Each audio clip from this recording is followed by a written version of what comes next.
Sitting in my room, late at night, lights aglow, screen so bright. Surrounding sensing, controller in my hand. I'm ready to conquer, don't you understand? I'm a streamer, gaming dreams come true. Let the beats along you and you. Every level, every quest, I'm a fire. Streaming my adventures, taking you higher. Survival games, I'm always searching for fortune and fame with each victory.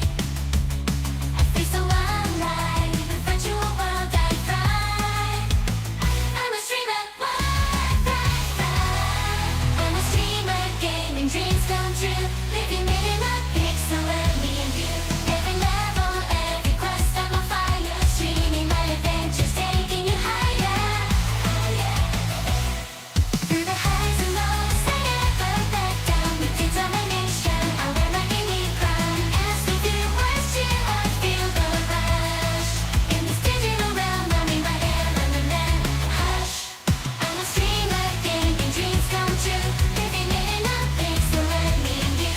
Every level, every quest, I'm on fire. Streaming my adventures, taking you higher. So join me on this journey. Let's chase the stars in the gaming world. We'll leave our mark. Together we'll conquer. Together we'll rise.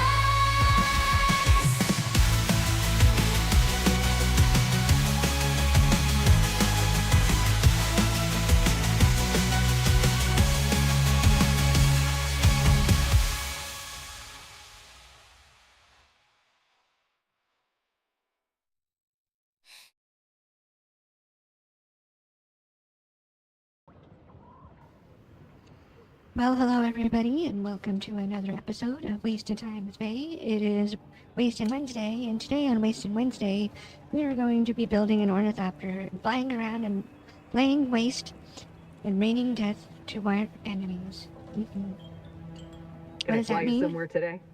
I don't know, because this one doesn't Music get to my missiles. ears. Where do you But want to if we can go? find the duraluminum parts, we'll be working on that next. We The need to basin is go a pretty big place. to Pinnacle. Could you- Most folks try Where's to. your money? Let's try to avoid Let's these go. pot. We're in a hurry. Ornithopter, let's go. And then if we have to, what we can do, depending on its inventory, I can fly her around if we need more cobalt paste for something else. Because I have enough to make 300 right now. I don't know if that's enough for the next level of Ornithopter, but we'll find out. We're also going to be doing all of the Trials of Akil until I can get the deathbed thing, so we can do that the easy way. I was in the next zone and I found this cool sword. I can't wait to go stabby stabby chop chop on people. It won't let me get it out yet, but here. Oh, on guard. It does poison. So it's super handy. Are we facing the right way to go where we want to go? So what we're gonna do is we're heading up. Is that this quest? Yeah, we're going this way.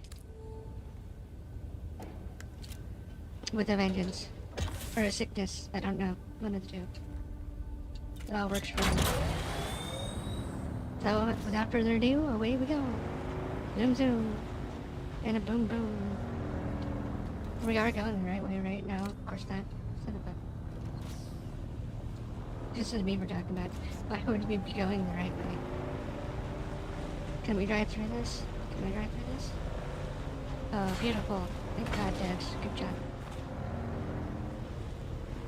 Who did who? You know, you never know. They could have been like, nope, we're gonna troll you with it, and you can't get through that way. Like the other one where there's buggies there. Dune buggies, haha, obviously. Or like this. I did it again. I've done this like 5 times today. Thinking this is this turn right here.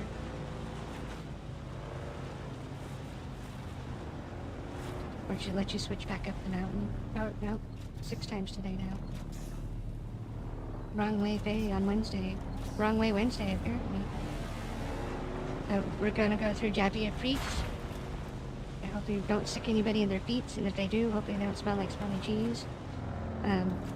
Reminds me, hold on now. This social community, the treaties radio. Some have raised concerns about the ethical implications of our tactics and the impact on civilian populations. I'm gonna turn How on do we streamer mode ensure so it that can't we play maintain the our bad moral music high or get us in ground in trouble. this conflict? But we get House to listen to the Atreides has always silliness. held itself to the high standards of the Great Convention. Our tactics are designed to minimize harm to civilians and uphold the principles of that treaty. Any deviations from the standards I are like the radio swiftly plays, addressed so I and want to listen corrected. to one while we're driving. Our commitment Because to if I don't have a honorable bunch of people to warfare talk is to, at least we have some complete. sort of There have been entertainment. reports of war crimes committed by Harkonnen forces, as well as allegations of misconduct by our own troops. Especially since How do people we have to respond sub to to be these able to talk. allegations and ensure accountability? Not that The Harkonnens are known for their brutality all I and want to do disregard is for both zoom, human zoom, life and and any type of agreement between the houses. But we do not stoop to their level. Any allegations of misconduct by our troops are thoroughly investigated. Those found guilty are held accountable. That'd be cool if we get what we need. Important We to need remember like that our forces 8, are under I immense think. pressure. Mistakes can I'm assuming that there's We must focus on the bigger picture. 4 and wings the that need to be ultimate built, goal not of 2. victory and But if it's 2, justice. then 8's just Captain, extra icing on the What cake. message would you like to send to the families of our soldiers and the subjects of House Atreides who may be struggling with the hardships of this conflict? To the families and citizens of This might House not be them. Atreides, Just give it a check. I say this. Get the snooper out. Stand proud. Get ready Your to loved snooper ones are everybody. fighting for a noble cause, and their sacrifices are not in vain. In time, we Unless, will of course, they're all emerge from dead this and then we'll be confrontation strengthening that. stronger and more united than Then ever. just talk. Trust in our leadership. Oh, Jesus. Trust in our soldiers, and trust in the principles that have guided us for generations. Oh, Together, am I falling the thing? I we think. will prevail. Perfect, bro. Thank you, Captain Amstrad, for sharing Yes. your perspective with us today. Your words remind us of the Take care. strength and resilience of House Atreides. That concludes our interview with Captain Marcus Amstrad. As we continue to navigate the complexities of this conflict, I think let that's a us flamethrower. honor the bravery and Get a little closer sacrifices of and our find out. soldiers and strive to uphold the values that define House Atreides. Join us next time for another episode of Through Their Eyes. You have listened to another episode of Through Their TJ. Eyes. First-hand accounts from the front Go line. down. Presented by your Thank host, you. Redondo Monroe. What about you? Are you on too?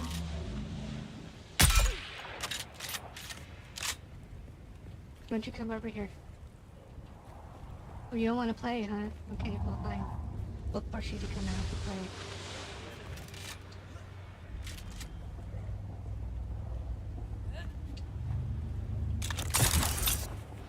Oh, shoot. Don't shoot. I knew it. He's a dirty flamer.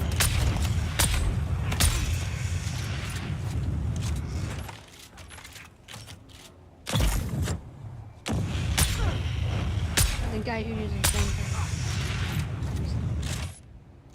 I mean, he might be a, you know, a flamer on the internet.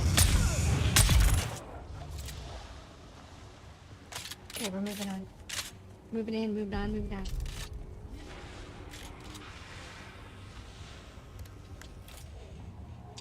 Slurp.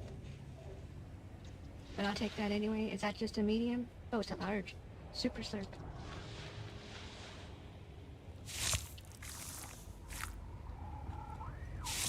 That's wonderful. Yep, let's fill those up. You got a large on you too? No. Go ahead and take that. And then I need these. Another snooper. Or super snooper. Right. Hold on. Light darts. No darts. Light darts. I don't know how a flamethrower shoots darts, but okay. But this is what we're looking for right here. Industrial pumps. Like Michael Jordan's or Air Jordans, you gotta pump them up. Or somebody with low self-esteem, you gotta pump them up sometimes too. That's what you got over here. You're down to the ground. I got to be. I ain't no cure. Who's there? Yes, I sure. see someone. Your dad, that's who. There's someone.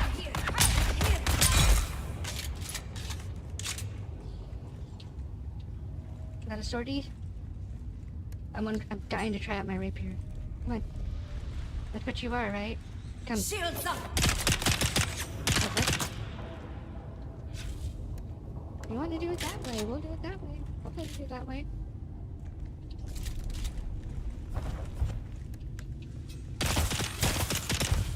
The hell? Sure, yeah, she is.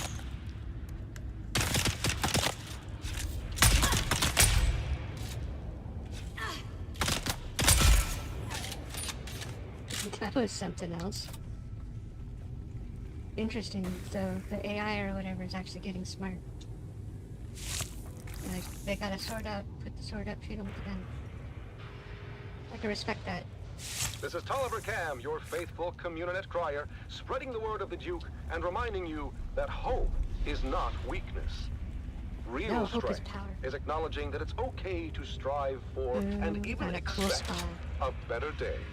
We've got to approach every fresh sunrise as an opportunity Kill that. to renew our bonds and strengthen our commitment What's to a that brighter at? future. A future governed by hope and not fear. This is Tolliver Cam from the heart of Arakeen, guiding you through your day. View from a mountaintop.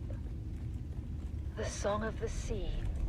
Our faithful brother, that ever-present roar, companion to those dreamers of jagged peaks of long ago. Eyes towards the distant stars. Visions not of glory, but of light and hope across the darkest voids.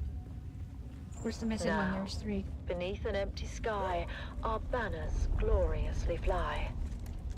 Dreams fulfilled, but lost. Light and hope consumed by darkness. Then was Ooh, known.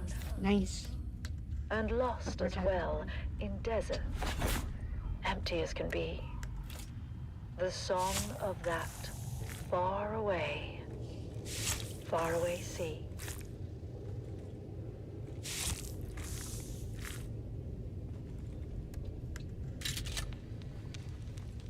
Actually, let's go this way. See if there's any chests. Okay. That looks like a no. So, when you're in the field, you can do this, like this. Then you come over to the quest. And it's this one, I believe. So you click it, and then you push X. Levels of resistance you encountered indicate the Sandflies are well-equipped and reasonably well-ordered fighting force. Far beyond what one would expect from common bandits at any rate. We need to learn more about their motives, methods, and organization. I doubt very much these Sandflies would be willing to just volunteer information, but of course with this level of organization will certainly leave a paper trail of some kind. See what sort of intel you can discover in their bases. What? You're not even making me go into this one? But this is a big, big POI. Like, look at it. Look how big this is. This is like perfect. Honestly, it's so big. We're gonna fill up on all the blood. Oh, there's a scout.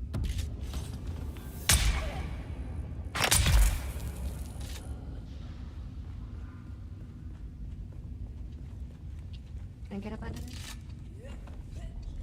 Come on, quit monkeying around.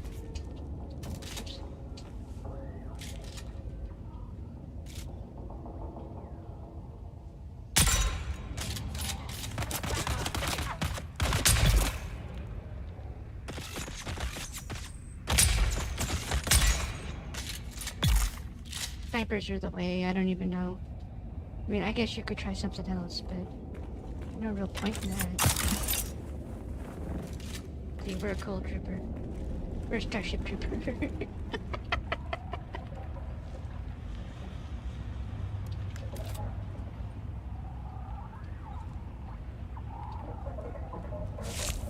Everybody's advising just to not bother like this, but you know, you can do both.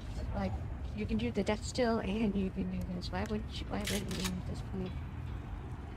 It's like all the extra loot. Ooh, score. Because, you know, now that we're here, we can't leave until we've killed everybody that moves and looted every single thing. Because you don't know what's going to come out of the places until you loot them. And this could be really good. Could also be really dangerous. Yep, you're right, they are. And they're here to kill you.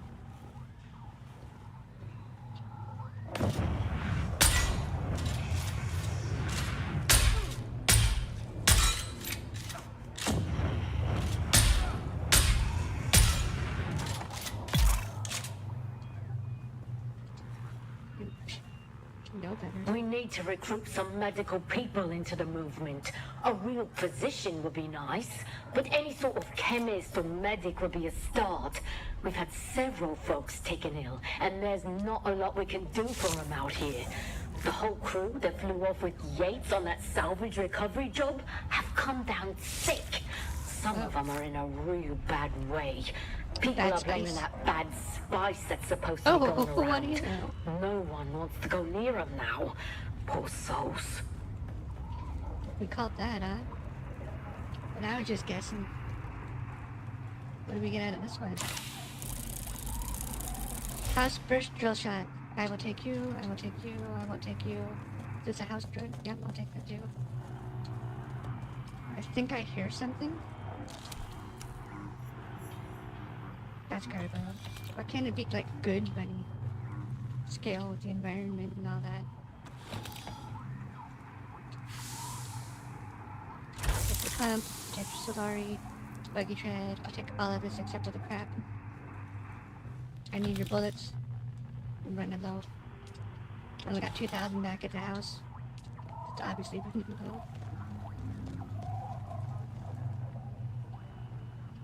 See if there's any lootables that aren't in containers that might be quest items. Yes, not.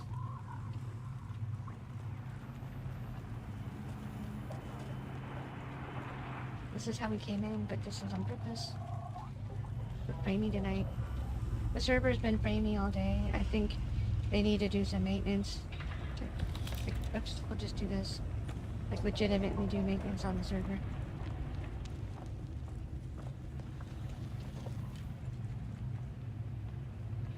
We need more of these than I like to admit to. Thought we were good, and so I stopped looting them, but we're not good. You're never good. You always want to loot those, I guess. Get out our gun, just in case. Yep, we can skip those ones.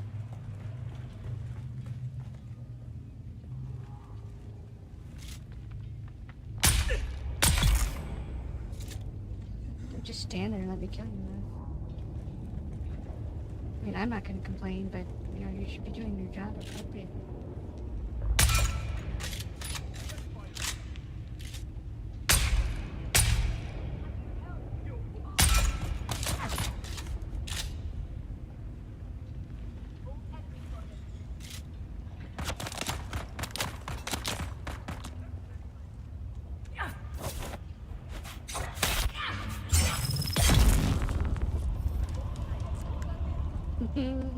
I like that. I want some more.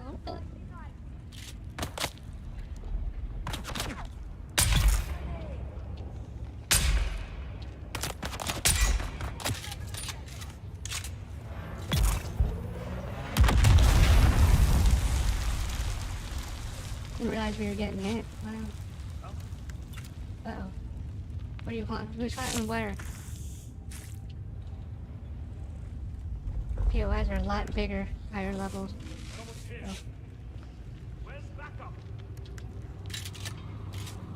You won't need backup in a minute. Where'd he go? Oh, there he was.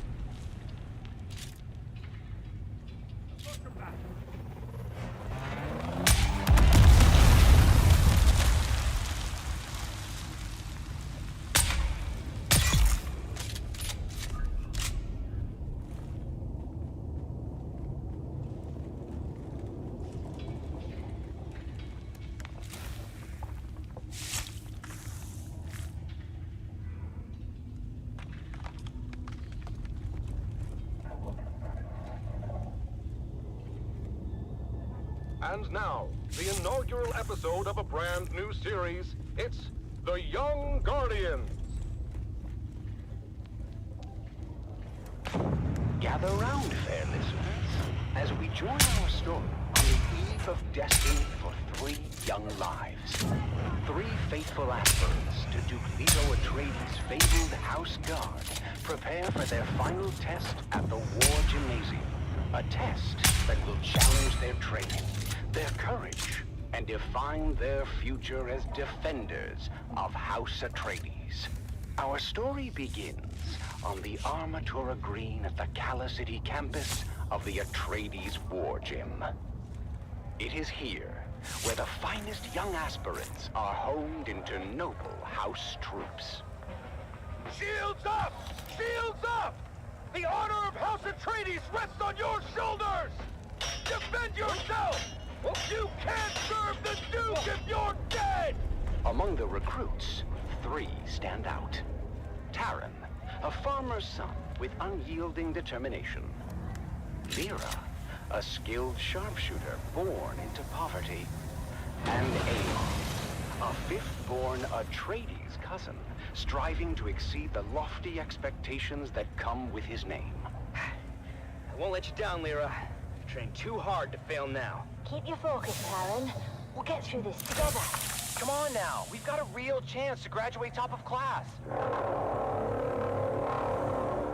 But Taran, Lyra, and Aemon are not the only ones vying for the top spot. Another group of cadets, led by the arrogant and cunning Aiden, has been their main competition and antagonists throughout their time at the War Gym. Well, if it isn't the Golden Boy and his peon patrol. Tell me, Aemon, how does it feel to coast on your family name? Shut up, Aiden. He's earned his place just like everyone else. Oh, Lyra, you're still here? I guess your folks found someone else to milk the goats. It's not worth it, Lyra. Focus on the test. We'll show them all what we're made of. As the aspirants ready themselves for graduation, only the final test stands in their way. A grueling 2-day endurance race to the summit of Mount Sayubi, known as the Peak of Valor Challenge. Ancient tradition states that the aspirant team planting their flag atop the summit first will be named top of class. Come on, keep it up! We're almost there! Just a little bit further! Watch out for that loose rock! As Taran and team near the summit, Lyra's footing gives way, and she slides roughly to a ledge below. Go on without me. Plant the bloody flag. Not happening, Lyra. Atreides leave no man behind. Hang on, Lyra. We're coming. Meanwhile, Aiden and his group are hot on their heels and seize the opportunity to rush to the summit. Come on, you maggots! Dig deeper than you ever have before! We're almost there!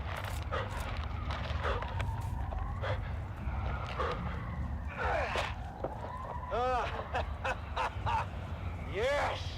We did it! I told you those losers didn't stand a chance. Thank you, guys. I'm sorry I slowed us down. Don't worry about it. We're a team, remember? Despite their best efforts, Taran, Aemon, and Lyra finished second in the challenge. We may not be top of class, but we did right by our friend, and nothing will diminish that. The day before graduation, Taran and Lyra ventured into the lecture hall to return a borrowed tome, when something strange caught their eye. Huh. That's strange. The light's on in the Commandant's office. But we just saw the Commandant on the green. Then, who's in there? Aiden, what are you doing here? None of your business, peons. I was just leaving anyway. But Taran had noticed that Aiden slid something under his shirt. The Commandant's code book. What about it? Aiden just put it under his shirt. We have to tell Eamon.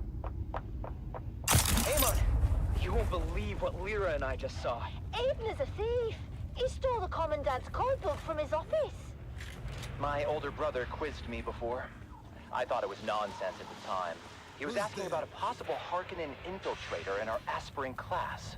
I thought he was just giving me a hard well, now we time. have a legitimate but excuse to go home. We Aiden need to is get the that fixed. infiltrator. He must be. Then what are we going to do about it? Leave that to me.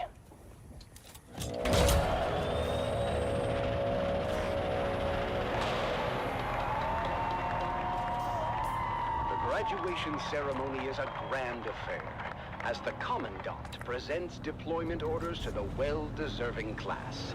Called to And the the stage, goal is the Aiden Ornithopter and his first. group walk Not just triumphantly up the exploring all aisle, of this expecting to massive, receive amazing top-of-class honors. map. I told you fools who'd end up on top. Aspirant Aiden. You and Now, your what I wonder is, are hereby charged with espionage and we're treason gonna fly against around House and Atreides. find Justinian. No, it's just a misunderstanding. Unhand me! And since this is wartime, the Articles of Canley are Whips. clear on the sentence. As for the rest of you, you have all proven yourselves true warriors of House Atreides. You have earned the right to wear the Duke's coat of arms That and actually, uphold that the mine actually responsibilities helps and kind of traditions figure out where that come everything with is. it. But Stand I wasn't tall, hearing what this should be. for you are the future of our house. As Aiden and his group are When led I was out away over by here earlier military today police, getting Taran, Amon, and Lyra a rise 400 of them. together with the rest Not of the bombs, class, but actual bombs. proud and vindicated. We did it! We actually did it! It's not about the accolades. It's about doing what's right. And so, with hearts full of pride and the weight of their ancestors' legacy resting upon their young shoulders, our young guardians go forth as true soldiers of House Atreides. I guess all that's left for us to do is unseal our orders and see where we're bound. Wherever we go, I just hope we're together. Shall we open them at the same time? Can I fly you somewhere Hey, today? let's go home. Music to my ears. The basin is a pretty... I never miss the chance to let Smiley verbally abuse me. Join us next time on The Young Guardians as our heroes continue their journey, facing new challenges as they uphold the legacy of House Atreides. Until then, remember, honor and loyalty are the true mark of a warrior.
Let's move.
Ever wonder what it's like out there beyond the safety of the city? Where the sand shifts and ancient secrets hide beneath the dunes? Well, let me tell you, there's more out there than spice and sand.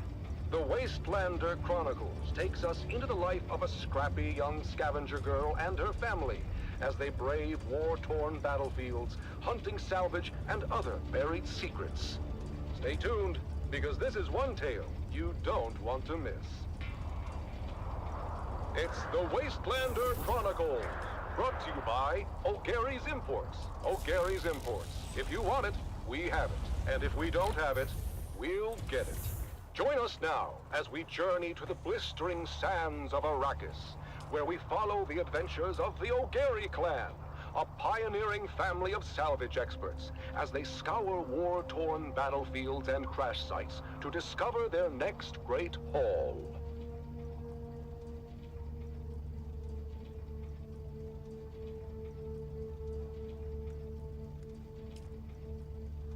Hey there, everyone! Welcome back to the Wastelander Chronicles. I'm your Badlands Scout, Sally O'Gary, and I've got a crazy story for you. It all started when my dad announced a surprise salvage mission.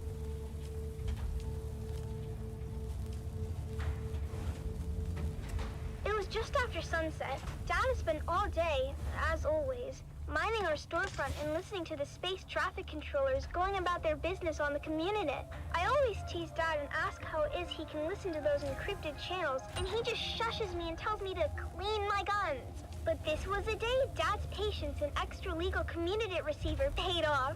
He overheard a distress call from the Leopoldus, a light freighter carrying machine parts out of Bella to Goose. Now, you might be thinking, Sally, what's so darn exciting about machine parts? But in the salvage game, we learned that a ship listing machine parts on its cargo manifest could be carrying anything from precision lasgun barrels to cybernetic eyeballs, so it's worth the trip. Of course, Dad's not the best with his numbers, so it was up to Mom to triangulate the coordinates and plot our course to the crash site in the Minor Erg. As always, when we piled into Clovis, our vintage 68 Chome Landmaster, Mom reminded us of the grim dangers waiting for us in the desert. Bandits, slavers, cultists, and of course, the old man of the desert himself, the Great Sandworm. When we finally arrived at the sector our coordinates were within, we hid Clovis under a tarp and moved in on foot. As always, it was up to me and my little brother Coda to scout ahead and look for danger. Now, you might be thinking, Sally, that seems like a grown-up job. Why would you and your cute little brother be sent ahead to scout? The truth is, we rely on that cuteness to lull our enemies into a false sense of security. Then, we kill them real good. Coda can separate a man from his jewels in less than 2 seconds. I've seen him do it. But after a whole lot of dust and nothing, we finally came up upon the coordinates marked on our map. And what do you know? The crash ship was nowhere to be seen. Of course, Mom and Dad immediately set to arguing about it while the rest of us fanned out. You're an idiot, Finn O'Gary. Don't you dare blame my calculations on this fiasco. I should have listened to my mother and entered the sisterhood. At least then, I'd be married off to a man of consequence. You wouldn't be married to anything but a mop and bucket. Instead of kids, you'd have hallways to clean. And you know those witches got a lot of hallways. What do you know about the Bene Gesserit? You don't even know how to add. I know one thing I'd like to subtract. Hey, Mom and Dad? Look what Phaedra and Bree just found. While my parents were bickering, my big sisters, Phaedra and Bree, had uncovered a hatch in the ground, beneath layers of sand and scree. It took some cutting, some prying, and a whole lot of cussing, but my dad finally got the hatch to open to reveal a ladder going down. Dad led the way, his glow cutting through the darkness as we descended for what seemed like an eternity. The smooth ladder shaft was marked with ancient warning signs in a language that Phaedra said was Proto-Galactic, whatever that means. Dad said it meant that the place at the bottom of the ladder was a part of the old empire.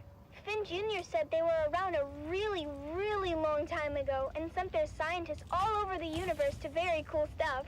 Dad said finding their old stuff is our family pastime. The fate of the O'Gary clan has always been tied to remnants of the old empire, whether it was back on Hagel or right here on Arrakis. Look at how we're drawn to one of their facilities without even knowing it was here.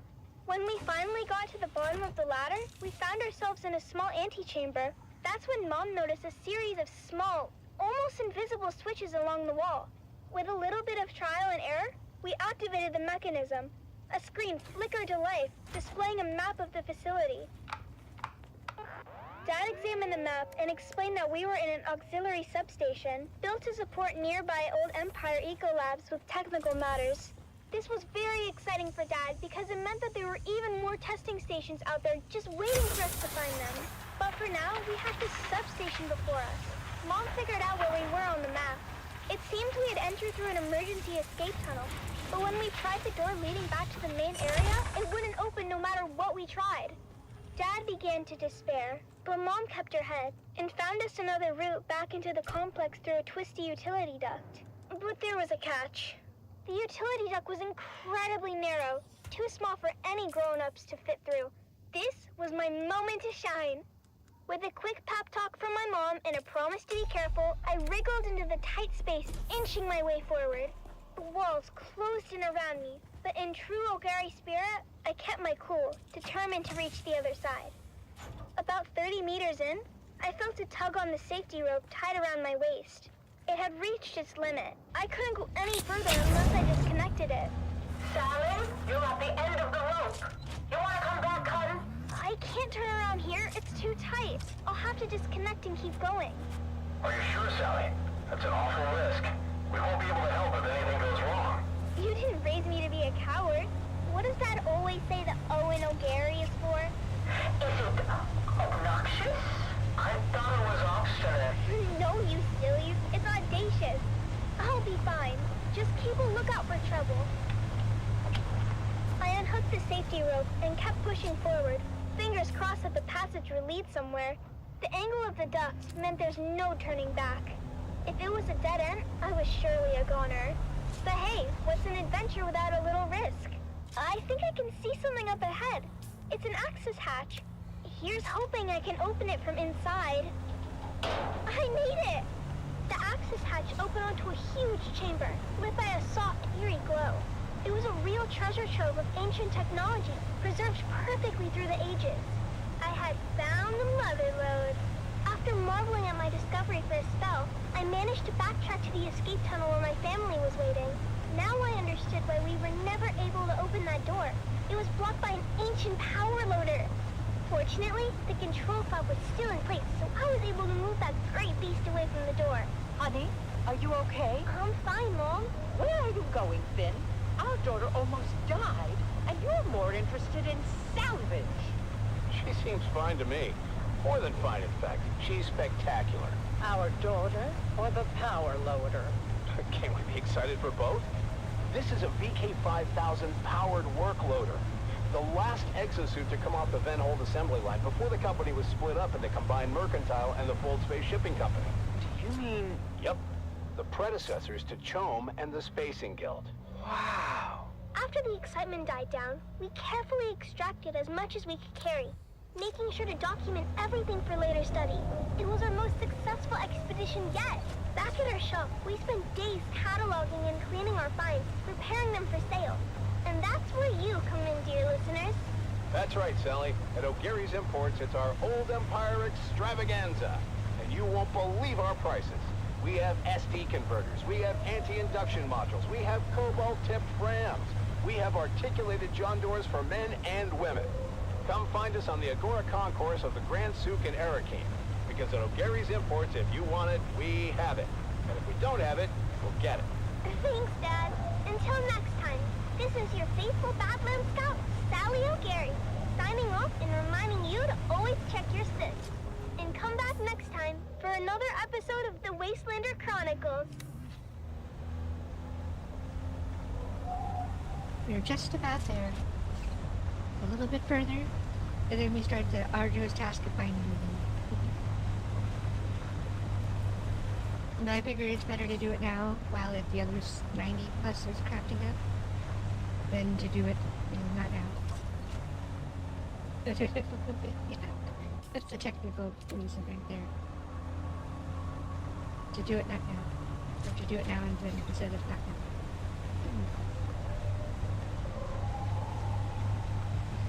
Jabby, jabby, if we talk about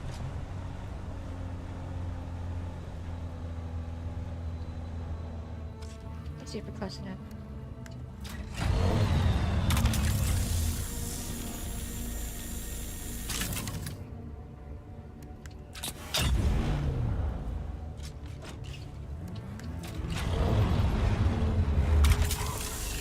Oh, now she can. Oh, granted, whoops.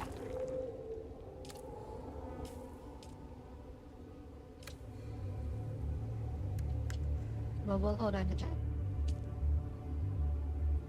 No, definitely not the right point. Oh, we're not even in the right area yet. So that's good.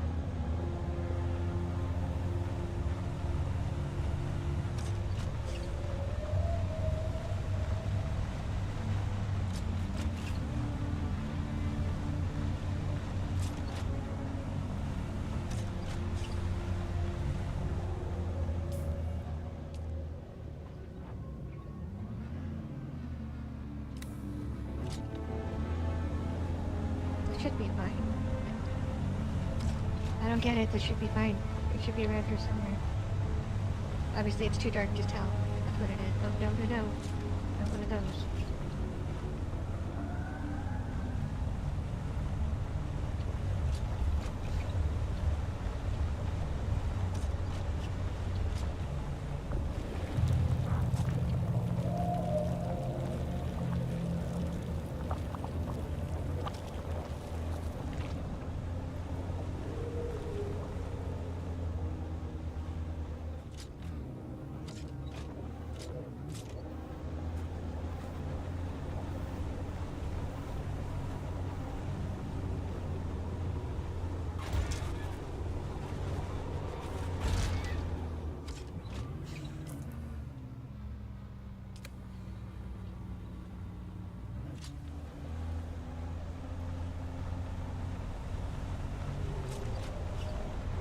So there's some up there. We're heading behind the Pilgrim's, what you call it? Pilgrim's Rest, Falcon's Rest, whatever you want to call it. Whatever it's actually called.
A song of two homes. I remember the spice-scented air and shadows cast by twin moons.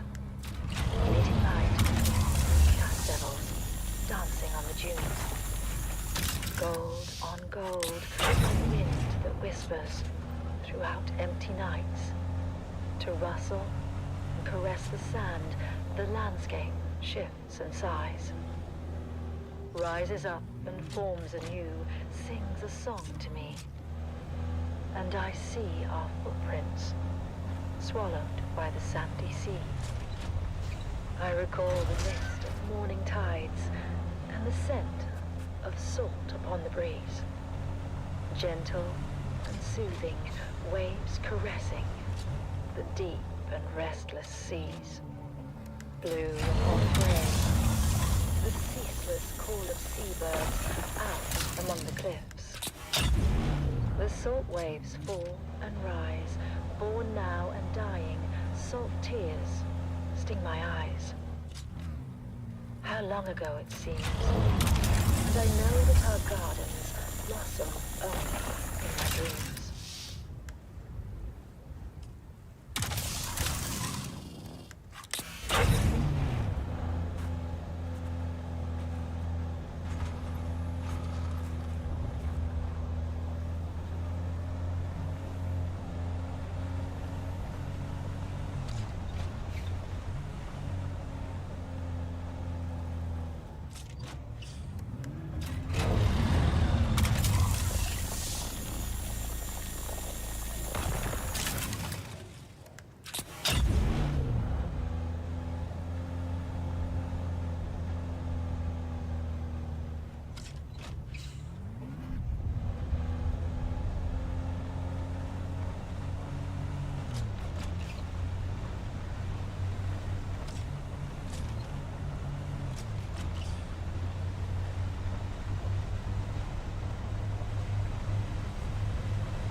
It's going to be another hot one today, folks.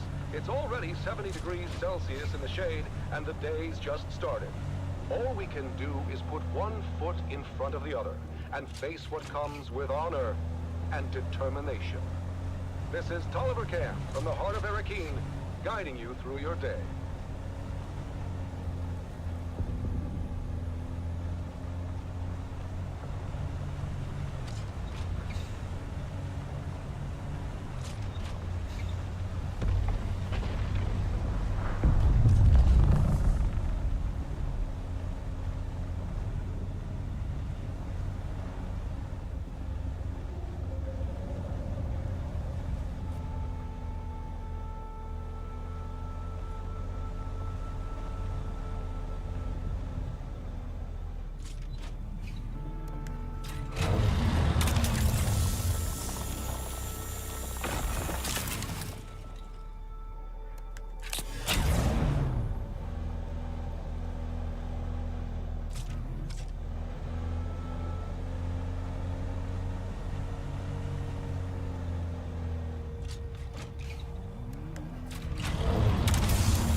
And now we bring you Through Their Eyes, first-hand accounts from the front lines, presented by your host, Redondo Monroe.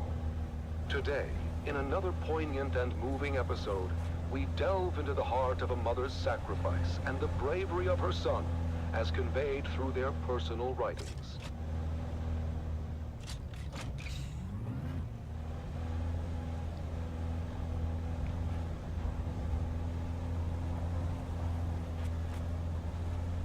Fiona Thorne, a devoted mother, has remained steadfast and resilient throughout the long years of conflict. Her diary reflects the unwavering morale of the Atreides families, supporting their loved ones and our fighting forces. One fateful day last year, our Special Missions cohort executed a daring raid against a Harkonnen position in the minor erg known as Three Rock Station.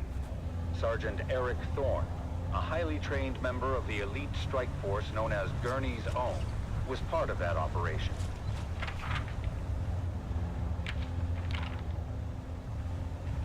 Another sleepless night. The sound of the wind reminds me of the distant echoes of battle. I can't help but think of my son, out there in the desert, fighting for our beloved Duke. I've heard rumors that Eric was involved in the incursion at Blue Rock Station, and that the confrontation became very bloody. But still, he writes that his spirits remain high. I pray for his safety and the swift end of this bloodshed.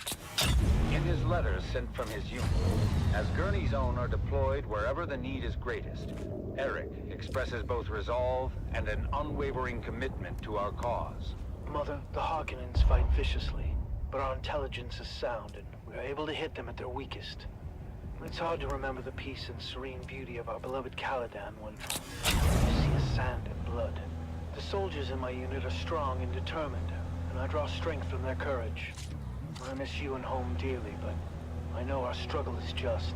After the fierce fighting at Three Rock Station, Eric's unit was redeployed to the Western Reach, striking against Harkonnen spice crews in the deep desert. Through sheer determination, a critical position was taken, but at great cost. The news I hear about Eric's unit is grim. Many lives lost, including some of Eric's closest friends. My heart aches for him, and for all the families grieving tonight. Mother, I feel that our small unit is a valuable resource in this war of assassins. But we've lost many good men. My dear friends, it's hard to keep faith when you see so much death. The Harkonnens are brutal and show no mercy, Mother. They burned our wounded alive, seen them torture our captives in ways I can hardly describe. But I remember what you always said about our duty to the Duke, about honor and courage. I try to live by those words, even when everything seems lost.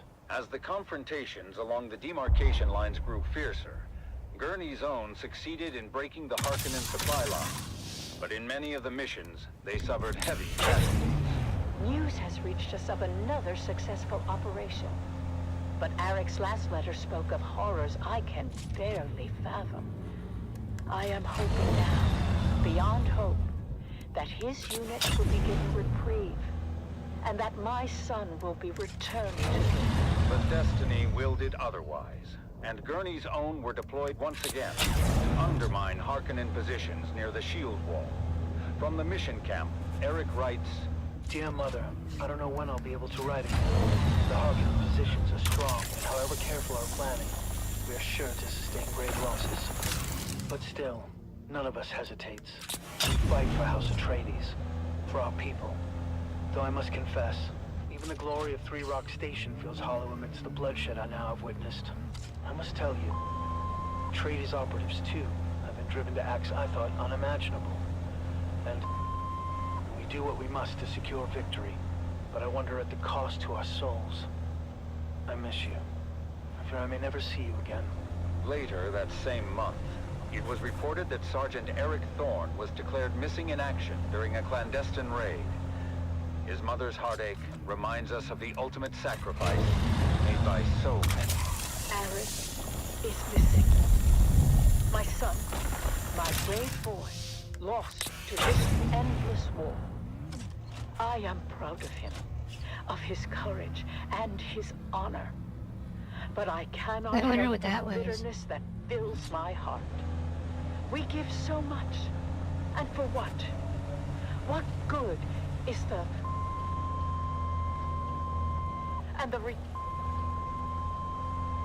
when the endless sands of Arrakis swallow our children whole?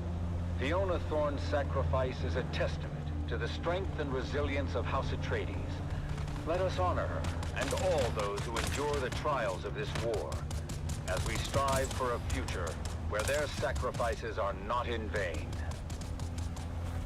We'll be avoiding that. You have listened to another episode of Through Their Eyes, first-hand accounts from the front lines, presented by your host, Redondo Monroe.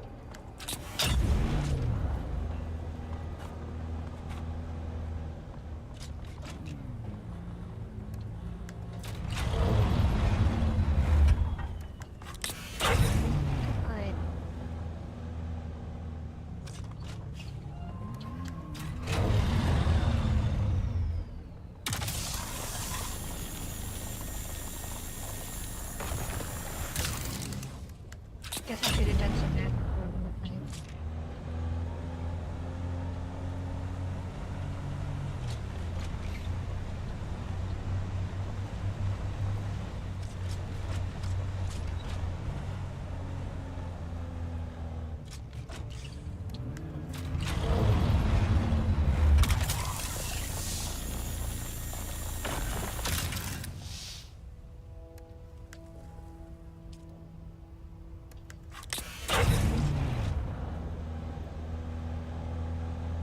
It's gonna take forever. It's gonna be so much water. We're gonna have to go kill stuff. We'll go do some of the quests where we gotta go and like, we'll do the, I don't know, we'll do the, I think it's the Mentat quest where they want us to go to Haga, go kill things. We'll just go out there, I guess. And then we'll go somewhere else for the other one, and you know, so on and so forth. So it's not so bad. Because it's gonna take a while for all of that to smelt. It's gonna do it.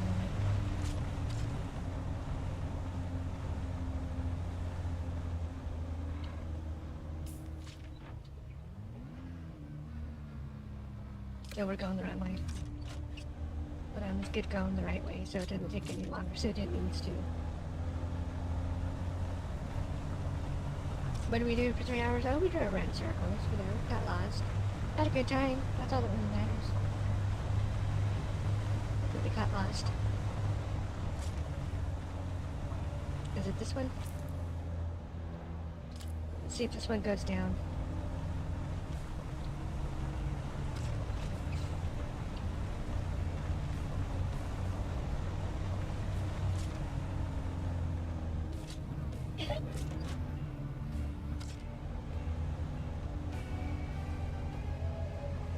Bad feeling this is the wrong way, but we'll see in a minute.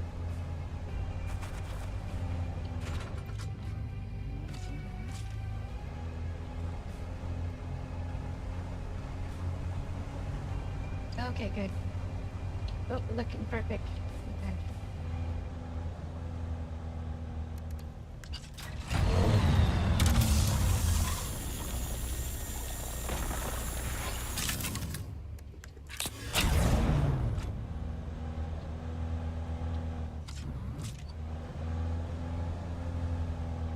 Started at this one? Okay, good.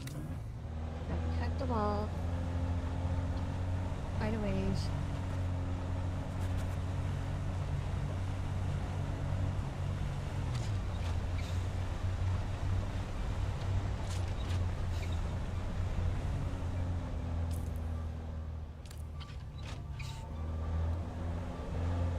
While I'm thinking about it.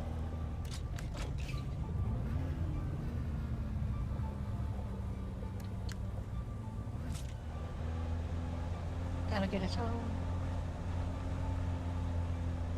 And now, we journey to the front lines with another episode of The Young Guardians, as we follow 3 young cadets on their journeys to glory. And now, The Young Guardians continues, a captivating saga of bravery, loyalty, and sacrifice. Yes, I'm afraid to get it stuck in the sand.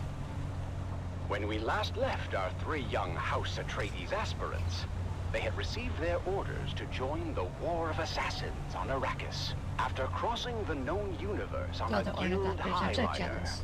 our heroes so are behind. briefed on what awaits them in the desert sands below. Now, you must think of the planet's surface as you would any environment hostile to human life. Because make no mistake, troopers, while you're there, while there's oxygen to breathe and the atmosphere won't kill you outright, everything else will. Your destination is Helios Gate, a bastion-class fortress overlooking the northern frontier. You'll be reinforcing 3 Company of the 5th Rapid Deployment Cohort. Captain Armstrong and the Fighting 5th have repelled no less than 23 direct enemy actions in the last standard quarter. That means you'll be relieving some tired and haggard troops. And, just remember why you're here and who you're fighting for. That's right, for the Duke. As our 3 young guardians cross the gangway to their dropship, certain nerves and anxieties come boiling to the surface. Taryn, are you okay? Whoa, you just missed a trooper on the lower gangway. You didn't even notice. Gross. Yeah, I'm okay. Oh, I think that slig chowder isn't sitting too well. It's okay to be nervous, Taryn. I'm bloody terrified. Although I'm not sure if I'm more afraid of the Harkonnen or the planet itself. Both are horrible. But my greatest fear is failure and letting my family down. That's hogwash. You've already lived up to your family name. We were top of our class at the war, Jim. Our names are inscribed on the Great Pillar. After Aiden and his crew were disqualified and summarily executed. But I have so much pressure on me to perform. You peons can't possibly understand what it's like to be not familiar. To live under a microscope with 1,000 rules for every little thing. Sometimes I'm jealous of the freedom you guys have. Freedom to toil for every waking hour. Or freedom to starve when the crop yield is low. What about freedom to be beaten if we bump into one of our betters? You know what I mean. I'm sorry, guys. I'm just worried about our deployment. Worried about what? My brother says Helios Gate is outdated and of limited strategic value. So? Well, you heard the commander. 23 direct enemy actions in the last standard quarter. Is it really worth the risk? I thought you wanted to prove yourself, Golden Boy. Life must be so hard as a noble. Okay. I'm an ass. Lay off me. Look, we just need to stick together and remember our training. And who knows? Yeah, remember These your things training ebb and you flow. will We may not survive. even see any action for quite some time.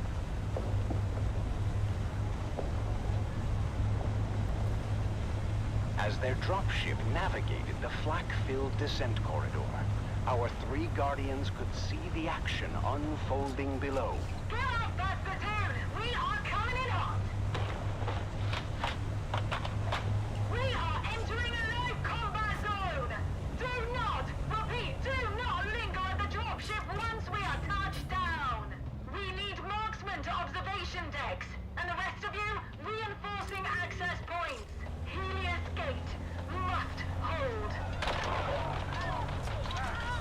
guess that just scared me. We're going in the middle of nowhere. Taryn, Lyra, and Amon are deployed to different positions around the Look at Helios him go. Gate fortress. It's like, Taryn is zoom, stationed zoom, at the zoom main with a gate, boom, boom. ready to repel all comers, while Lyra is perched on an observation deck with scope And that's spice. and If las nobody's gonna rifle. loot that, we're gonna go get that. Solenoids. We need a marksman tasked on the front gate. I got you, Trooper. Cutter in, teamed out. Meanwhile, Amon and his team of Suspensor-born skirmishers streak across the sky through a fusillade of lasgun fire.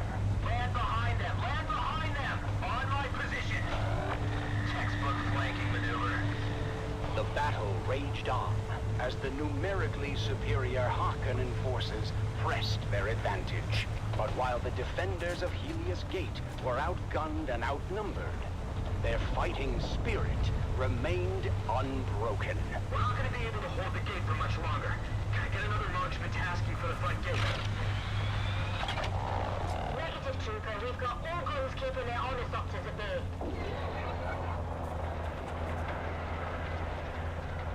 Look out, bro! That squashed some odds. As day turns to night, the Harkonnen forces prepare for a final desperate assault. The defenders, exhausted but resolute, ready themselves once again for the coming battle. This is it, Troopers! Helios Gate stands tall once again! We have gunships coming in on an assault vector from Power East. We just need to hang on until they get here. For the Duke!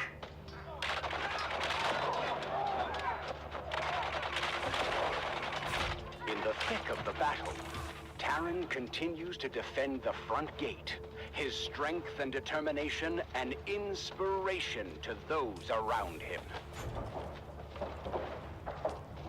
They're trying to break through the old-fashioned way. Lyra's precision fire thins the ranks of the oncoming enemy as Amon is redeployed to the battlement. Look at like we're getting trolled. I've been hit! The front gate isn't gonna hold! Cover my butt. Sector weather. Taryn finds himself in a perilous situation. He is injured, and the position he holds is about to be overrun by the enemy. Lyra, from Unless we her accidentally turned vantage it off point, because we're stupid. sees Taryn's predicament and desperately tries to provide cover fire. Great.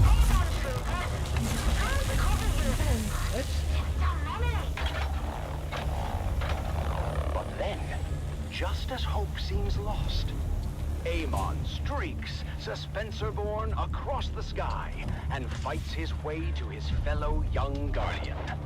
Come on, Taryn, let's move!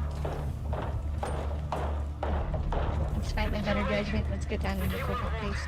We're gonna be overrun. Are you sure about that, Taryn?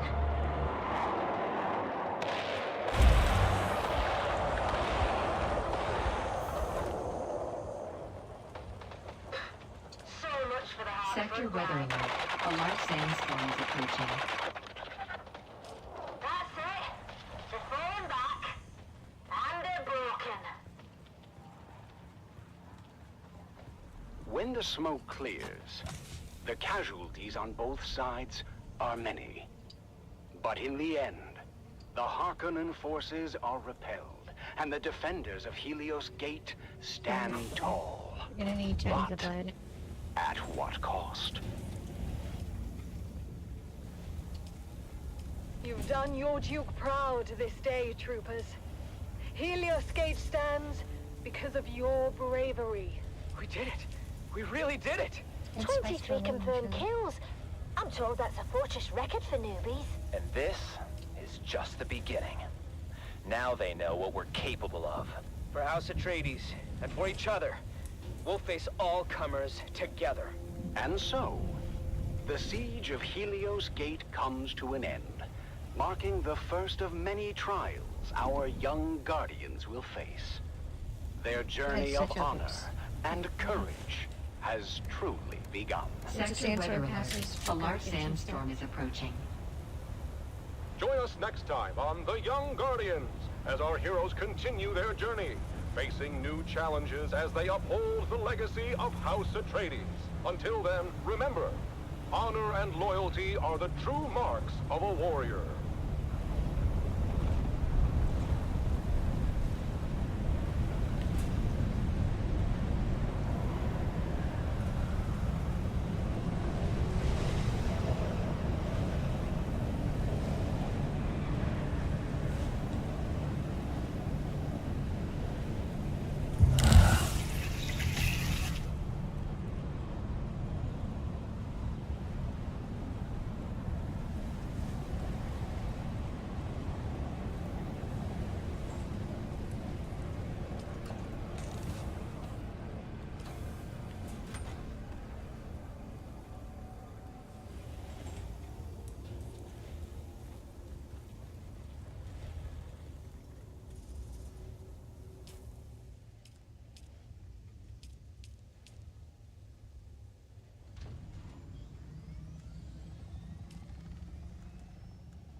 This is Tolliver Cam, your faithful Communinet crier, spreading the word of the Duke and reminding you it will get better. War is hell, but our cause is just, and there's no other possible outcome than total victory.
Into the jaws of death.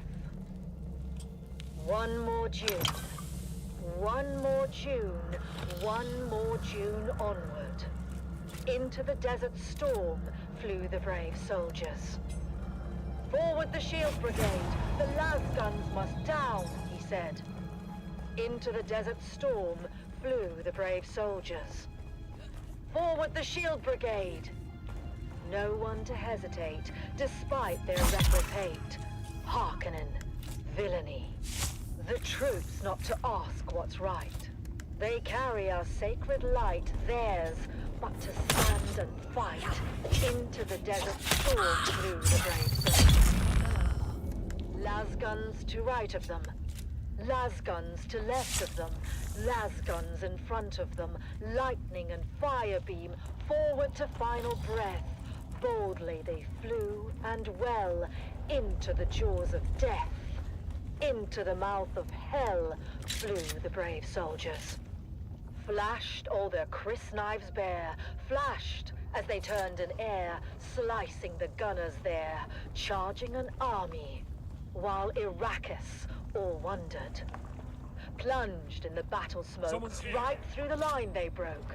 Harkonnen and Sardaukar reeled from the crisp knife stroke, shattered and sundered.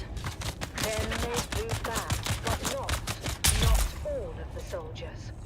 Las guns to right of them, las guns to left of them, las guns behind them.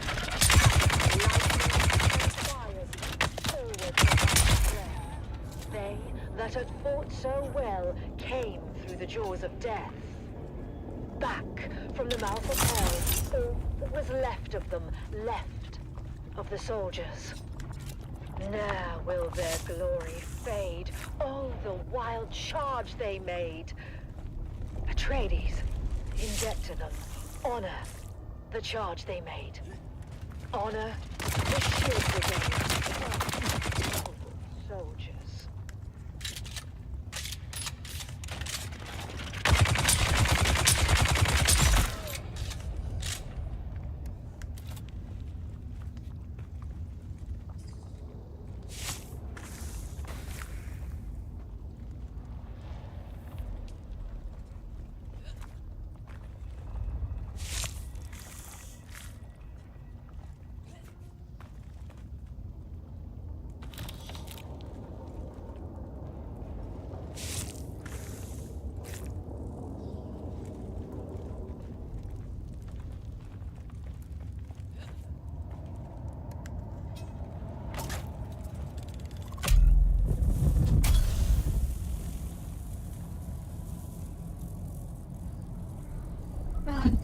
We need a lot of water. I didn't realize it was muted. Sorry about that. But yeah, we're gonna be watering it. We don't want that. We already have one. Or like a bunch, actually. Unless we're gonna sell them, there's no point in getting them. At this point, it's just taking up space in my... Well, no, it's not taking up space, technically. But there's really no point in using it. So low of a level that I probably couldn't sell it unless I sold it at a loss.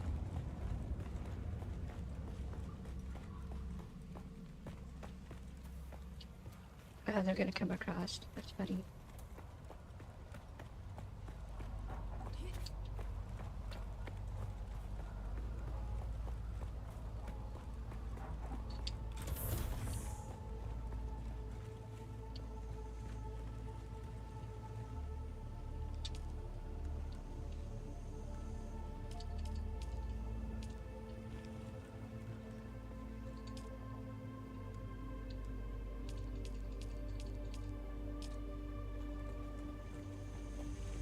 I don't think we can repair it.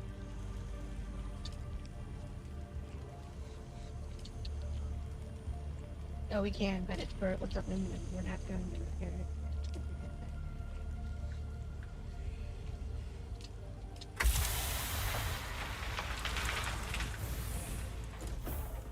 We're definitely going out and getting more. But...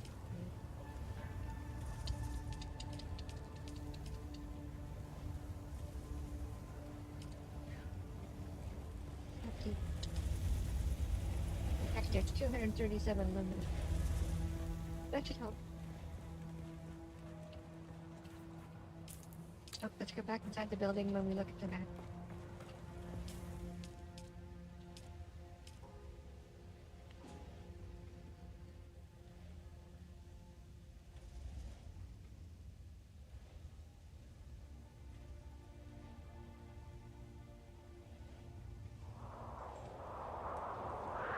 It's the Wastelander Chronicles, brought to you by O'Gary's Imports. O'Gary's Imports. If you want it, we have it. And if we don't have it, we'll get it.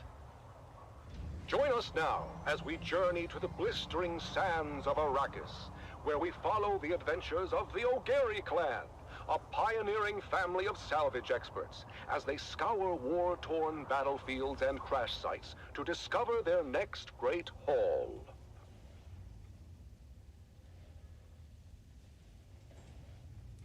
Hey there, everyone! Welcome back to the Wastelander Chronicles. I'm your Badlands Scout, Sally O'Gary, back with another wild adventure from the Wastelander Chronicles. Today's story is a real nail-biter. We were out in the Haga Basin, tracking an off-course freighter when we had the most incredible and terrifying encounter. Let me tell you all about it. We were cruising along in Clovis, our trusty 68 Chom Landmaster. It was supposed to be a routine trip, nothing special. But But then, out of nowhere, a rock slide showered down from above and blocked our way. And when the sand and dust settled, we were surrounded. Over a dozen of the fearsome desert warriors, known as the Fremen, materialized from the gloom. At least we thought they were Fremen, but their faces were hidden behind weird iron helmets. So Fremen or no, these guys were all business. The one with the biggest helmet stepped forward. He seemed to be in charge and didn't waste any time accusing us of trespassing on Masquerade territory. Masquerade? I've heard of these clowns. Maybe not a good time for name-calling on. We tried to explain that we were just friendly explorers, but they weren't having any of it. The one in the big helmet said we were infidels, defiling the electric worm's domain. Whatever the heck that meant. A cargo cult. Fremen wannabes. Dude Shaz warned me about them. When were you talking to Dude Shaz? Not now. Well, was he talking to you, or were you talking to him? Here we go. I'm just asking. Don't I have a right to know why my wife is always chatting up the handsome sheriff? He gives good intel. Is that what you call it?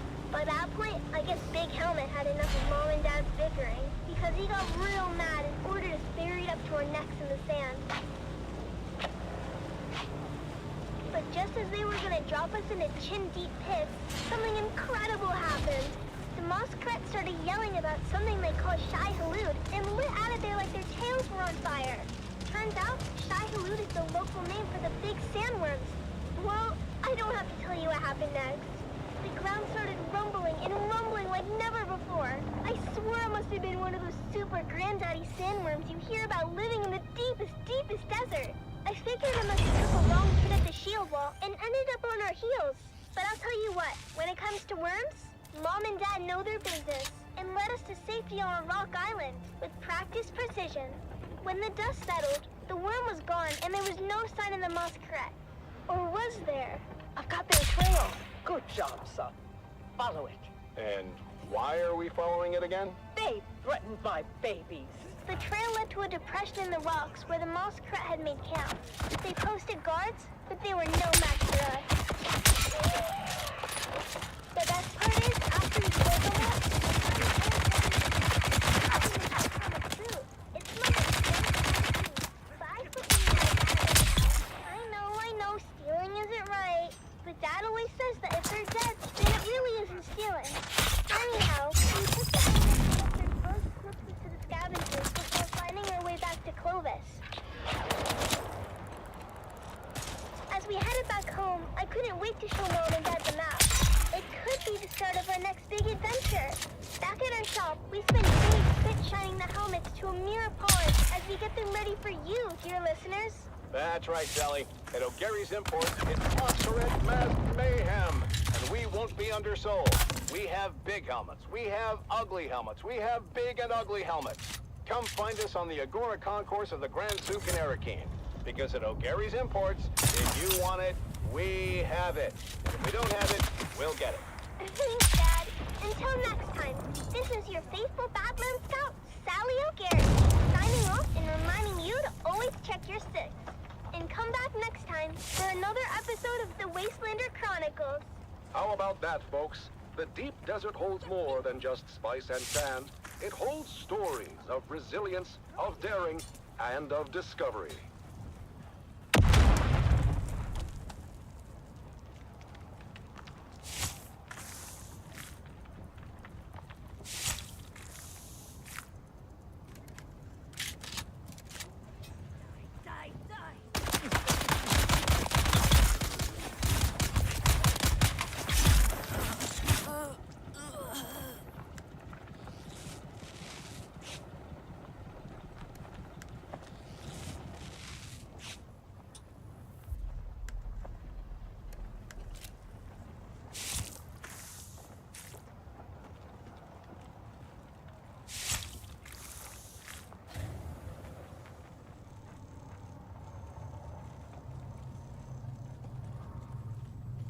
Stay clear of the hand of Kadir.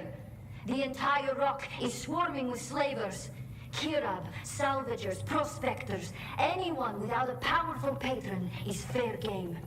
Beast Rabban needs more bodies to work to death on his precious new city. So if you go anywhere near the hand, be on your guard.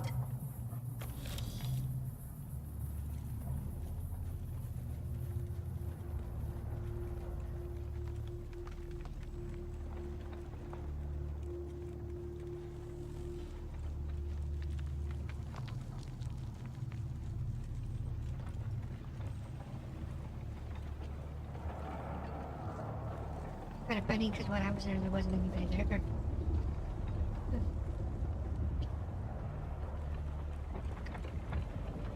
Okay, now let's see if we can find these caves. 49 meters above us. 66 meters above us.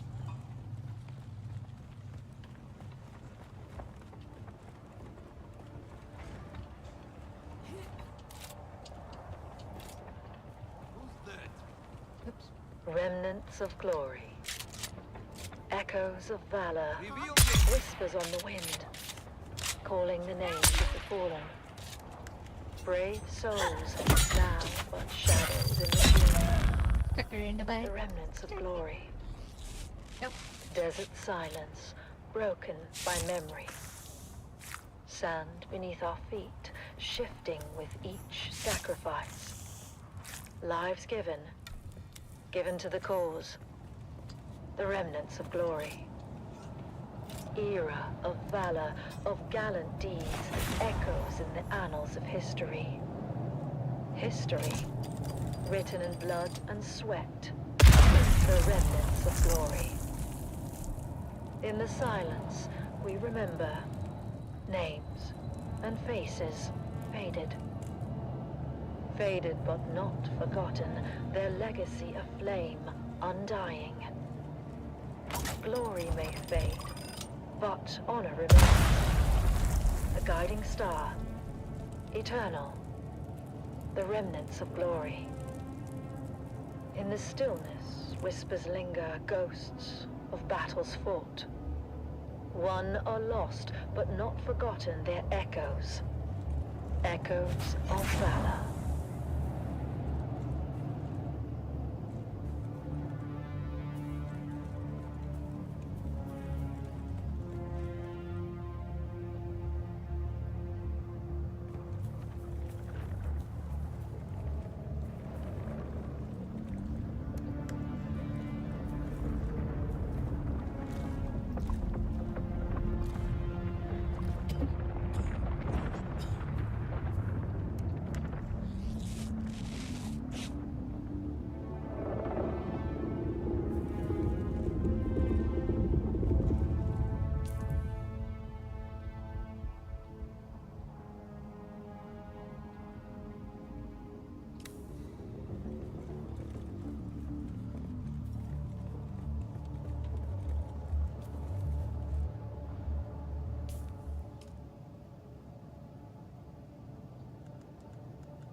forgot we still haven't fixed that.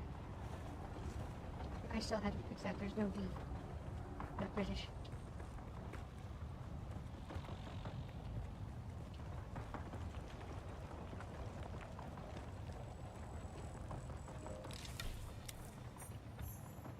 Welcome, noble listeners of House Atreides, to another poignant episode of Through Their Eyes.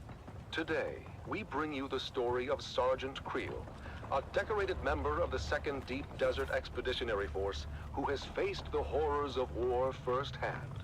As we delve into his experiences, we honor the bravery and sacrifices of our troops. Sergeant Creel, thank you for joining us today. Can you start by telling us about your involvement in the operation at Dejumwadi? Of course, we're operational in the deep desert, so when scouting came back from the reports of a Hark emplacement at Dejumwadi, Well, that was a serious provocation. What happened at Dejun? Like I said, we own the deep desert, so when word got back to us of a Harkonnen bastion being raised, our commanders knew what to do. 7 different cohorts, including the 5th Mesa Infantry and Gurney's Own, were simultaneously deployed in a coordinated attack. After the spot. The whole operation was brutal. The Hark defenders much more vicious than we were used to. And yet, you and your fellow soldiers managed to execute the mission with surgical precision. Can you share a specific moment from that operation that stands out in your memory? There's someone here. There was this one moment, I guess. The Hark Bastion was still only half built, and we'd taken out a group of engineers, but we were spotted by a fortified lasgun position from the finished part of the bastion and pinned down. They were really tearing us apart. But somehow, we managed to get behind them through the half-built works. I remember crawling through the blood-stained sand and rubble. The smell of death and fried ozone thick on the air.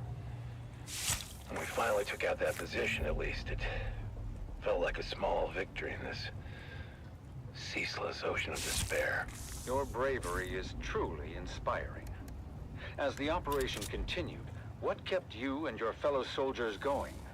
Duty, honor, the things they drill into you from day one. The example set by the fearless men of Gurney's Own. Honestly, in the end, it's all about the man next to you. It's him you fight for, to keep him alive. It wasn't about grand ideals anymore. It was about survival. House Atreides prides itself on its moral high ground and honorable conduct. How did the principles of Canley and the Great Conventions hold up under the extreme conditions of battle? Canley? That's for fancy folks with sashes and pressed uniforms. For us, the reality of war changes people. These missions, you do things What is it good for? you never thought you would. I remember one night, after we took out a Hark listening station, seeing my comrades picking through the carnage off of Harkonnen survivors. It seemed different somehow. As if the brutality of the war had drained all humanity out of them. I even remember... Sergeant Creel, it's clear that the emotional toll is heavy. Perhaps we can focus more on the moments of camaraderie and hope that you experienced during these dark times. The what? Well, yeah, I mean, there are moments, sure, but... like between missions, people share stories, laugh about the little things. Anything to keep the darkness at bay. But those moments are fleeting. The reality of what we have to do is always there, lurking in the background. And during the shield wall operation, what was the state of your unit at that point? It was pretty chaotic. At that point, we were exhausted, just barely holding on. More than half the unit was replacements by then. Young, inexperienced kids, really. Just hanging on by the skin of their teeth. And the Harkonnens had good intel. They somehow knew about most of our operations beforehand. I lost more friends in those days than I can count. I mean, we were just trying to stay alive, you know? Mission by mission, but... really, what was the point of it all? Sergeant Creel, I'm sure at least you find some solace in knowing that your courage and sacrifice will never be forgotten. Can you share with us the impact your involvement in these operations has had on you personally? I think he's already here. I mostly just remember the faces, the screams, the loss. I mean, I try to recall the good we did, the successes and the victories, but it's hard. So damn hard. Your service and dedication to House Atreides are deeply appreciated. We thank you for sharing your story with us. Yeah, thank you. I just hope it was worth it. And that concludes our interview with Sergeant Creel. His story is a stark reminder of the sacrifices made by our brave special forces. Let us honor their sacrifices and strive for a future where this can finally end and the Harkonnens are eradicated from all of Arrakis. You have listened to another episode of Through Their Eyes, first-hand accounts from the front lines, presented by your host, Redondo Monroe.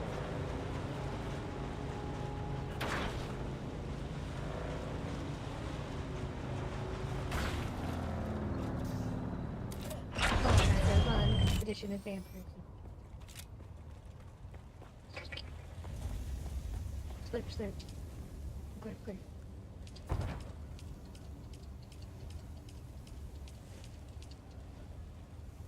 Go grab us.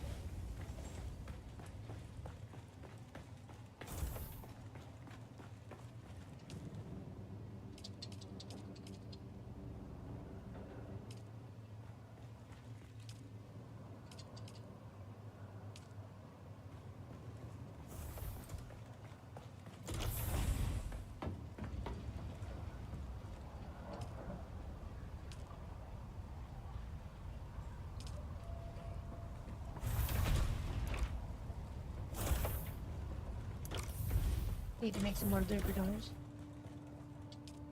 Right, lubridoors.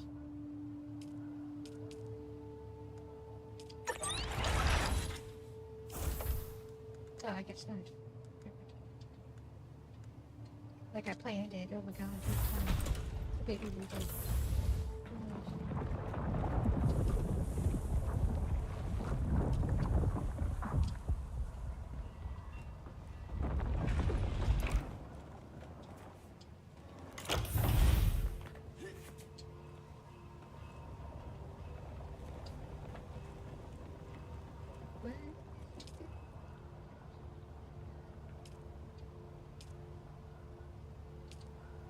I don't think they're working. I actually think they're bugged out.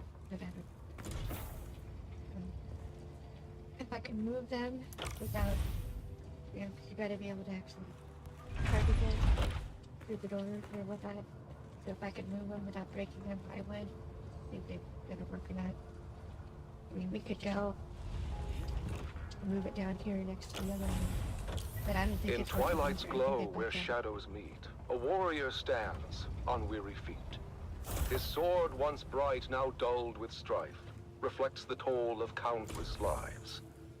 Oh, fate, you've carved this path of pain, through deserts vast, through blood and rain. Yet honor binds my heart tonight. For House Atreides, I still fight.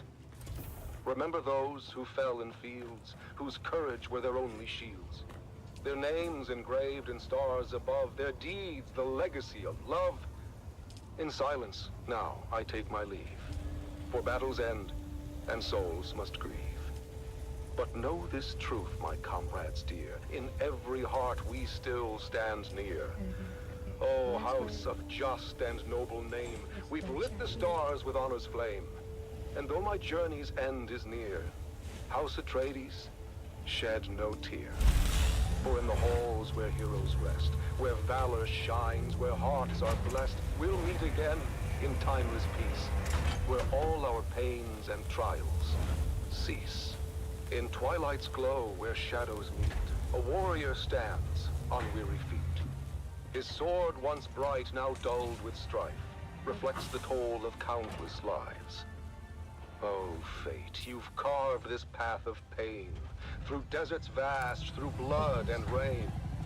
Yet honor binds my heart tonight. For House Atreides, I still fight.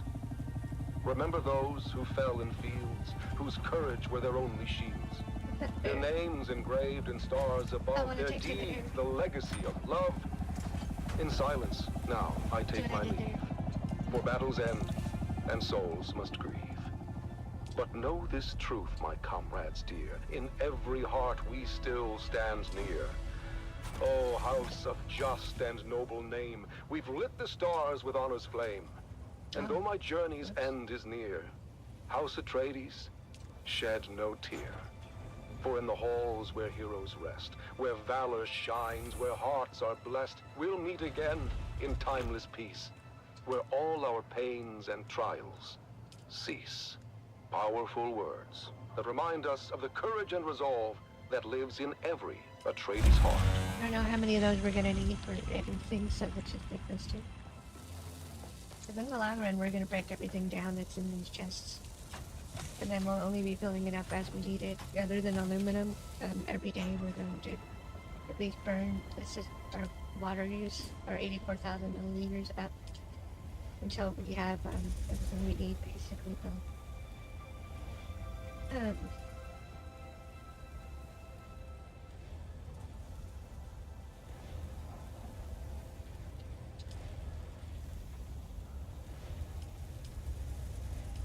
So what are we missing so far? In fact, let's come up here, start using some of that, and get stuff started.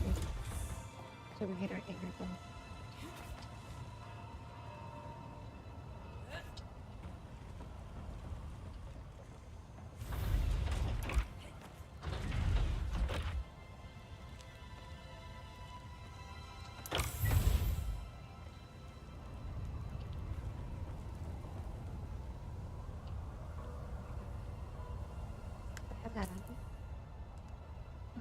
Lucky.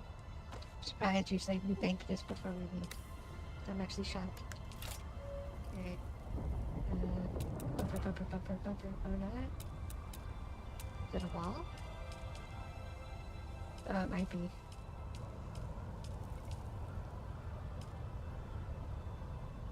The heart of Rendavo. Rendavo's father was a sergeant, old and bent and grey. He served the Duke in '88, back in a bygone day. He lived out in the desert and scraped his meager fare, with children 9 around him and Ren, the youngest there. The older siblings learnt some sense, but Ren was left without.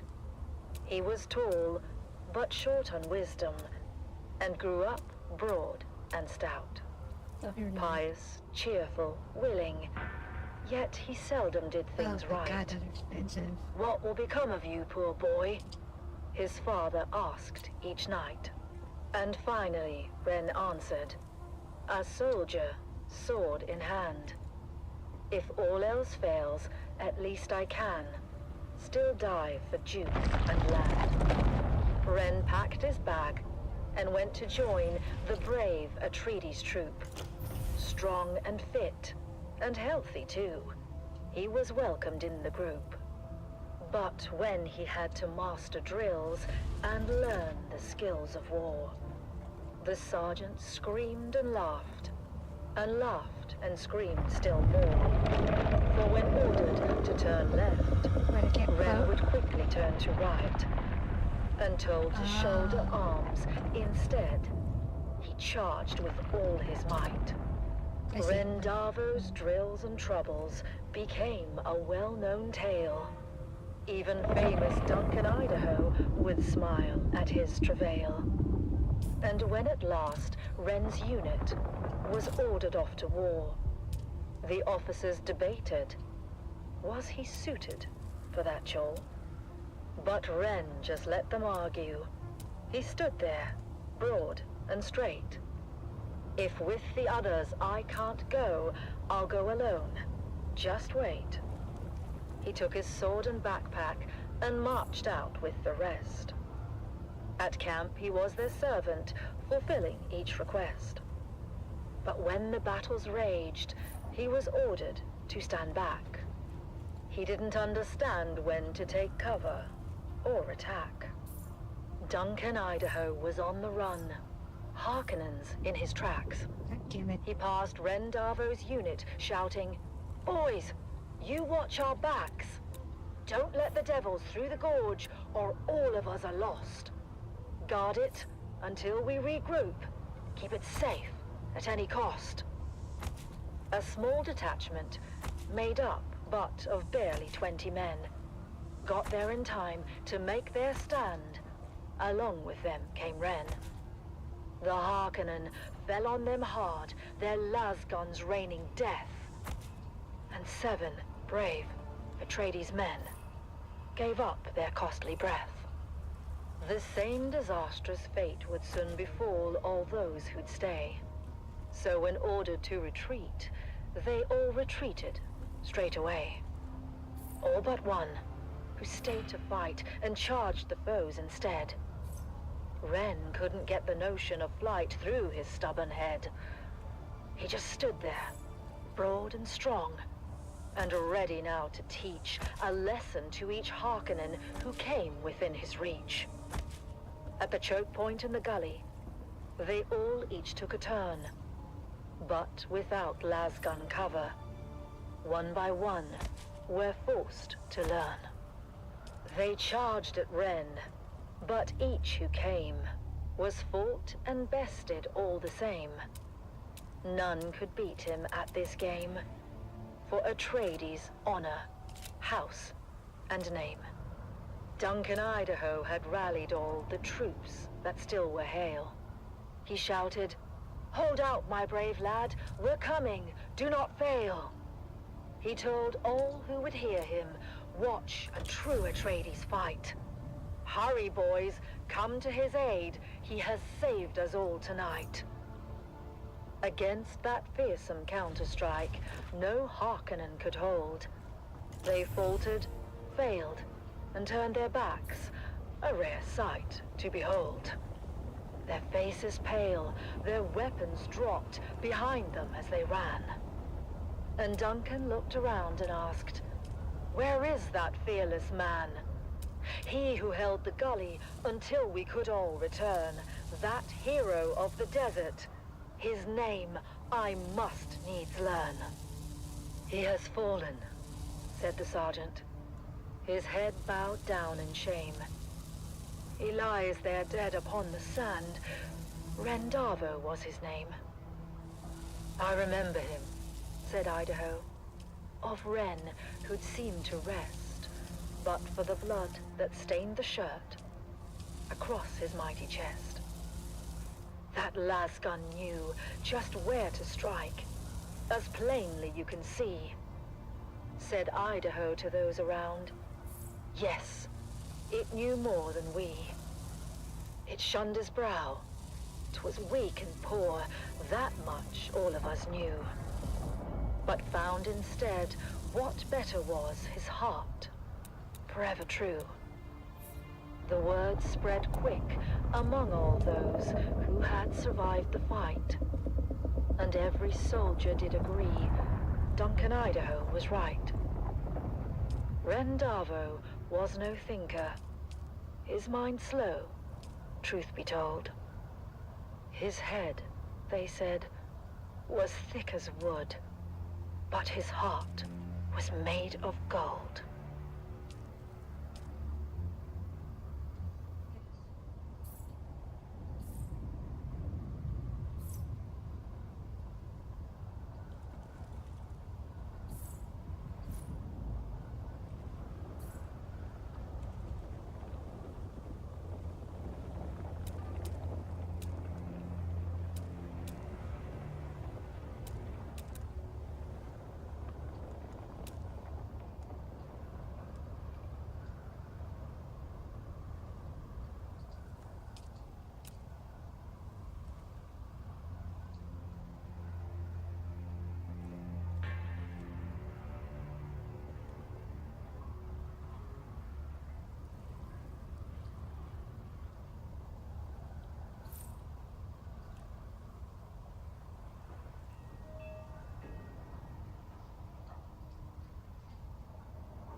It's the Wastelander Chronicles, brought to you by O'Gary's Imports. O'Gary's Imports. If you want it, we have it. And if we don't have it, we'll get it.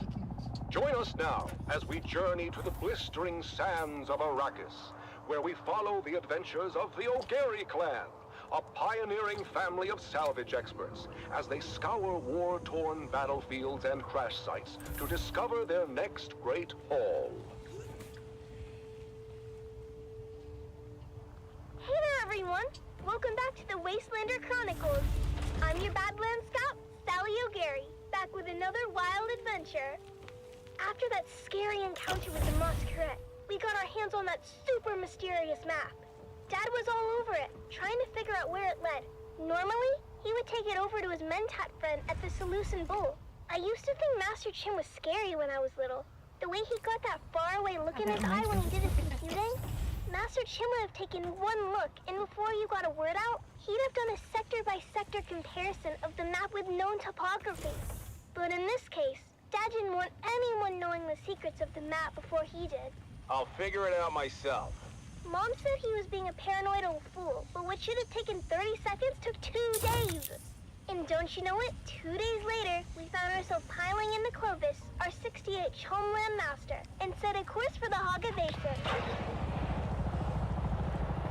Once we were underway, Dad unfolded the map and pointed to a marking that looked like an angry beetle. This is our destination, kids. Remember that old Empire facility we found a few weeks back? It was a maintenance facility. You know, a bunch of tool pushers they kept around to fix stuff for the eggheads. I guess a scientist can tell you how much a pound of worm shit weighs, but put them all together in a room and they still can't turn a screw to save their lives.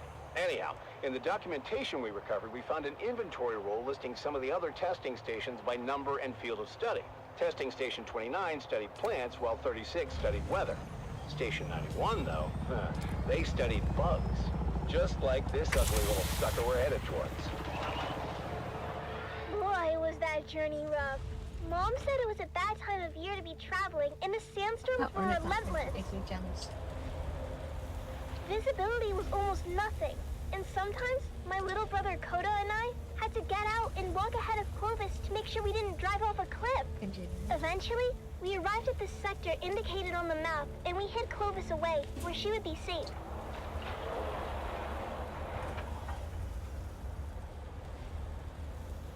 As usual, Kodo and I took the point and went ahead of our group. I won't lie, every step of that mission was a chafing nightmare. Before we left Clovis, I made the harebrained decision to break in a handed-down stillsuit that didn't fit right.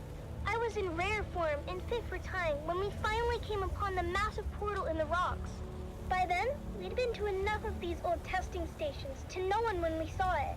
The oversized doors were slightly open, but peering in, we could only see darkness. Koda was immediately apprehensive. Reading a lot of foot traffic, Sally. I'm not sure how lost this old testing station really is. Of course, that's when Dad and the rest of the family arrived. I knew it! Keep it down, Finn. I knew it. You said I was a fool. You said I'd lead us into an ambush. The night is young. Ignore your petulant mother, kids. We go in wedge formation. After me. We squeezed through the narrow aperture with ease, but quickly found our way blocked by a massive pit of darkness. After we recalibrated our optics for low light, we found a narrow ramp that wound down to the gaping shaft. I forgot all about my chafing as we descended into the darkness. I hated the feeling in there, the lonely, oppressive atmosphere that long-abandoned places had in common. But the spell was quickly broken when a Harkonnen fire team floated on the center of the shaft from above. We flattened ourselves against the wall and kept out of their lights as the noisy and oblivious troopers floated past. You know that bloody city will never be finished. The beast is a fool. One day the Baron is going to come here and see where all his Solaris went. You don't want to be around when that happens. And why is it you don't want that? You haven't met the Baron yet, have you, boy? Damn it, Finn. This isn't a testing station. It's a Harkonnen base. Can it be both? I told you the night was young. So, what do we do now? This place is huge, and we came this far. I say we go on high alert and check it out. We couldn't risk getting caught, so we stuck to the shadows and moved as quietly as we could. Mom was right. This place was huge, with tunnels going off in every direction. We saw rooms full of weird machinery and old tech, stuff I'd never seen before. But oddly, no bugs or insects of any kind. There were never any bugs, Sally. I think the symbol on the map indicates Harkonnens, not bugs. Well, their helmets are kind of bug-shaped when you look at them. That's when we heard footsteps and ducked into a side room just in time. Peeking out, we saw a group of Harkonnen troopers march past. We didn't know how many there were in total, but any kind of combat would have brought the whole base down on us. My heart was pounding so hard, I was sure they'd hear it. After they were gone, the spirit of adventure had left us, and we resolved to get out of there as fast as we could. Coda and I really wanted to kill us a Harkonnen, but Mom told us it wasn't our time yet.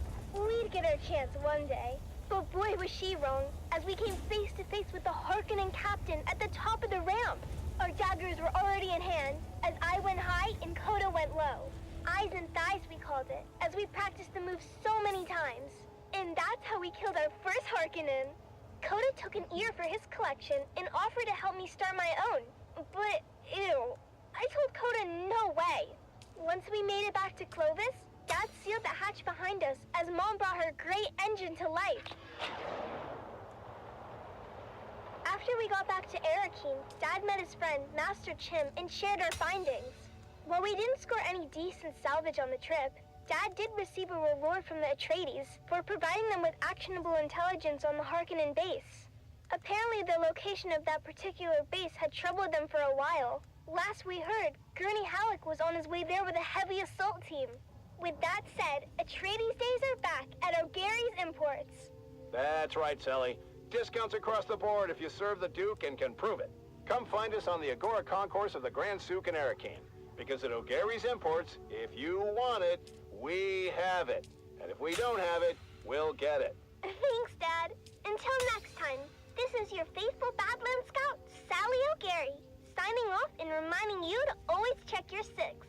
And come back next time for another episode of the Wastelander Chronicles.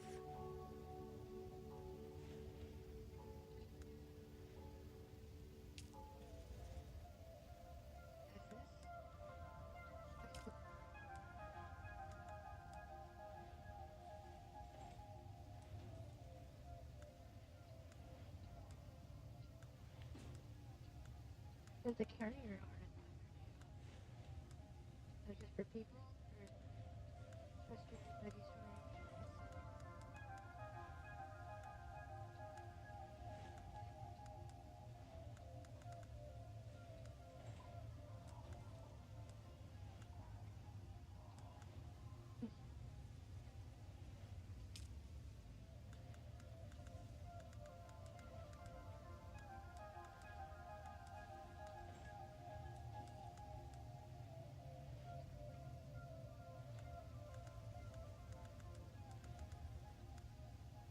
Okay.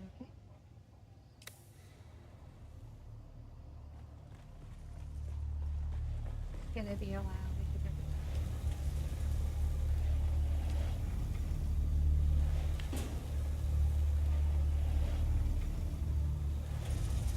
did not refine aluminum. Pockets. Will we fall from there?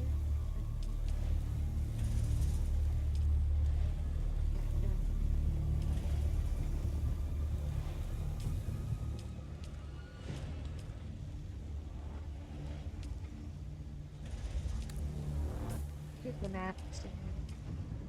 Got a land that isn't in the basin, so it's easy to get to.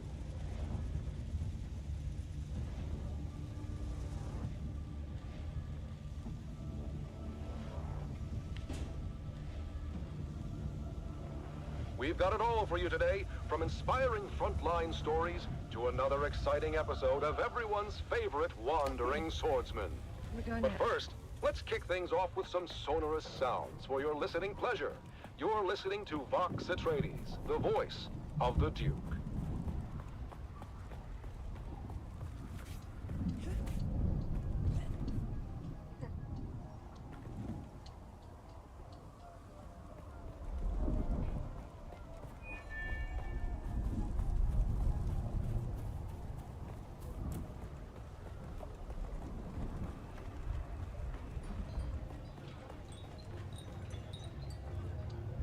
Can I fly you somewhere today? Music to my ears. Where do you want to go? The basin is a pretty... Let's try to avoid any pot shit.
In this troubled age, when darkness stalks the land and corruption threatens to extinguish the last light of hope, a lone warrior roams the cosmos. A wanderer with no allegiance to any but truth and justice. He stands as a beacon in the darkness. He stands for those who cannot stand for themselves. He is the last man standing. He is the swordsman. He is the last samurai on this block. He is the last samurai. Episode 2732, the Slave Lord of Amaranth. After his showdown on the plains of Jericho with the renegade Hyrenzeer, the swordsman finds passage to the Delta Amaranth system in the far reaches of the Trinary cluster. Hopefully it's not all the way up there. Are you sure you wish to disembark here, of all places, swordsman? Amaranth 3 is a remote mining world of little import. No highliner is due to pass this way again for some time. I am sure, Guildsman. I will find my way. Very well. A Chome resupply freighter leaves within the hour. I have arranged your conveyance to the surface. Fare thee well, swordsman.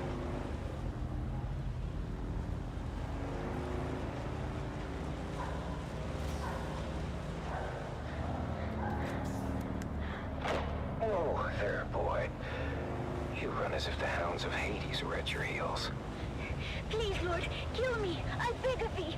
Slay me where I stand. I cannot go back to Lord Varric. Lord Varric. This is not a name known to me. What house governs this world, boy? For many thousands of years, this stewardship of Amaranth 3 fell to a house minor with allegiances to the great house Waku.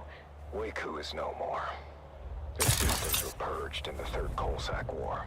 Their holdings forfeit to the Spacing Guild. As you say, Sirrah.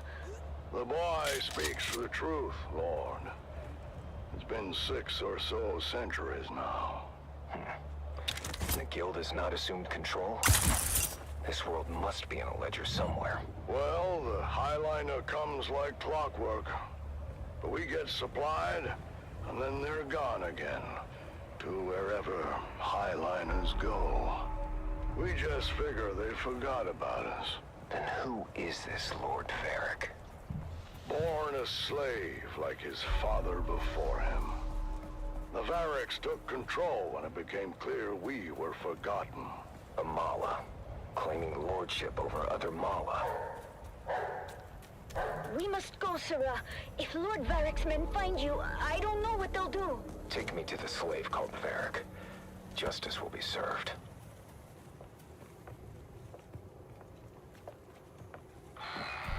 Who dares enter my hall unbidden? I dare, Mala. You claim authority that is not your own. For that, I claim your life. Oh, you? What is your name, stranger? I would know what to mark upon your grave. I am the swordsman. Your false reign is over, Varrik. Guards, don't just stand there. Get him! Lord Varrik, the stranger fights like the swordmasters of legend. Impossible! The swordmasters were destroyed. The remnants scattered. 6 to 1, he is outnumbered, and still, our men cannot strike him. Fool! They do not have to strike him. They only have to maneuver him onto that trap door. Goodbye, swordsman!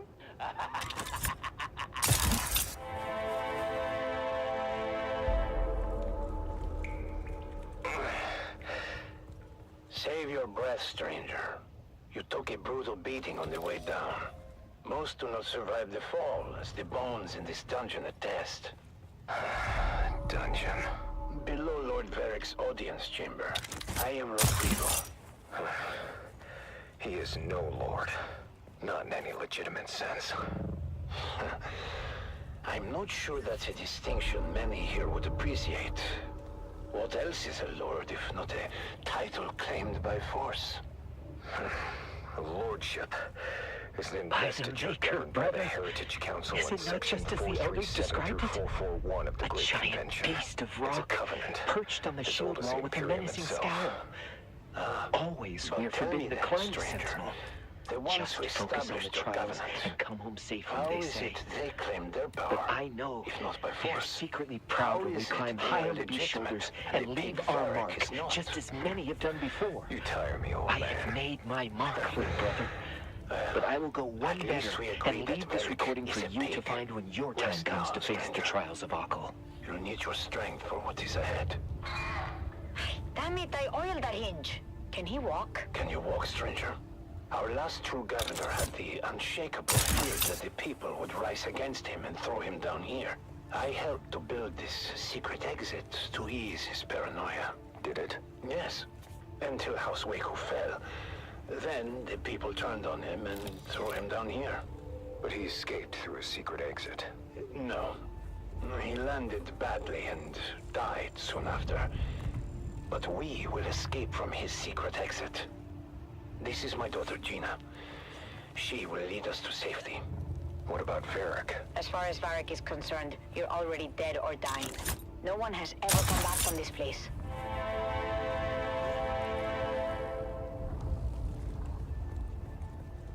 Easy now, swordsman. I've tended to your wounds. Thank you, both.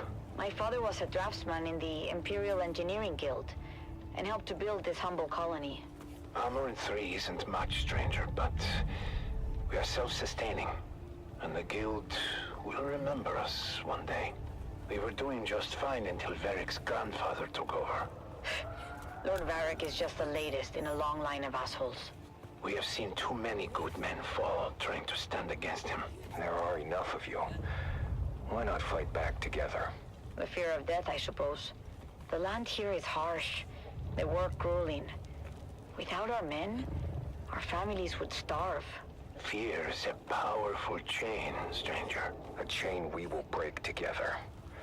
Send word to the villagers. It's time to end this.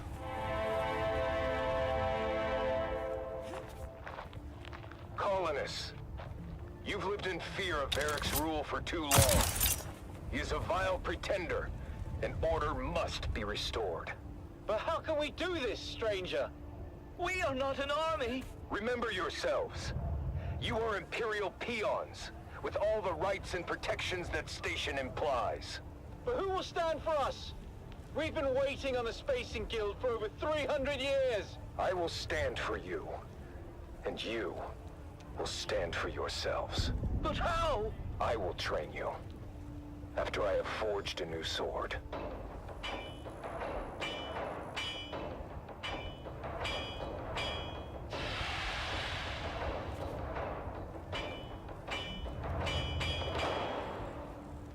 It's time.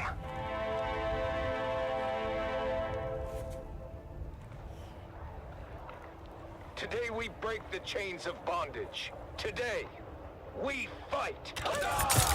We've gone over the plan. When next we meet, it will be over the body of the dead slave called Varric.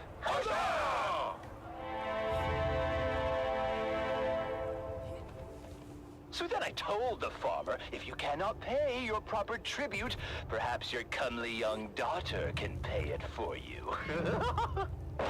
Slave Lord Varric, your false reign ends now. You? But how? Guards, get him!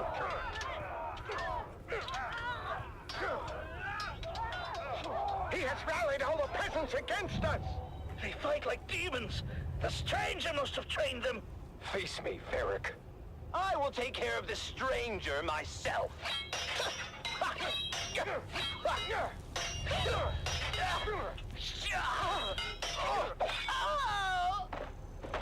The tyrant has fallen. You have won your freedom. But... No! Father! Your father fought bravely, Gina. His sacrifice was not in vain. Thank you, swordsman. You've saved us, but... I've lost my father in the bargain. His spirit lives on in the freedom you now share. Freedom to serve your proper masters, the Spacing Guild, who will undoubtedly return soon to claim you all. But what do we do until then? Hunger and disunity may come, but you must remain steadfast in your duties, and the honor of that will sustain you. Remember, a righteous heart is never truly empty. You're right, swordsman. Is there any way we can repay you? Setting things right is payment enough. And now, I must move on. I'll never forget you, swordsman. Swordsman? Where did he go? And so, the swordsman leaves another world better than he found it. Join us next time for another chapter in the saga of the Swordsman.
So see, it takes electricity, so you want to make sure you have a decent battery, but you can, this is how you get down from those things.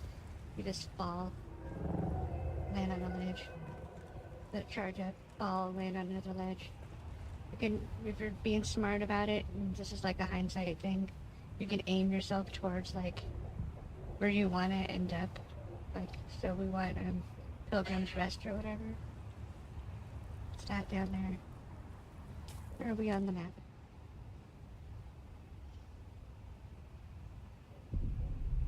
So we would turn around, come this way, and fall. It's a long way down, but you just want to make sure you land on a ledge every now and then. You will be okay. Uh-oh.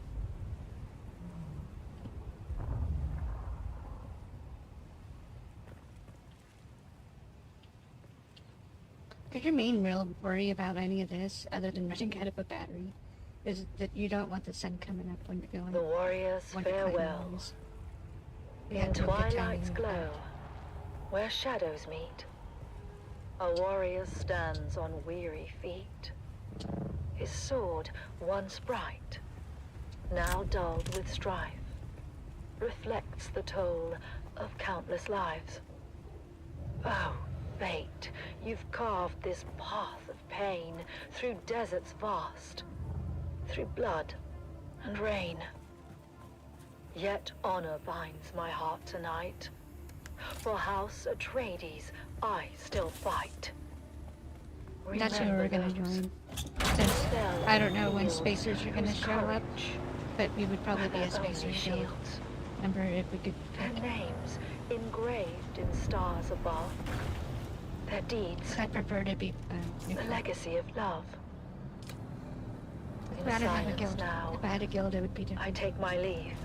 I just saw that one. For battle's end and souls must breathe. But know this truth, my comrades dear. In every heart, we still stand near. Oh, house of just and noble name, we've lit the stars with honor's flame.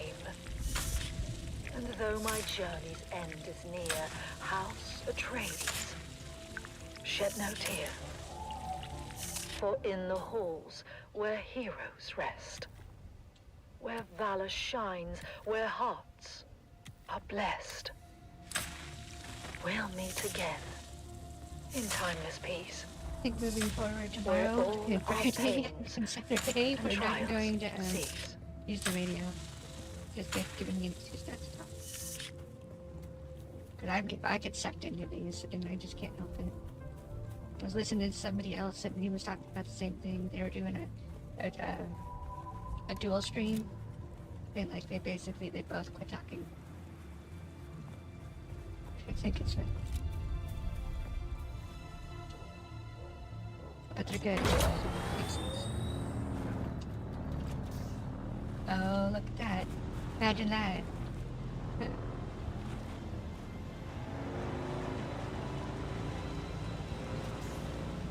mean, I can't talk. I'm surprised everybody I know isn't playing this.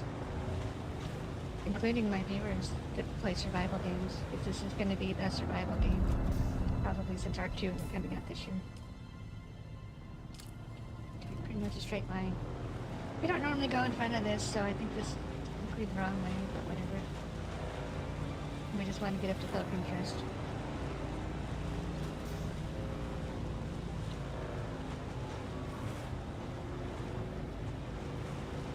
Some of the people I know must have heard somebody like Asmongold say that this was a good game, so now they're going to play it. They can't make informed decisions for themselves.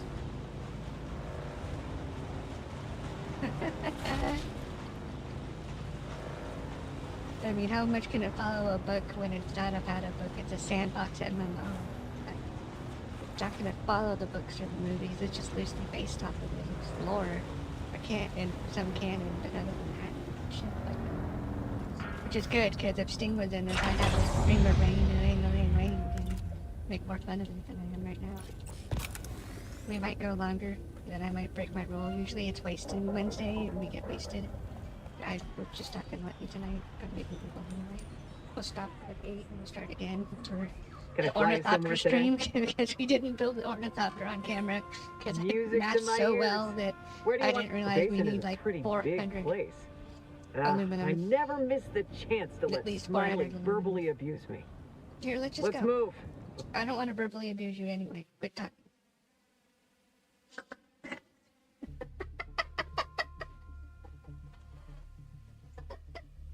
Oh my. I think I'm gonna start the second cookbook this week too. The harvest isn't done, but I have all the crops planned for the summer crops, so I can start making recipes. The only thing I don't grow is the cows or the pigs or chickens, because we're in the city and I'm not doing chickens in the city, and you can't do cows or pigs in the city at all, I don't think. You might be able to have a pig, but that would be such a waste. And it'd stink so bad, it'd be like... Well, actually, that's not true. And you can make it to where the pigs are actually pretty clean. I know somebody who raised pigs. But, if they're only dirty if you're if you're abusing your pig. And you're not, like, cleaning the stall because you're afraid it's gonna try to eat you. Because I've heard that before. Like, you don't want to fall down inside the pig stock, inside the sty. They will try to eat you. If they're that kind of pig. The bigger sows don't care. It's a survival of the fittest thing to them. Or something like that. Okay. These guys need to get with Empyrean and get their daisy chainy things sorted out better. Because this is just not cool that you can't just... Oh, crud. What is it? We're on the generator, I think. Always with you. It's Vox Atreides, the voice of the Duke. Technically, we can go for a flight, so I guess we made it. Technically, right? We made it. Because now we have all of that. The storage is immense. Like this. Look at the volumes. 1,750. We'll never use that because we don't do it like that. I'd be more. It'd probably be more probable for me to fill up raw resources than it would be to be filling up refined. Just because I wouldn't see the point in wasting all that time on refined resources. Do I have anything to recycle? Yes, I do. Okay. Good. But we're almost done. Like, I've been playing since the 5th, so like 6 days later. I mean, other than like doing the sandboxy parts, progression's fast. It's nice. I think they give you so many research points that you'll be able to max out all the skill trees. At least that's how it feels so far. Let's get this built. Take her for a test drive. Nothing major either, just a test drive. Because I want the storage built before we go anywhere fun.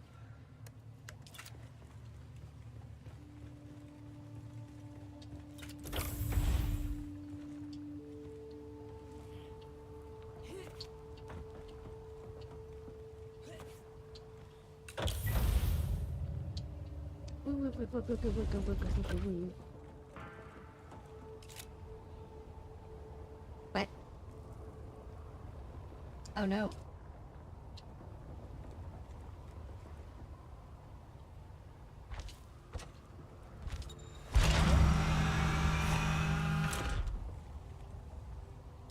Are you shitting me? I did that with the buggy too. Travel to new areas of Arrakis by flying an Ornithopter to the edge of the environment and entering the overland map. Traveling will require fuel and water. Yeah, I guess we already did. Let's go see if we can get some aluminum back from recycling this thing.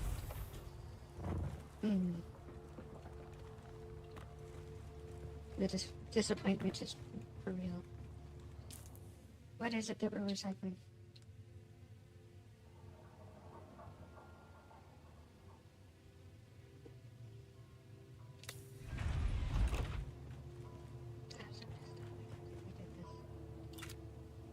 Oh well, whatever. It happens.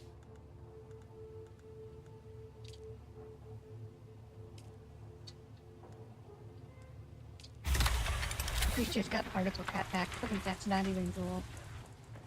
Oh, we need gas.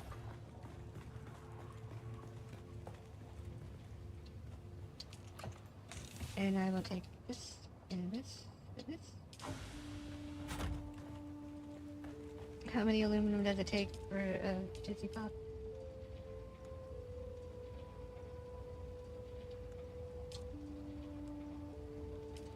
$55.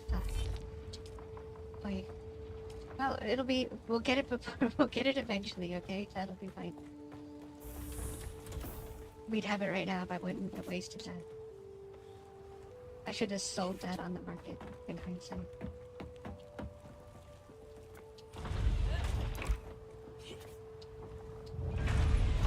Don't you just... You're just climb. Nothing crazy. Come on now. Jesus Christ.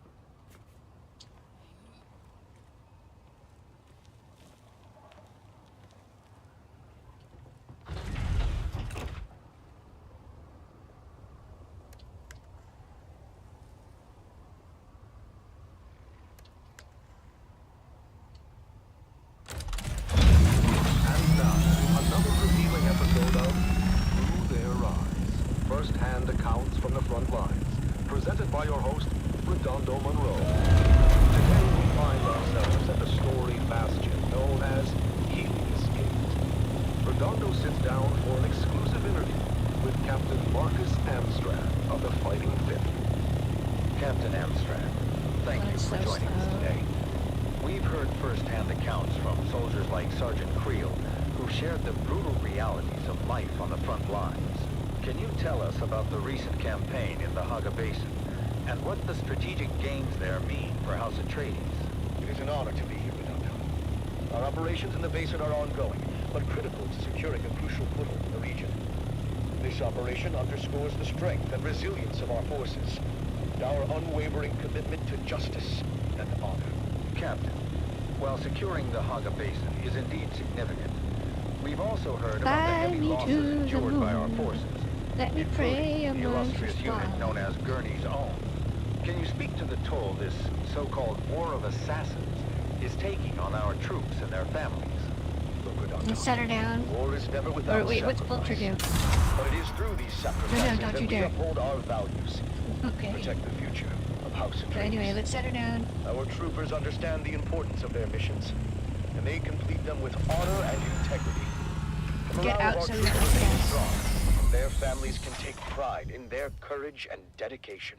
In previous episodes, we've heard how brutal some of these missions have been, and about the emotional toll on our soldiers.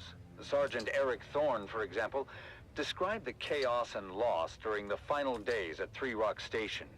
How do you address the concerns of those who feel that the cost of this war is too high? The cost of freedom and justice is never too high. Every mission we complete, every campaign and every sacrifice we make brings us one step closer to a lasting peace and a brighter future for House Atreides. Our troops are well trained and well prepared to face the challenges before them, and they do so with unwavering resolve. Captain, some have raised concerns about the ethical implications of our tactics and the impact on civilian populations. How do we ensure that we maintain our moral high ground in this conflict? House Atreides has always held itself to the high standards of the Great Convention. Our tactics are designed to minimize harm to civilians and uphold the principles of that treaty. Any deviations from the standards are swiftly addressed and corrected. Our commitment to honorable warfare is unwavering. There have been reports of war crimes committed by Harkonnen forces, as well as allegations of misconduct by our own troops. How do we respond to these allegations and ensure accountability? The Harkonnens are known for their brutality and disregard for both human life and any type of agreement between the houses.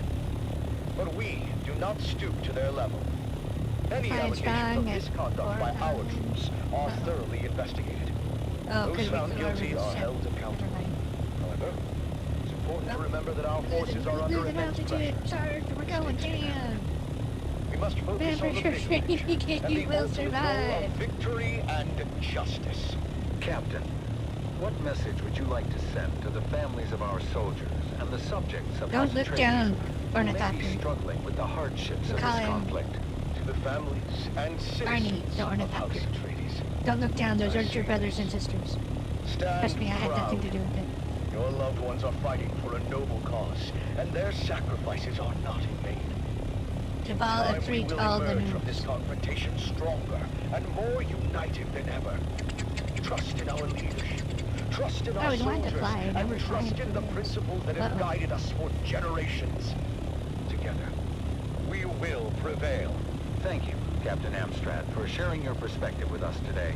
Below us, Your huh? words remind us of the strength and resilience of House Atreides. That concludes our interview with Captain Marcus Amstrad. As we continue to navigate the complexities of this conflict, let us honor the bravery and sacrifices of our soldiers and strive to uphold the values that define House Atreides. Join us next time for another episode of Through Their Eyes. You have listened to another episode of Through Their Eyes, first-hand accounts from the front lines, presented by your host, Redondo Monroe.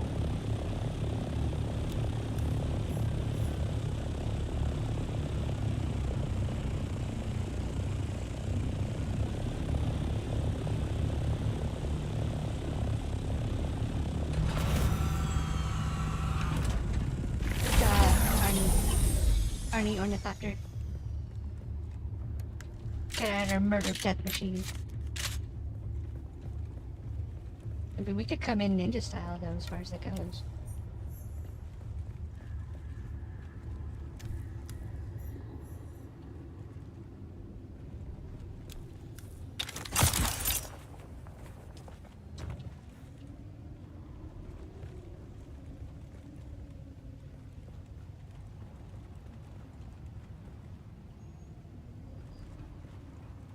What are we doing? We're Atreides, deserters, but they're dead. Anything over here? Anybody? No, anybody home? Who's goes there? Oh, it's one of you. Reveal yourself. Oops. I've got your back.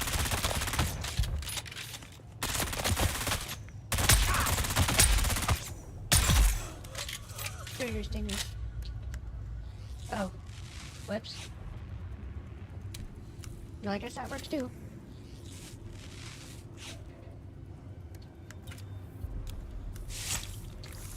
I will take your gun.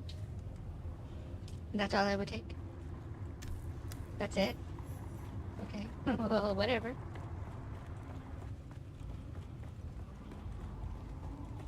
Before we lift off, we'll go get the other one.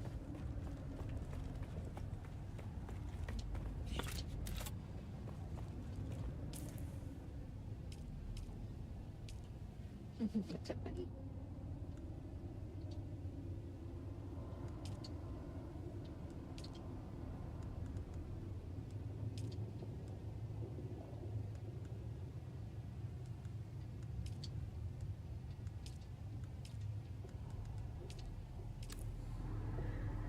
We came out for fun.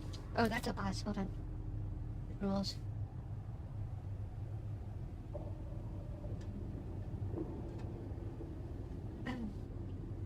Yeah, we won't stop the stream. We'll just go until I don't feel like going anymore. I like till 10, 11. Like that.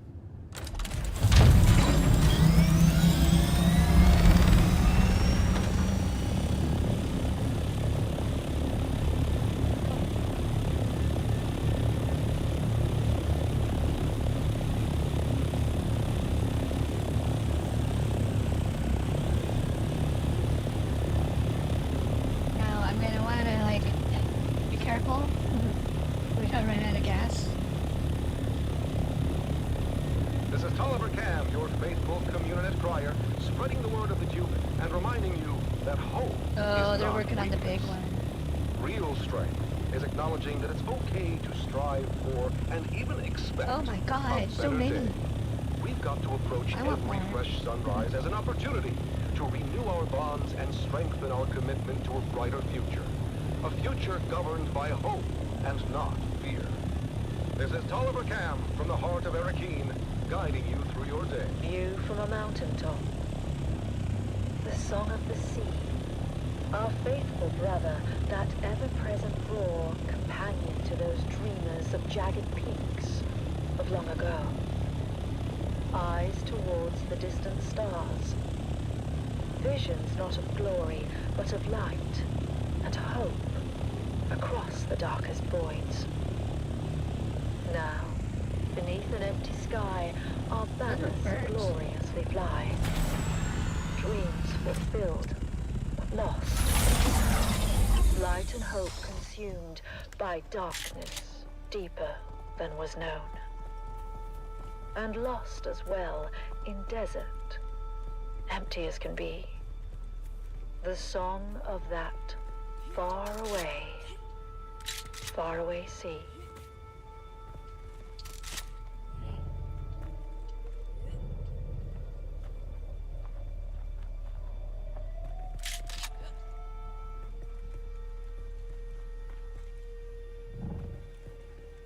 I didn't realize there were worship animals other than the Drapella thing.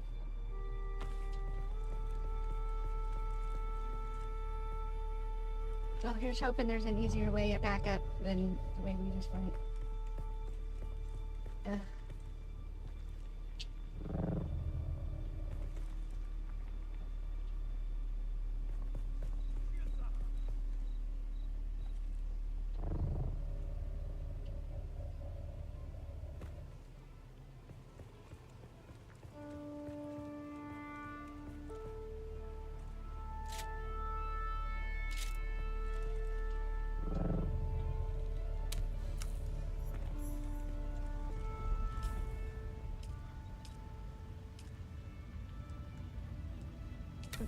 Oh good, we have no scrap metal.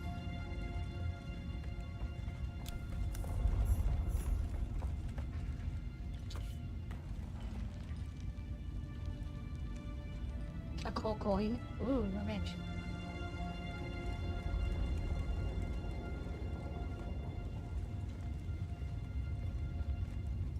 Reveal yourself. Oh. Shield off. Who's that?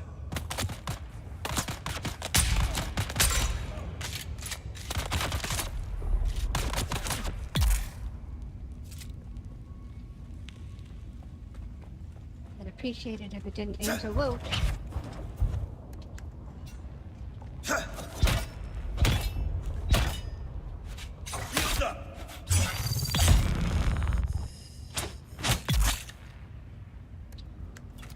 So, whoa, that's right. Oh, whoa, whoa.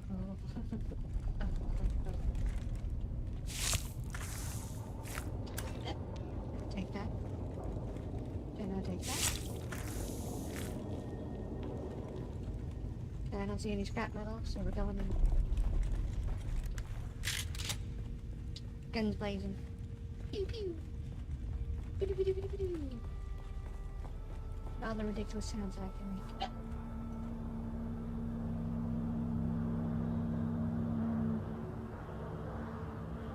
Oh, I think somebody's here.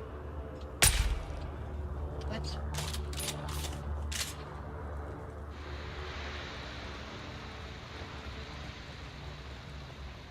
Hopefully this isn't giant huge like the one.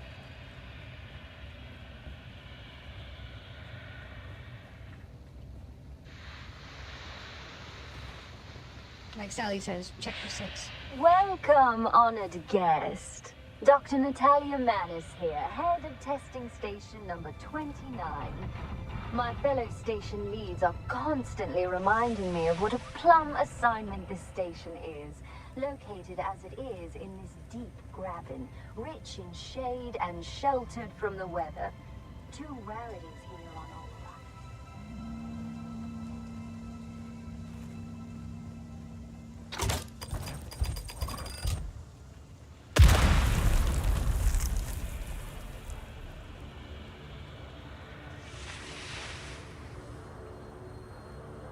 Oh, that's disappointing.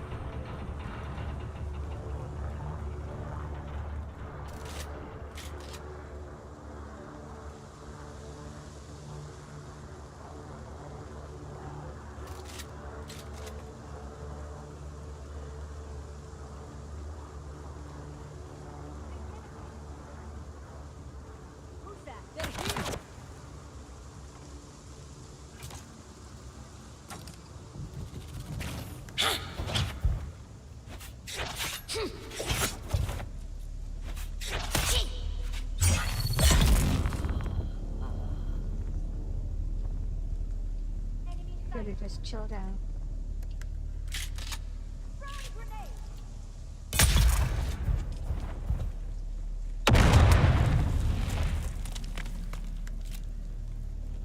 Didn't wanna take your life, but you let me try.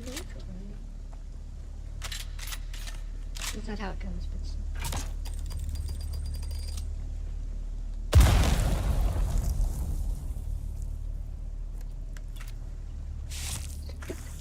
Oh, she got stuck in the sticker.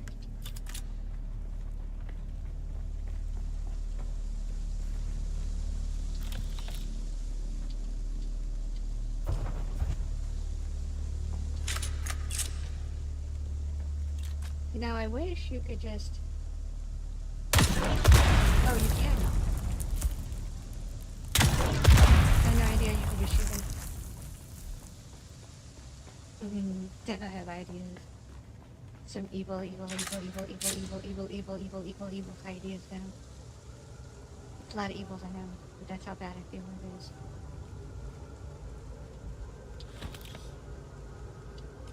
Check your bullets, that'll pay for the surgeon. I mean, not really, but it's okay. So what are you guys doing down here? Surprise. I'm not dead. I just figured we'd all end up that way if we kept at this stupid war. That fat pig of a Baron doesn't give a crap about us. So I found a way out. Not just out, but out. As in off-world. So here's the thing. We've got room for one more. If you're ready to leave this worm-riddled sandpit, just start spending time at that dive tea house in Windsack. I'll find you there. Where's Windsack? So, you know.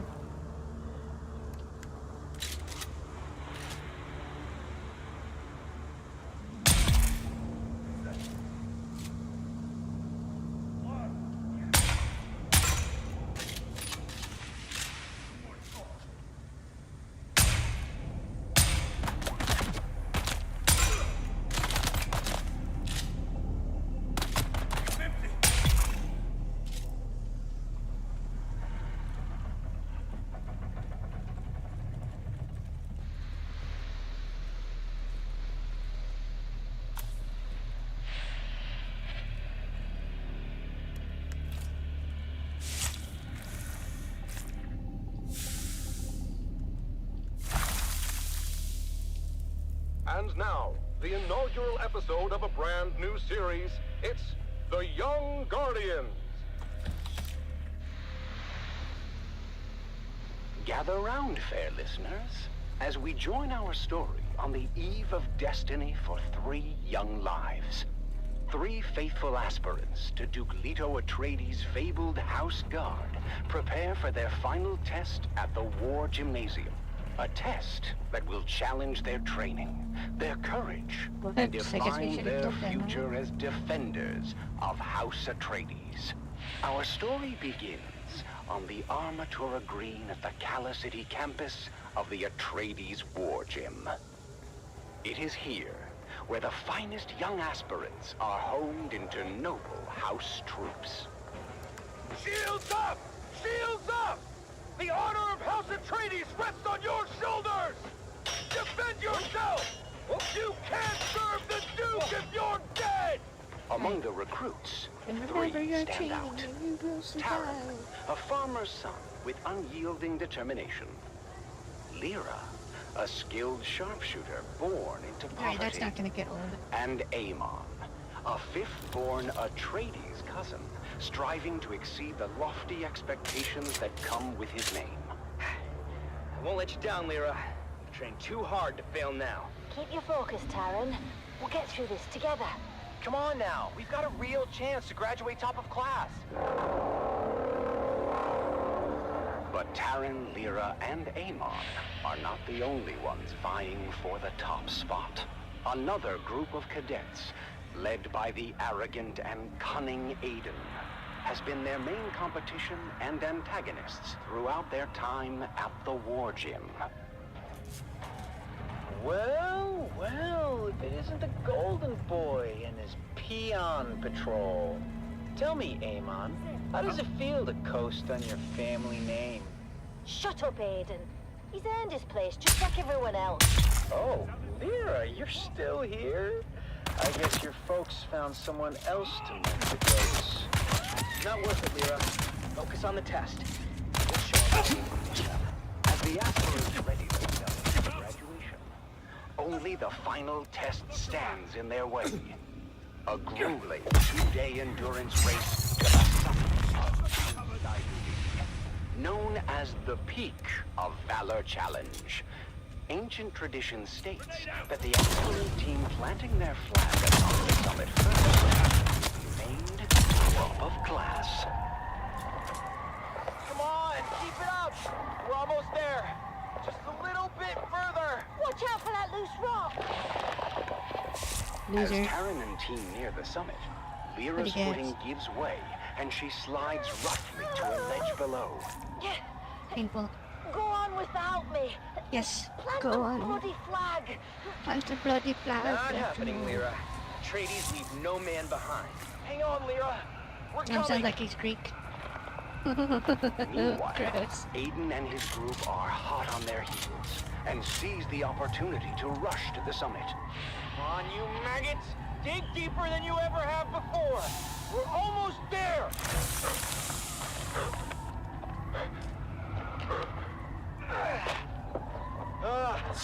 Still needed. Yes. Cosmetics to cover tattoos, all skin tones, hardcore vendors have these civilian footwear. Arachne vendors get everyone's sizes. Don't buy them from one place or all at the same time. We're a team, remember? Luggage. Despite their Aside best from the efforts, bags, we'll need some Taryn, civilian Amon, crap and to Lyra fill them. finished They need to second be in the challenge. convincing if May not searched be by top guild of class, security. but No we did right by military our gear. friends. No Harkonnen will diminish equipment. that. No The day before mistakes. graduation, Taryn and Lyra ventured into the lecture hall to return a borrowed tome, when something strange caught their eye. Huh.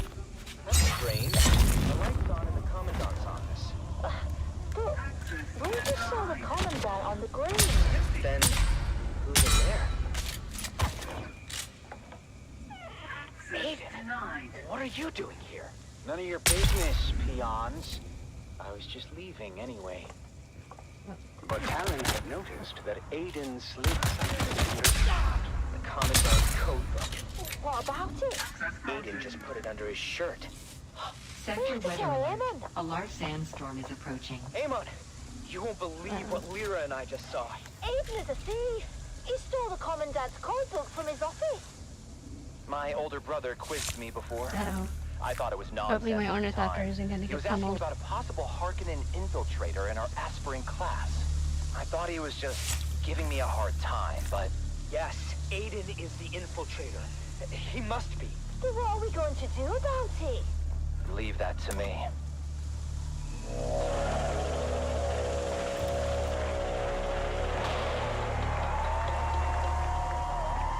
The graduation ceremony is a grand affair, as the Commandant presents deployment orders to the well-deserving class. Called to the stage, Aiden and his group walk triumphantly up the aisle, expecting to receive top-of-class honors. I told you, fools who would end Sector up on weather top. alert. A large sandstorm is approaching. Aspirant Aiden, you and your group are hereby charged with espionage and treason against House Atreides. No, this is a misunderstanding. Unhand me! And since this is wartime, the Articles of Canley are clear on the sentence. As for the rest of you, you have all proven yourselves true warriors of House Atreides. You have earned the right to wear the Duke's coat of arms and uphold the responsibilities and traditions that come with it. Stand tall, for you are the future of our house. Here's the bar. As Aiden and his group are led away by military police, Taryn, Amon, and Lyra rise together with the rest of the class, proud and vindicated. We did it! We actually did it! It's not about the accolades. It's about doing what's right. And so, with hearts full of pride and the weight of their ancestors' legacy resting upon their young shoulders, our young guardians go forth as true soldiers of House Atreides. I guess all that's left for us to do is unseal our orders and see where we're bound. Wherever we go, I just hope we're together. Shall we open them at the same time? On 3. 3, 2, 1. Power. Here's the details about the chum drone you'll be impersonating. We're going to war. He had a wife and 2 kids on a cars. Join us next time. Sucks on to The be them, Young I guess. Guardians, as our heroes You'll find all the continue their specifics journey, in the dossier. facing Make new sure you challenges memorize as they it all so uphold you the can answer legacy guild of House security Atreides. questions without Until hesitation. then, remember, I'll be testing your honor and knowledge in a loyalty couple are of the days, true so mark don't of a slack warrior. off. Welcome, honored guest. Dr. Natalia Manis here. But the door that was locked. Oh, that's something I need.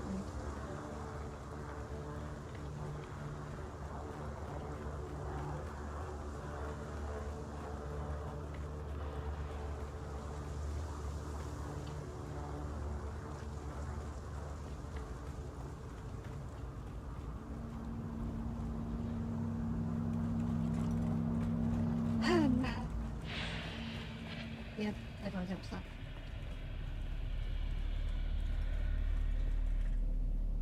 Alright, no.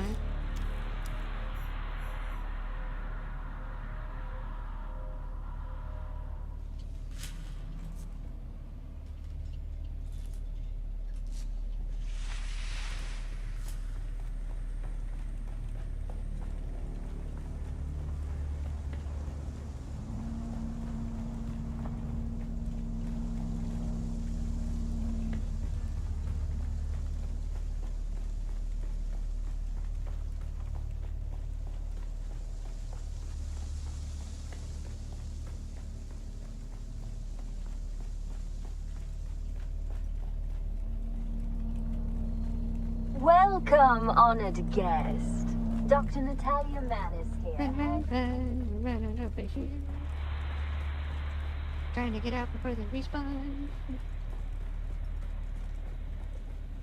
Not right, right before they respawn. How? Hades, are we gonna get up to? Oh, Jesus Christ. Got a block.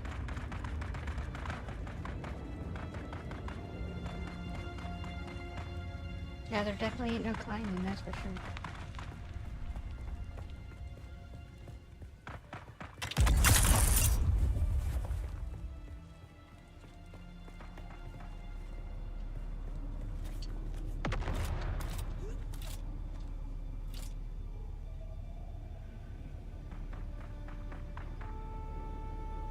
Where's my light? Where's my light not coming on?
Wish it was like the Batmobile, we could just push a button and then the Ornithopter just shows up.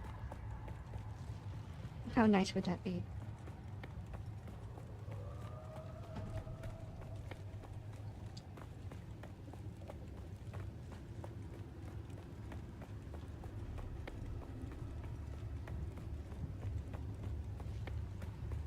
And the bike's so fast that I'm afraid to use the bike in low visibility. But we don't really have a choice. We gotta do something.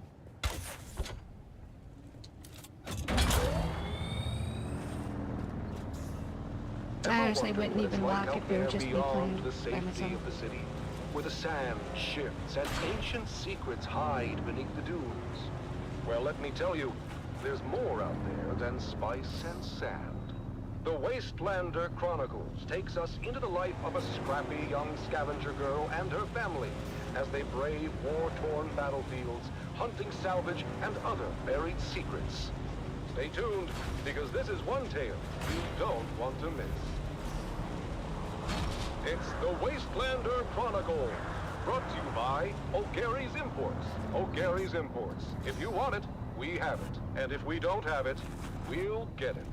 Join us now as we journey to the blistering sands of Arrakis, where we follow the adventures of the O'Gary clan, a pioneering family of salvage experts, as they scour war-torn battlefields and crash sites to discover their next great Yeah, I know where haul. we are.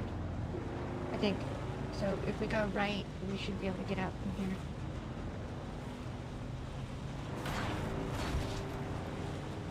Hey there, everyone! Welcome back to the Wastelander Chronicles.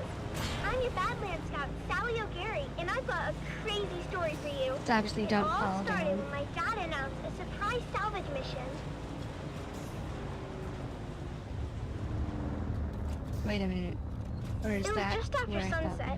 Dad has spent all day, as It's always, where I go to mining our harvest storefront Erythritide and listening to or the whatever it's space called. traffic controllers Okay, this going is about where I their thought we business were. on the community. think. I always tease Dad and ask how There it is shouldn't he be can any listen to mobs those here. encrypted channels, and he just shushes me and tells me to clean my yeah, guns. this is the right one. But this was the day Dad's patience and Oh, I Exposito guess not. community receiver paid off. He overheard a distress call from the Leopoldus, a light freighter carrying machine parts out of Bella to Goose. Now, you might be thinking, Sally, what's so darn exciting about machine parts? But in the salvage game, we learned that a ship listing machine parts on its cargo manifest could be carrying anything from precision lab gun barrels to cybernetic eyeballs, so it's worth the trip. Of See, it course, goes up. Dad's not If the it goes best with up, his it numbers, goes out. so it was up to Mom to triangulate the coordinates and plot our course to the crash site in the And this minor one straight Earth. goes out As from the always, looks of it. when we They're bringing crawled it into from Clovis, our vintage They're real 68 close to Tome it, Landmaster, which is great. Mom reminded us of the grim dangers waiting for us in the desert.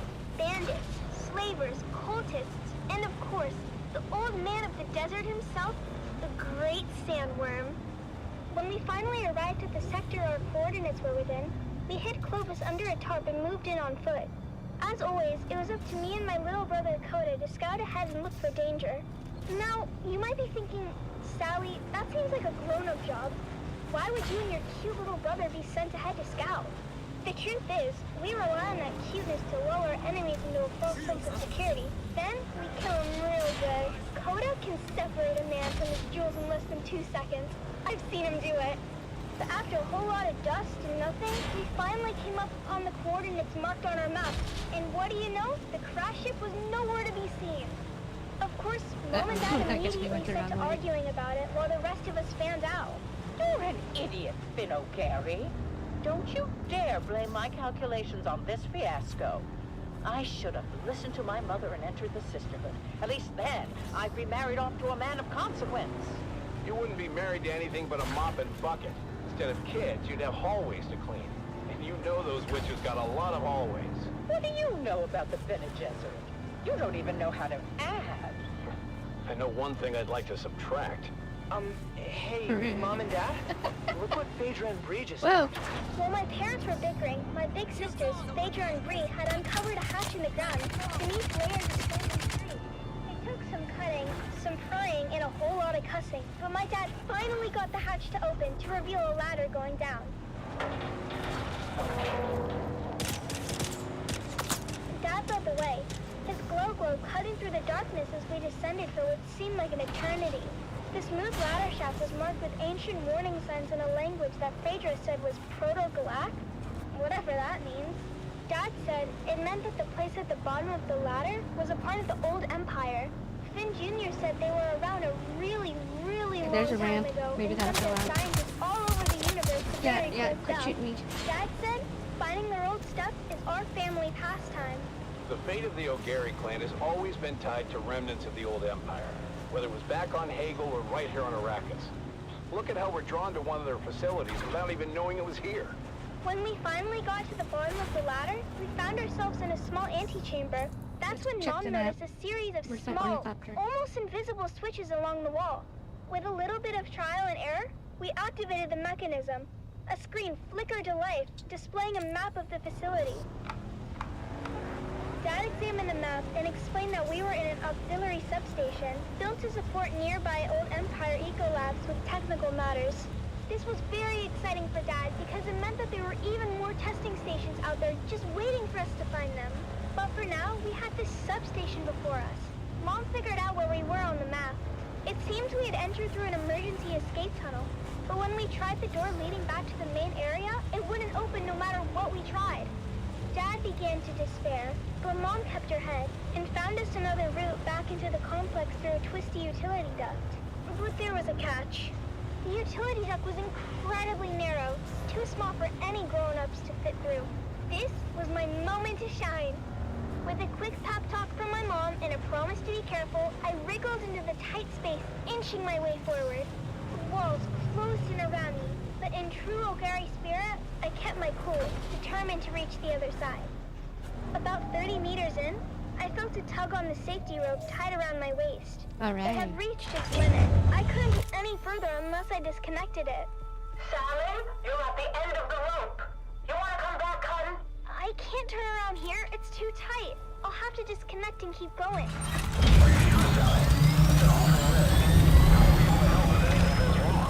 You didn't raise me to be a coward. What does that always say the O in O'Gary is for? Obnoxious? I'll be fine. Just keep a lookout for trouble. It tickles my lips. And kept pushing forward. Fingers crossed that the passage will lead somewhere. The angle of the duct meant there's no turning back. If it was a dead end, I was surely a goner. But hey, what's an adventure without a little risk? I think I can see something up ahead. It's an access hatch. Here's hoping I can open it from inside. I made it! The access hatch opened onto a huge chamber, lit by a soft, eerie glow. It was a real treasure I think our trove next of adventure ancient will be going to find the preserved perfectly through the ages. Actually, I think it's After Jasmonium. marveling at my discovery for a spell, And we could use some of I managed that. to backtrack to the escape tunnel where my family was waiting. Now I understood why we Get a were new cutter never on the able buggy. to open that door. It was blocked by an ancient power loader. Fortunately, the control pod was still in place, so I was able to move that great beast away from the door. Honey, are you okay? I'm fine, Mom. Where are you going, Finn?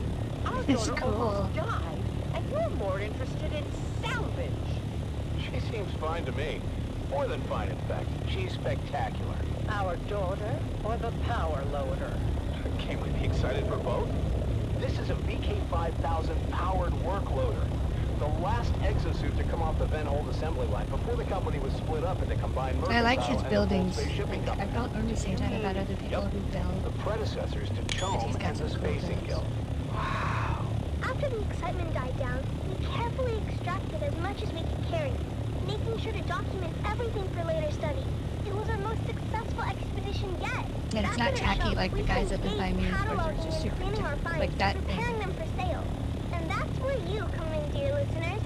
That's right, Sally. At O'Gary's Imports, it's our Old Empire extravaganza. And you won't believe our prices. We have SD converters. We have anti-induction modules. We have cobalt-tipped rams. We have articulated John doors for men and women. Come find us on the Agora Concourse of the Grand Souk in Arakeen. Because at O'Gary's Imports, if you want it, we have it. And if we don't have it, we'll get it. Thanks, Dad. Until next time, this is your faithful Badland Scout, Sally O'Gary, signing off and reminding you to always check your six. And come back next time for another episode of the Wastelander Chronicles.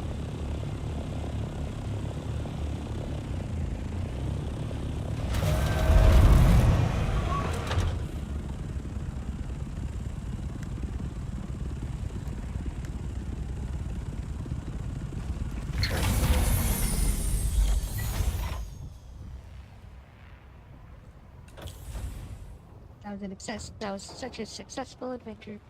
Get some gas.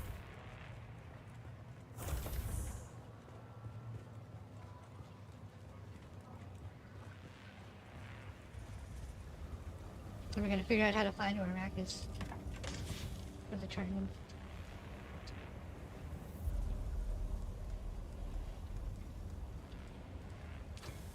And deposit everything else real quick.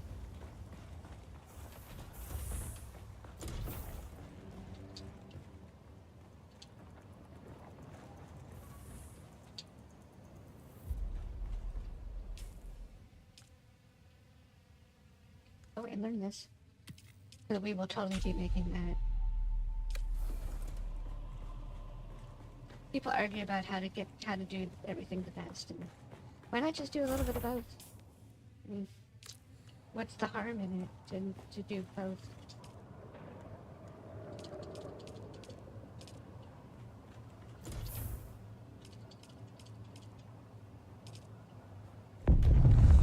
After we get these turned in, we'll go to we'll do the 5th question. Because I can't do those off camera, so we need to get those done too.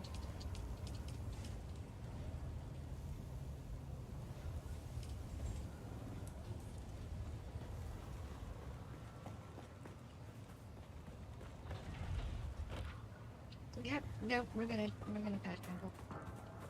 Change my mind.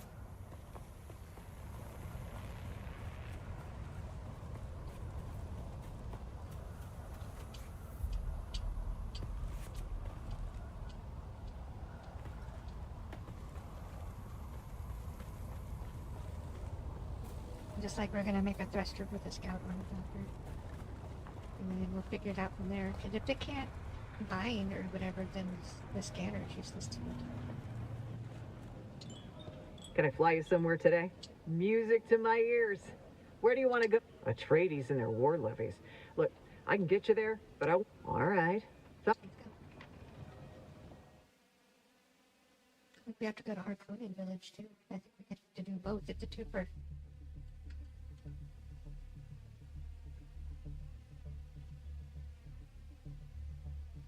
Our combat's gonna be a heavy.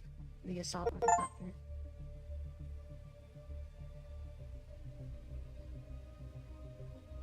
That's interesting.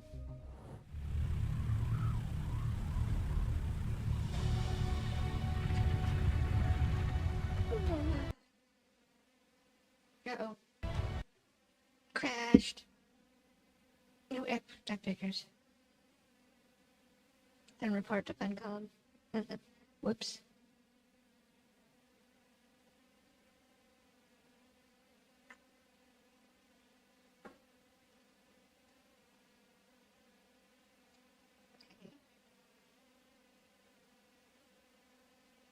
Wow.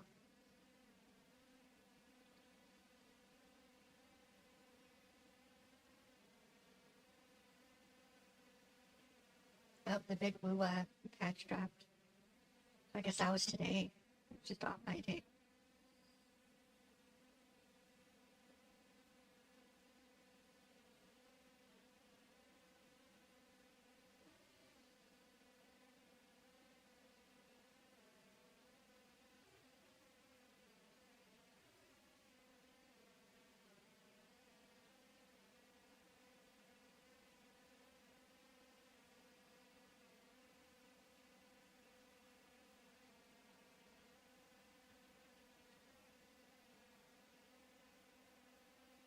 I mean, right? Shouldn't we just have that screen up?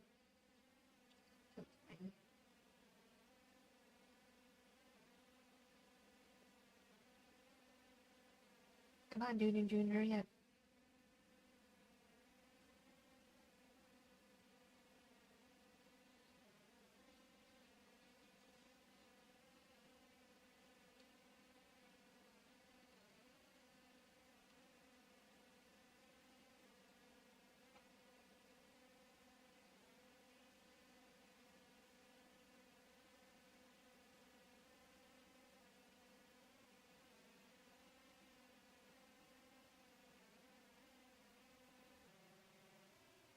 Oh, wow.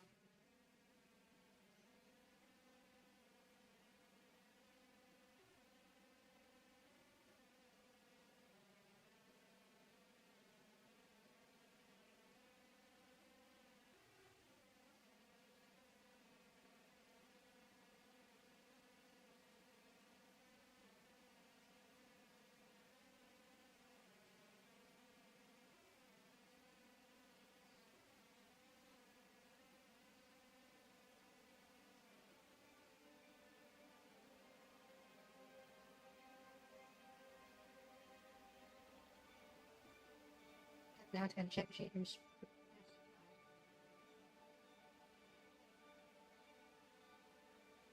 Guess that had something to do with the GPU then, huh?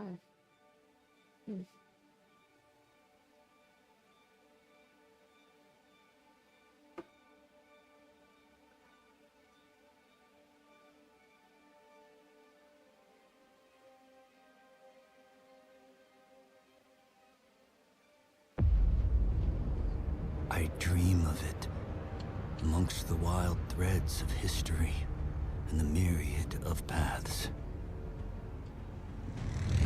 My path saw the Imperium rise. We don't care about any of that. Can't watch that on YouTube.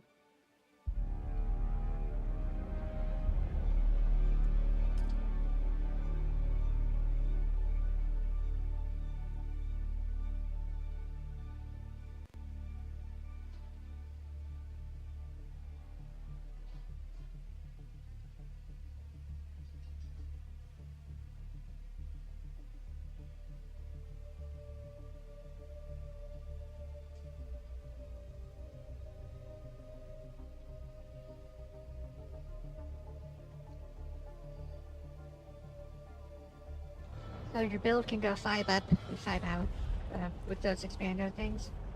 So eventually they're gonna get crazy. We're gonna have to find some place that nobody else is at so we can build.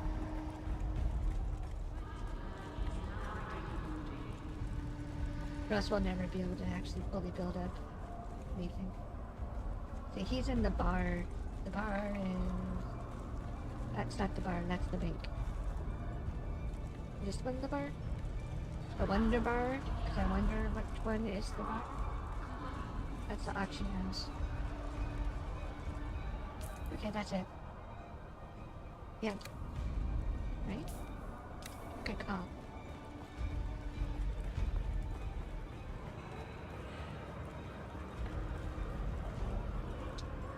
I calculated you returning a half hour ago. Yeah, you're so annoying, shut up. Do you have the blood sample data from the Atreides deserters? I have it here. Good. Very good.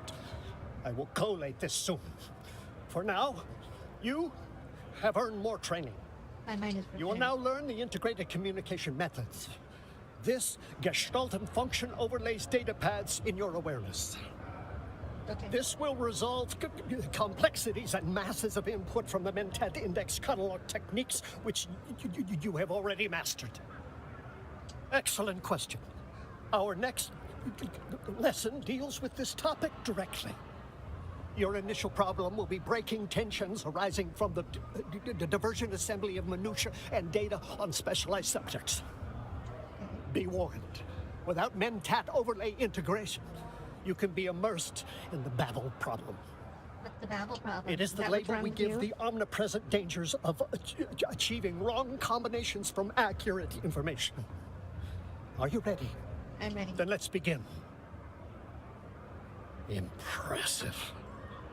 I shouldn't think you will suffer the Babel problem. You're the only person babbling. Next. Push the wrong button, that's what's next. Skills, paying for bills, mental. It's the pressure maker.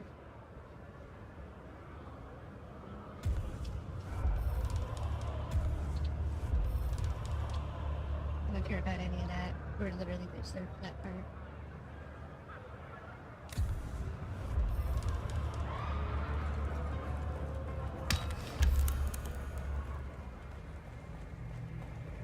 Maybe long term we can respect.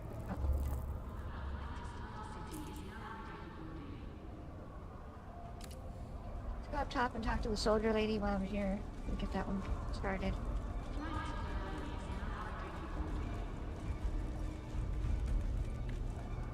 But we're gonna want our Spider-Man line to go as far as it can. I don't think she does anything for what I have planned as far as my build goes, but I don't know. I might back out of that and go ranged. I use my sniper a lot. I really like I like the sword. You're a back. lot. So I want to do swordsman. What do I need to do to get more training? I feel like a clutch of Centrixian flatworms are having an orgy in my skull. I need you to shoot me, Boot. Put me down. Like a syphilitic Coulon. You know I can't do that, Sergeant. It's the withdrawal, Boot. The stimulation from the implant. It's like nothing you've ever experienced before. And you're high in Think of the greatest spice high, mixed with the most powerful orgasm you've ever had. Except it goes on and on, as long as the button is pushed. Are you trying to make it sound bad? Before long, you find yourself doing anything. As long as they hit that button one more time. It was the only thing that kept me in line. Hard to imagine that. They had me, and there was nothing I could do about it. I only escaped because we came here. The static interference disrupted the control deck. Next. But even though I got away, I never really got away. In my wildest dreams, I never imagined how dependent I'd grown on that stimulation. Its absence is excruciating. If you don't shoot me in the face, you're going to have to find me some stims. They're the only thing keeping me right side up. And I'm fresh out. Where do we find stims? There's a back... She doesn't like me very much, but she won't turn you away. Find her. Show her this list of symptoms. She'll know what to do. Back alley surgeon Herko goes by Dr. Kabati. We know who she is. Let's go. As always, Boot. The details are in the contract. The details are in the details, don't you know? And if you ain't got no tails, you don't got no deets.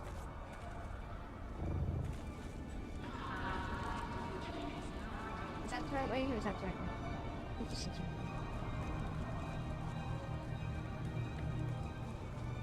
Because it's 2 trainers per town, and then the swordsman... Oh, maybe there's 3 trainers per town? And the planetologist is somewhere, but I don't know where. This is out on this is the trading area. Yeah, which we went the wrong way. There's a place called a dojo here, but it doesn't do anything, so it's not that way.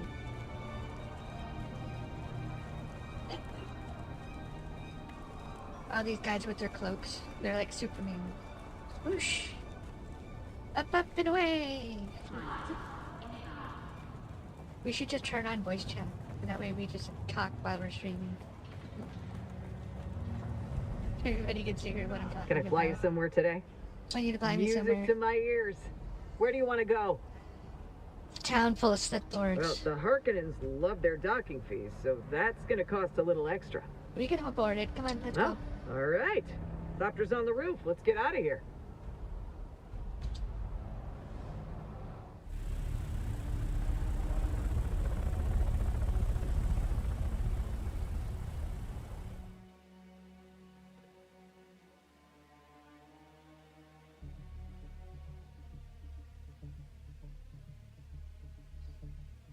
We gotta do something about our Junkie Jones so our eyes go back to normal.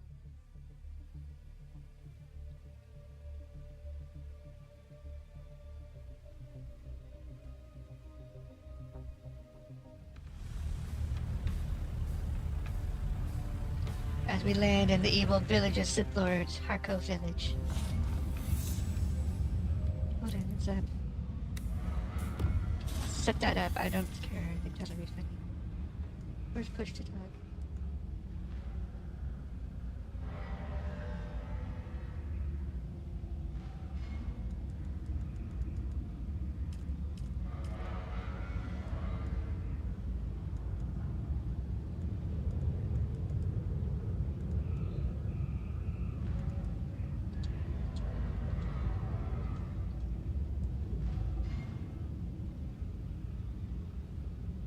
Oh, that works. Okay.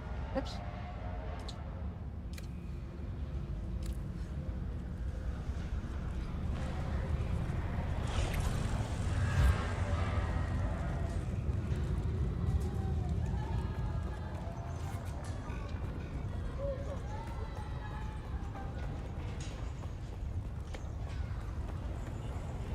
The wailing torment from being tortured.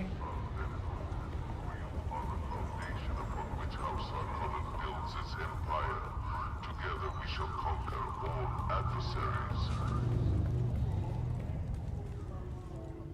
Goosh. Control your homes. Alright. Purpose. Hey, I need something. Oh wait, that's the You're Bene back. Gesserit. Complete contract. I've recovered your holy writings.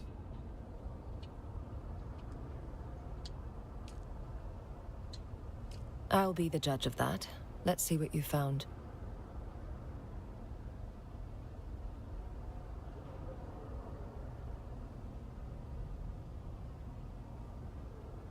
Okay. Good work. These genealogical records go a long way towards supporting my theories. Was it this theory that got you exiled from your sisterhood? Any idea or concept that challenges any core belief is not welcome, no matter how valid and well-proven it may be. Has your theory been proven? That is precisely what we are trying to find out. Which trade in the Bene Gesserit's way? Very well. I have analyzed the holy texts you recovered in detail, and the genealogical data is relevant to my research. Yeah. However, the primary revelation is evidence of Missionaria Protectiva influence more than 700 years before the official records state. What is the Missionaria Protectiva? It's the Bene Gesserit's way of asserting control over a primitive world by seeding their culture with myths, superstitions, and prophecies. That is protection during missionary. When this seeding takes hold, sisters can position themselves as guides, protectors, or other leaders fitting prophecy. I see. Of course, it's the same prophecy the sisterhood conveniently engineered themselves. Well, tell me what I must do. Unfortunately, the holy texts you recovered are incomplete. I need you to track down more evidence of the sisterhood's work. While most of it was lost in the Purge, the texts you recovered give me hope that some fragments will have survived. Right. Find them for me. Oh, 14 grand. The Udum and the Masquerade. Okay, let's go.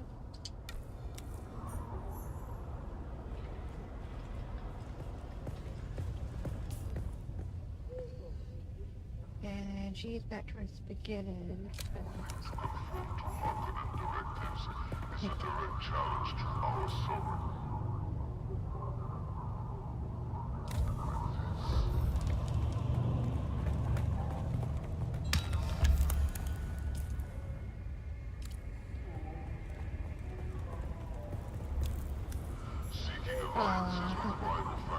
There's zip line, huh? That's right. Yeah, she's above us. Can we climb? Will it let me climb? Nope. That's also right. Okay, so where would the stairs go up? God dude, stupid NPCs. God dude. God dude it.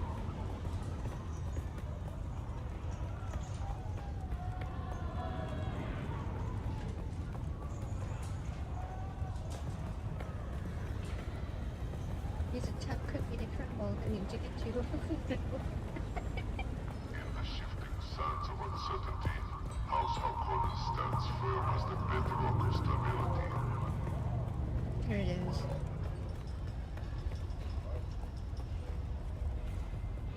Alright, that's the Bene Gesserit person. Refusing to conform to Okay. Harkonnen directives, Yeah, okay. her challenge to our sovereignty. That's where the Swordmaster came from. So yeah, it's two-per. It's a two-per. Vampires.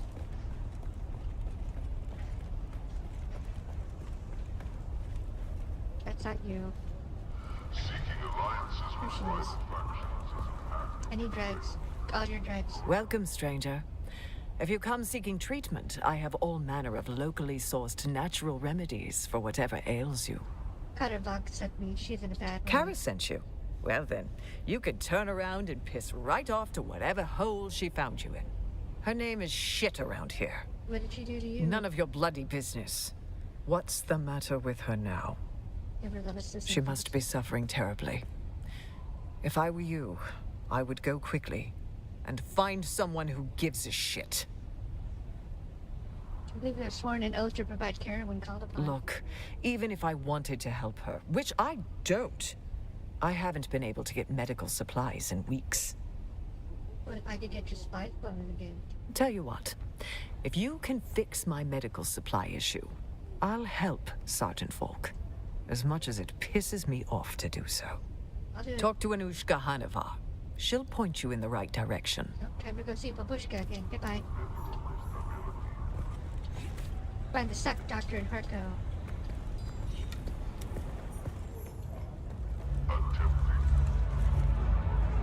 Okay, Babushka, I need your help. Welcome back.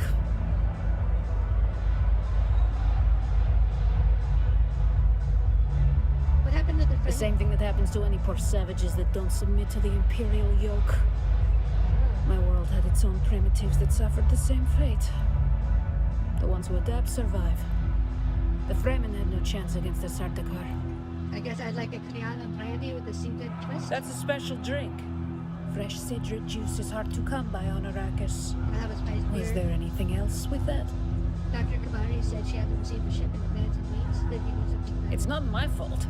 Harko wasn't built to support this many people and doesn't have a starport that will accommodate most transport freighters. Okay. The only way to get supplies here is in small loads by Ornithopter or overland, and that's proving to be a big problem. Medical supplies used to come by ground courier through the Udom, but that run is too dangerous these days. And while the Moscaret are getting aggressive across the sector, one nest stands out as particularly troublesome. So if someone were to pacify that nest, I might be able to convince my contacts that it's worth the risk to start shipments again. Consider it done.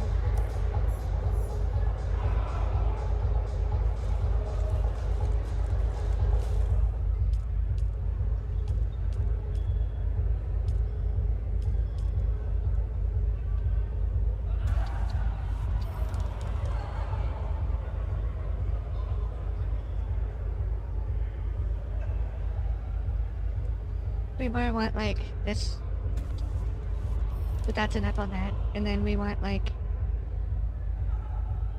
this. What's this do?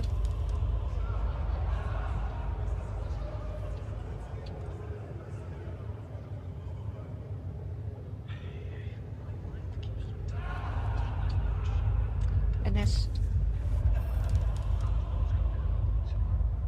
I mean, because ideally you're going to want to set yourself up for PvP.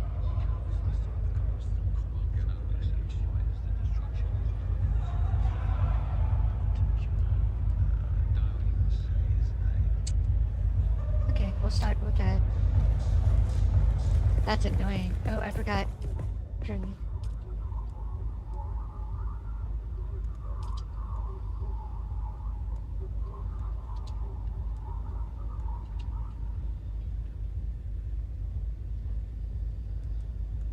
The Jesuit?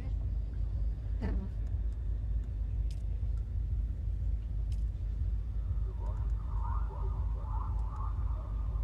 Oh. Whoops. Well, I guess it's time to go home. Fly back out to Haga Base and pretend we're not haggard for flying to Haga. Is that the right way? No. No, it's not.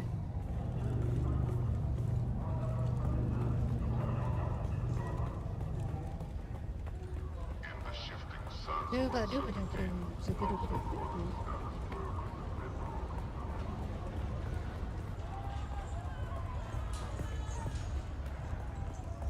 Honestly, don't think I would ever wear heavy armor. Even in a PvP game, I think I'd just take my chances with the lighter armor. That person ain't wearing no pants. Can I fly you somewhere today? I want you to fly me home. Music to my ear. The basin is a pretty big place. Could you narrow? I never miss the. Let's move before a storm. If you want.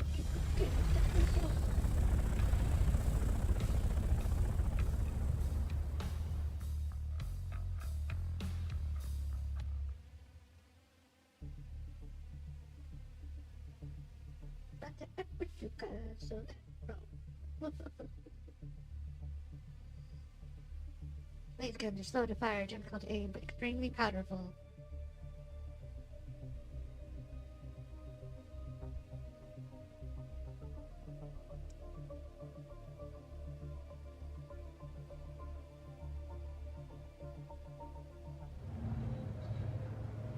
I think as far as PvP goes, we're gonna shoot rocket launchers at people.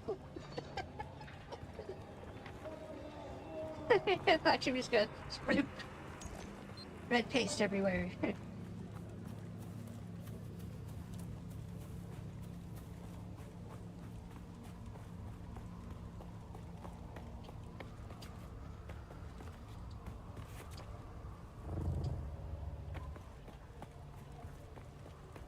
So yeah, that's not gonna be big enough. We're gonna have to do a major overhaul or redesign. How's this looking? Are we working still? Oh, 111 aluminum done.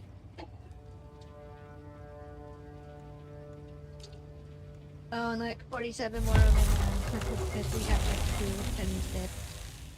So at least it's 1, 2 with it. So when we're moving up into the next tier, we already have 114 of them. We just need to go get the jasmium, or whatever it's called.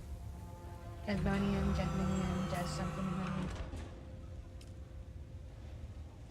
I don't know, don't care, honestly.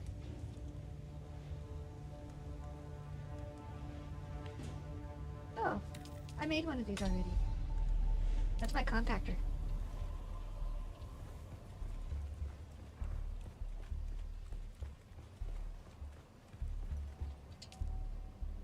We've got going on over here.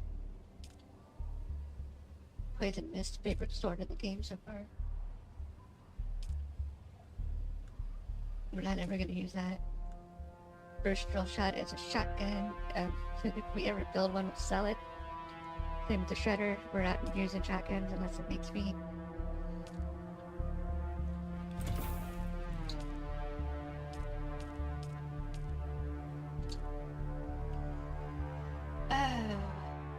And we can do the Dew Side Part 4. Can I get stats on this without making it? No.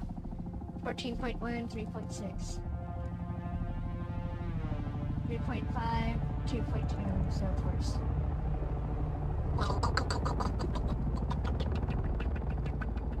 That's what it sounds like to me.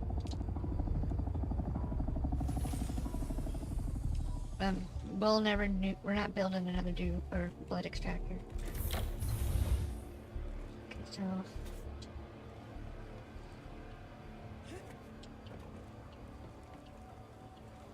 let's go out on the adventure. Greatest adventures the world lies ahead. Oh.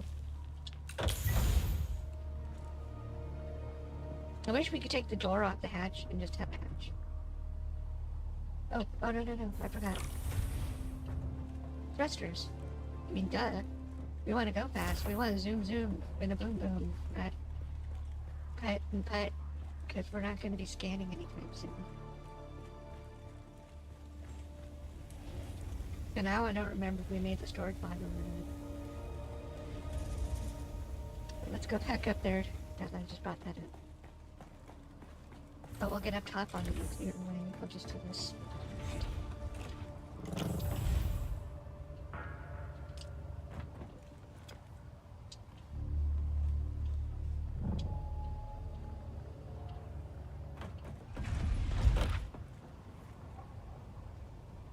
Okay, it does not.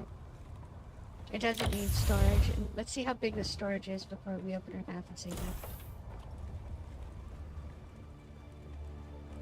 Because until we move and reestablish ourselves in the north, or near, Jasmine and all of the in-game materials, it's going to be a long, buggy ride, or else it's going to be the Ornithopter.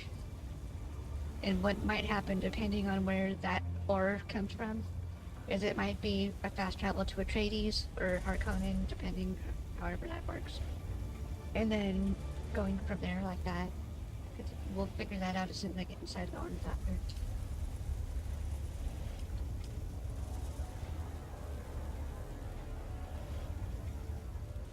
Only 510 slots.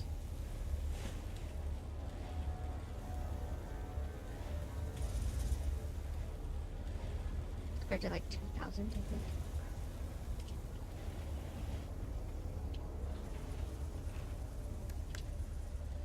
1,500. Well, you know how that's working then, don't you? We're emptying the... That's how it's working.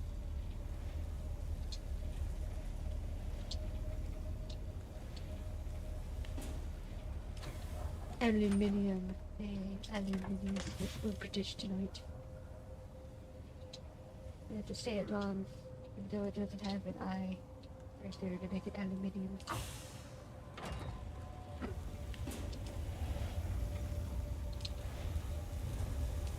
But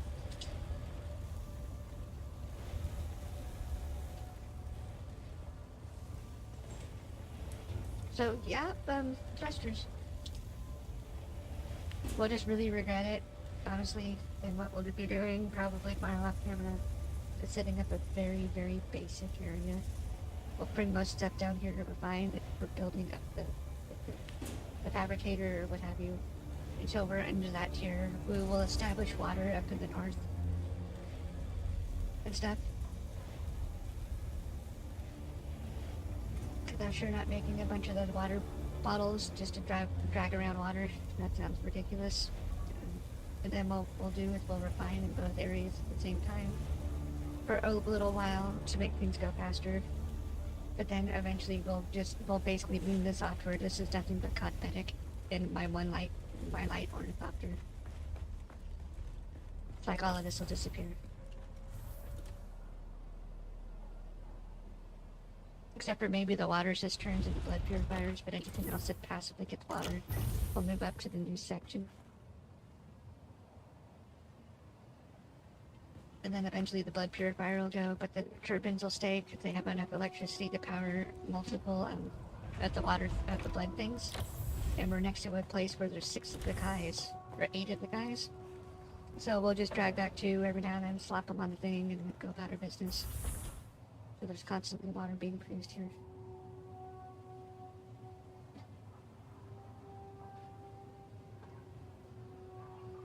But it's quite a long ways to drive back with the aluminum. And I think once we have the quest that send us to the zone that has the cadmium in it. Which reminds me, we need to see if we got the stuff to make the buggy gun.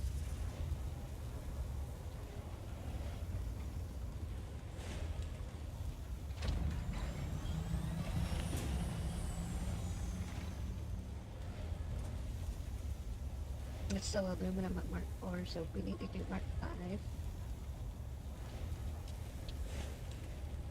Yeah, and that's duraluminum. Something's wrong with this. Hold on. We have to look some stuff up.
Well, storage it is. Well, if you know, like, because we're gonna need to be able to bring those back if we're gonna need the storage. Yeah.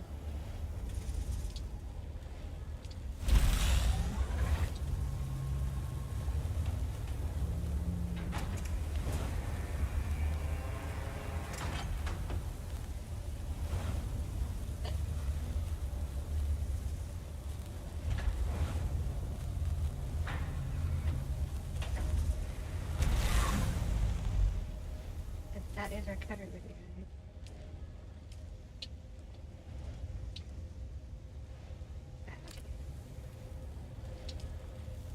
I want to do that, but we can take them off, so once we get the buggy ready to roll and we get a buggy up there, it'll be fun. It's just for the jazz band, and it's probably weighs a metric F load. So far, that's just how it's been.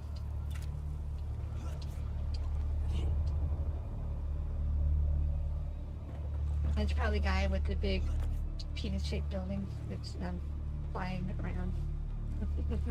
He plays all day. Whoa. Sector weather alert. A large sandstorm is approaching.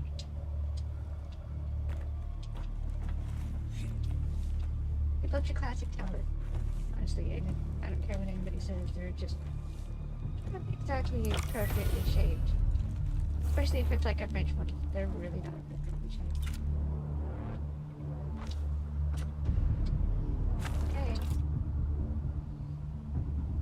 Can't go anywhere till the sandstorm's over, but now we have, like, room. And what we're gonna do, because I'm done. I'm not really done, and I don't mean it like that, but we're gonna go get our fuel cells. Load up the fuel.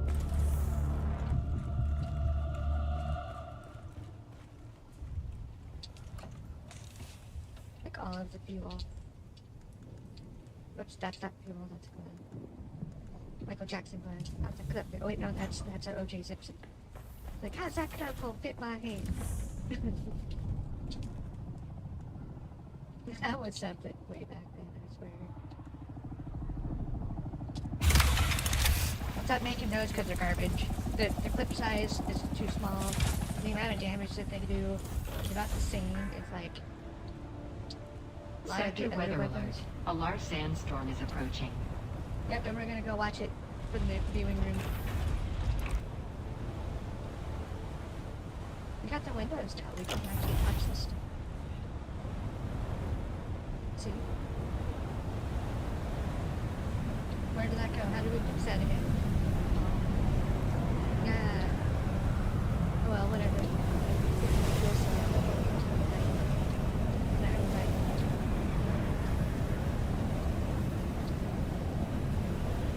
That's more than enough fuel cells.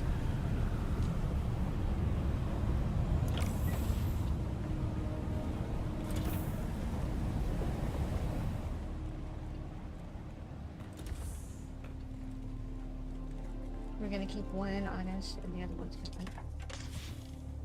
But there's two. That way we can fuel up the bike when we need to fuel up the bike. We probably won't be surveying, we're just gonna drop these in here for now. But the money can go in there for now too, because I forgot to put it up.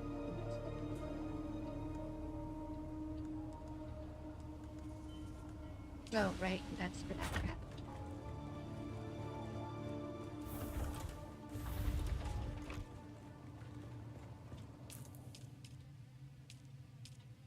That's skill.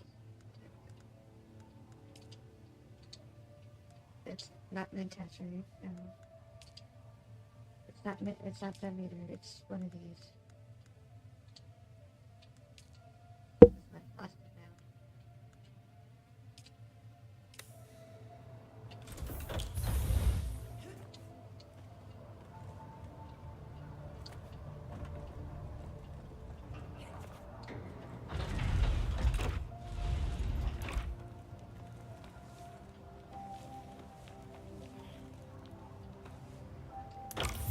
Talented.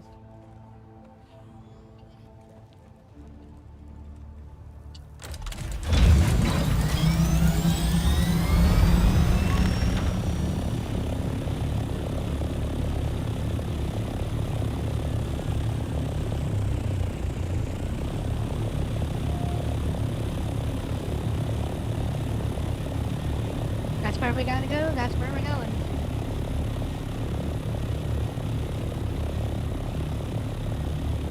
And before I forget, the map. It's, where's, let me get that map out. I've looked it up, I don't care. Not Dune Awakening. On the steps. Up here. Whoops. Whoops, that was the wrong button. It's over here.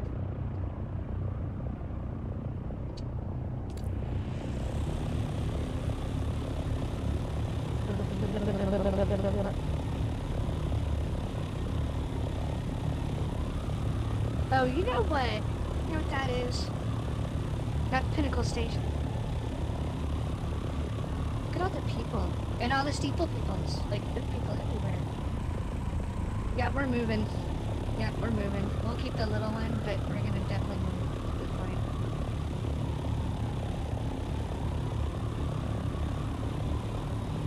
So they just must have unlocked theirs. They're joyriding.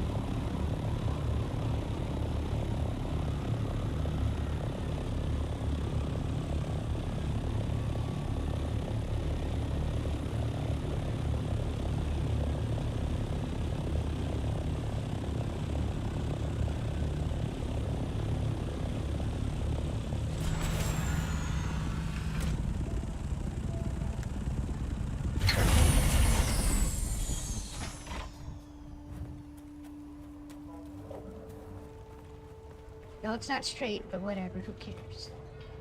I don't care. Do you care? No, I don't think so. Can I fly you somewhere today? Yeah, but you need to take me to Pinnacle. Music to my ears. The basin is a pretty big place. Most folks... Can I fly you somewhere today? I like to fly. No, I don't want to know Music about to my you. ears. I don't care. The basin is a pretty big... Most folks try to stay clear of slaver gangs. Oh, whoops. We picked the money. Good.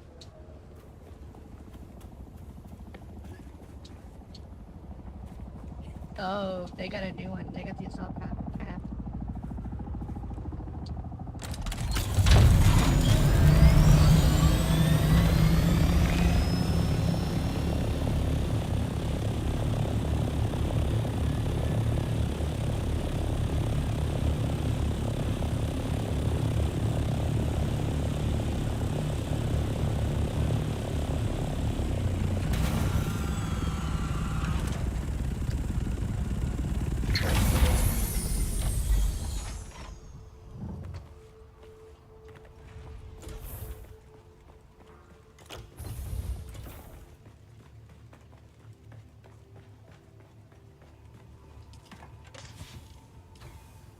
I have to carry the money on me because I'm afraid if I die I'll lose it all. And I do have a habit of spending it, as is wont to do in games where there's stuff to spend it on. I think that's what we'll be working on tomorrow and Friday. And just because we'll just start clearing the map and we're just gonna start banking up the money so we can buy like the cosmetic skins from Atreides, I guess. Because I don't like dark, edgy bullshit. But that's just kind of weird. Seriously, something's probably wrong with you if you're that kind of person. Or, you know, you think pain's okay. Can I fly you somewhere today? Or like misery and strife. Probably need Music to to my ears. Where do you... The basin is a pretty big place. Or you're a psychopath in disguise. Let's try to avoid any pot shots. Yep. I agree, because I'm like the locals. I will take a pot shot. I wonder if they're selling aluminum. Because that's something crazy too, like, and I'm gonna totally do that. Oh my god, I'm gonna totally do that. So I was at the Outpost. It's called the Outpost, and you can buy the gear that I'm wearing right now for cheaper than it costs to make it.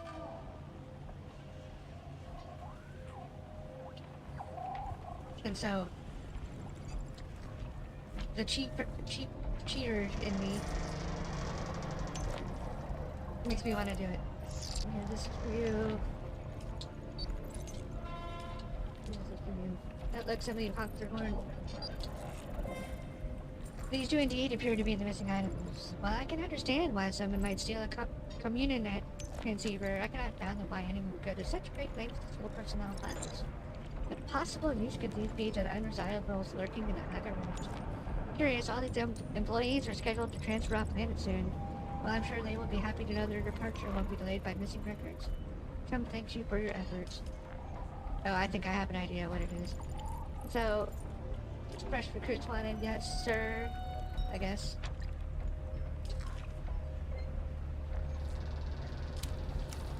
We're not joining them. We're kind of bad guys. Like the bad guys compared to the other guys. Can I fly you somewhere today? Yeah, I want you to take me home. Music to my ears. So take me back to the Where the basin is a pretty... I never miss the chance. Let's move. Before it's... Roll. If you want some, you can get some. Let me know.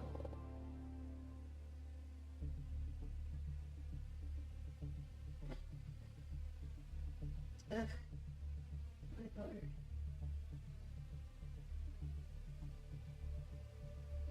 Sinead O'Connor just came in my head. And not like, you know, perfect lines, but her songs popped into my head. That was the ugh, oh lord, part. And that's him, I believe. Do you aspire to contribute to something bigger than yourself? Care to join the right side of this war? That's quite the scene, Anton. What you just witnessed was the product of 10 centuries of bad blood between House Atreides and House Harkonnen. It seemed more personal. You're not wrong. That is the product of several years of bile between I and my loathsome counterpart over there. The wall? What did the wall do to you? Did he brick you? That stop you from violence? The laws of Canley prevent either of us from doing what our knives are so eager to do. Why use a knife when you can use a sword? It's much bigger. Those classic games. In accordance with the Great Convention, Canley is enactment of a formal feud. Its rules keep conflicts between the great houses more civilized. And who, pray tell, are you, Leprechaun? I am Anton Tolliver. I serve proudly as a soldier for House Atreides. However, my superiors deem me useful for more subtle operations. Can you tell me more about your house? Duke Leto is the paragon example of all we stand for. Strength with wisdom, justice with generosity, steel with compassion. Everything Arrakis needs. So he's like a yin-yang symbol? You take great pride in your house. Ours is a noble house, not only in blood, but in loyalty and honor. We've defended these values all the way back to ancient Greece on Old Terra. Honor and loyalty? I can respect Then that. perhaps you are just the sword we're looking for. We endure as the antithesis of everything House Harkonnen stands for. Oh, do treat. The Harkonnens have no honor, no values, no redeeming qualities. They only value strength. Their recruiter over there is a vile runoff of every one of their anti-virtues. Okay. These Samuda-addicted freaks will lie to you, exploit you, and throw your used husk aside when they're done. You have my word. Says here you're looking for That recruits. we are. If you're interested, I'm just the man to talk to. But if I wanted to join your My house seeks assets in this wretched war of assassins. I prefer open conflict, but my Duke needs me here. How might one join in on such operations? Trust is not an easy thing in a war of assassins, but I have a task that needs doing. Complete it, and we can discuss our future association. One of our undercover agents went missing. I fear Maxim is on to him. Bring me him or information on what became of him. What was this agent That's up to? not important right now. Finding him quickly is. Fine. Find the agent. Details are in this contract. Find the agent. Wake the napper. It's a nappy napper.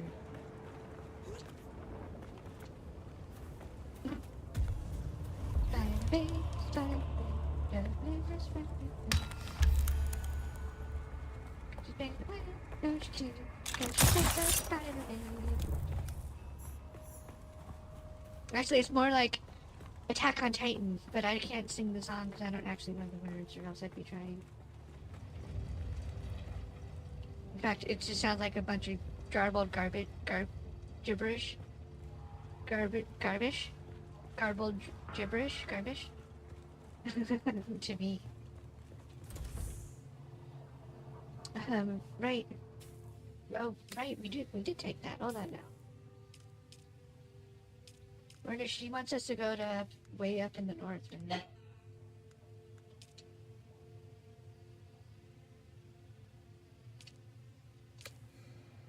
Well, where is that? Watch, that's here. It is here. It's up down here. Well. Time.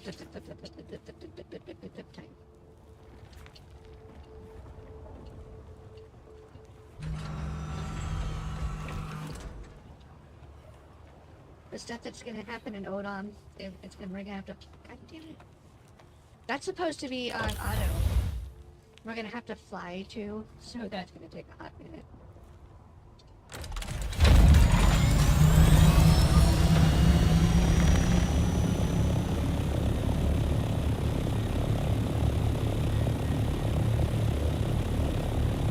And so after we do this, we're gonna stop and we're gonna do the other part. Like seriously, we're gonna go do our journey or whatever, the apple stuff, so we get it out of the way, because we need to have it done still. I need to build another water holder, at least another water holder.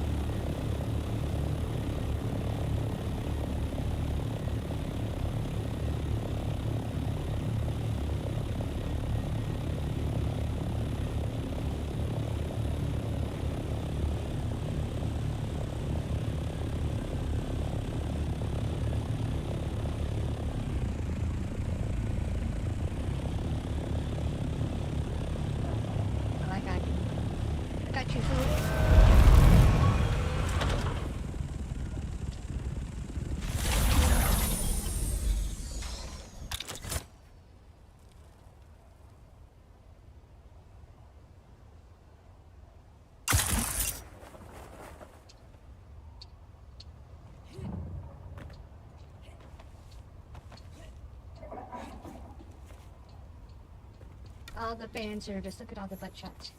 Oh, we found him, he dead. Oh, he deader than dead, holy hell.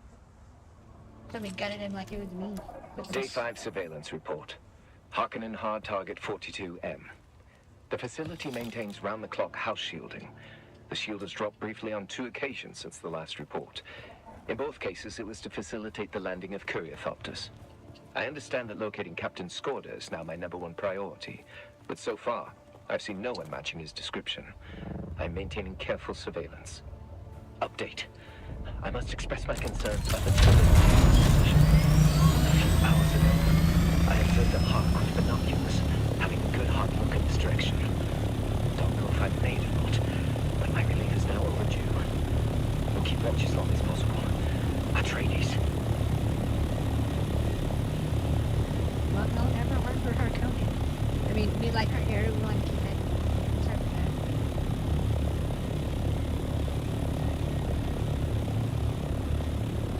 Second artifact, I feel like I'm slipping.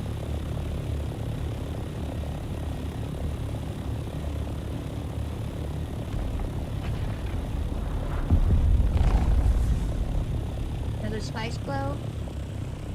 Or did they shoot down a ship?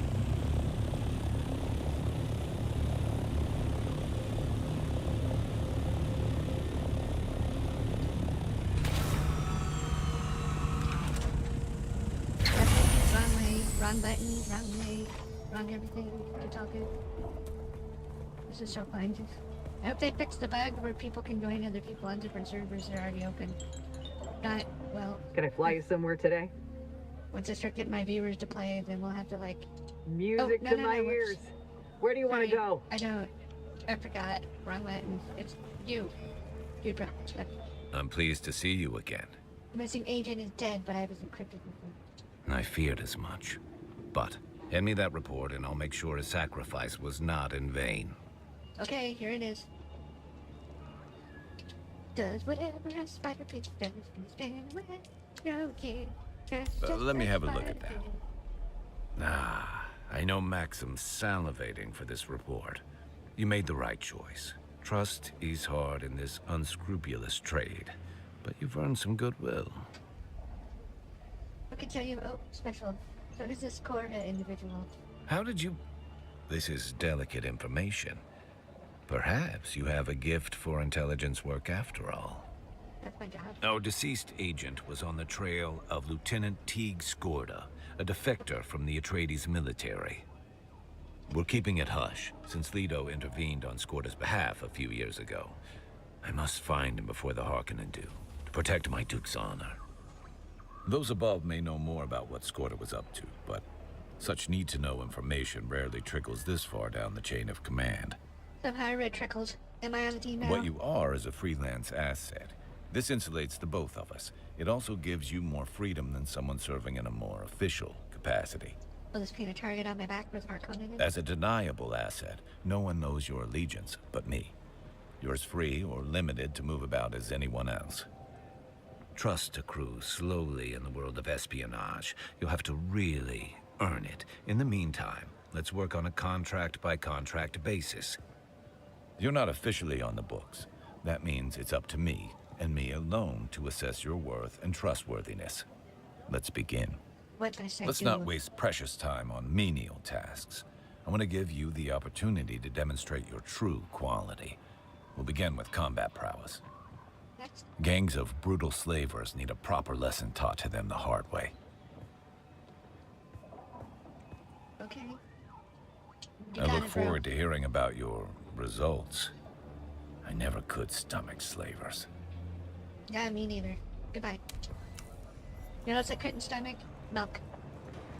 It just does a number on me. Oh, you know what? Hold on now. You know why everybody looks different? Because I'm stupid and I didn't think about this. Customization.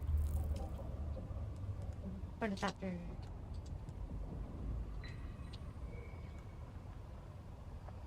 Yeah, welding torch. Okay.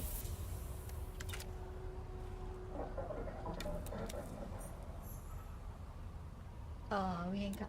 Yeah, we didn't want to...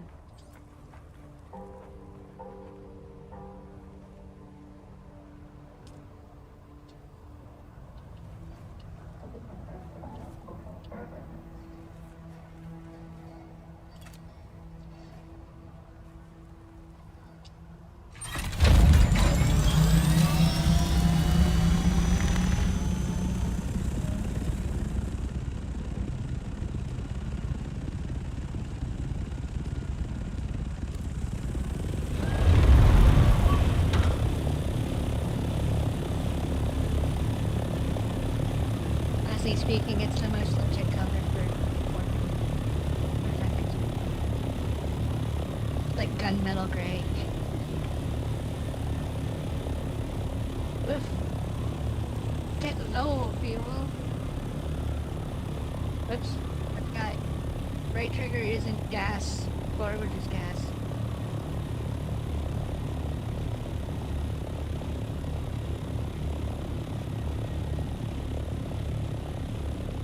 I would like a green or purple.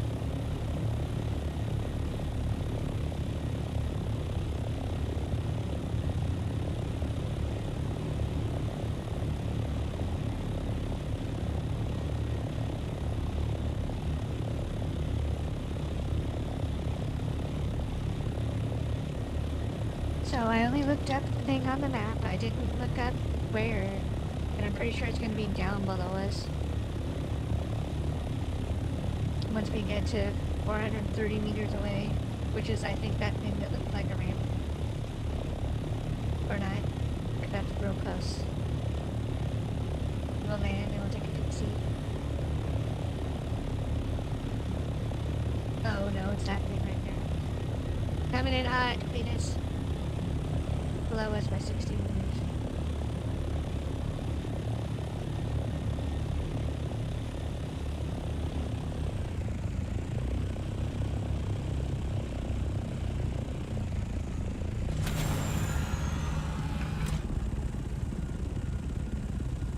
Get out and see what we gotta deal with. If we can climb out is what I mean by that. Or if it's down into the mess.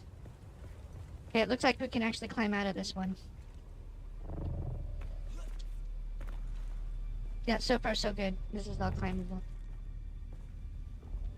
Wait, oh, look, my light turned on. I don't know why it wasn't turning on earlier. That was weird. I like this stuff. What's this? I wish there was more lore.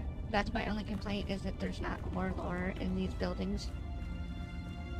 And I guess they probably didn't want to piss off all the fanboys.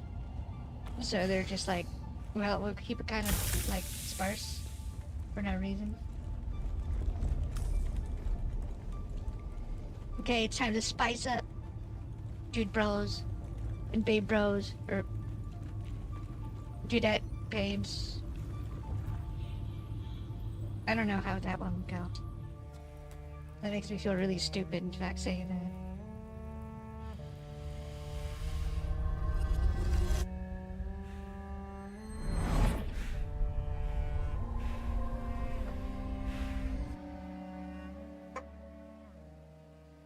Because Antoine's a dude, bro. Or Anton, he's not a Twan, he's a Ton. It's not spelled right to be Twan. Oh, we're glowy. Last time we had at night people high on spice. It's like going to an M&M concert.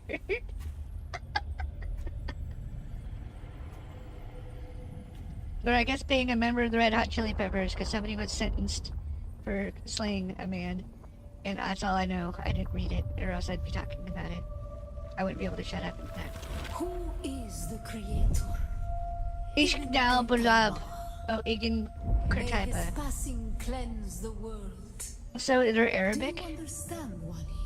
I don't understand. And who is this Wally you keep calling to? We are not Wally. We are not the swingingest alligator in the swamp. The gift of thought and the words of the Kitab al-Ibar. Their works The Kitab have been al-Ibar. overturned. Be la kaifa. Be the Kaipa. Shai Halud cleanses Arrakis, creates the air we breathe. The Yeah, and then soft he sand belches will pitch our or tents farts out and spice, smites our and then you eat his farts. Ibn Khalifa.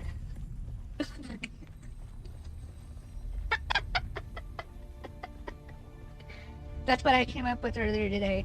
The spice eruptions are when the sandworm farts. Oh my god, it's sand. Oh, what? Hold on now.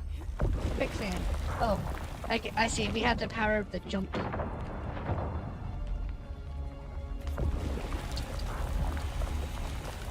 can see how the jump was making sounds. It's like the power of the jump.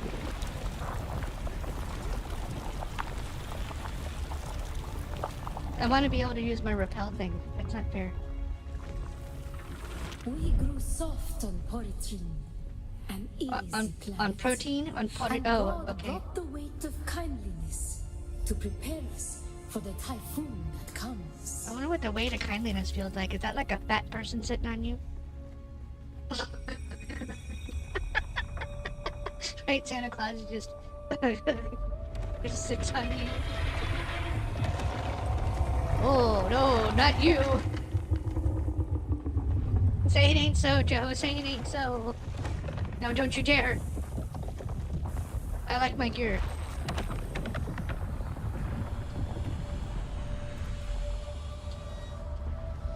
You'll never take me alive, Shia LaBeouf. Shia LaBeouf. Shia LaBeouf.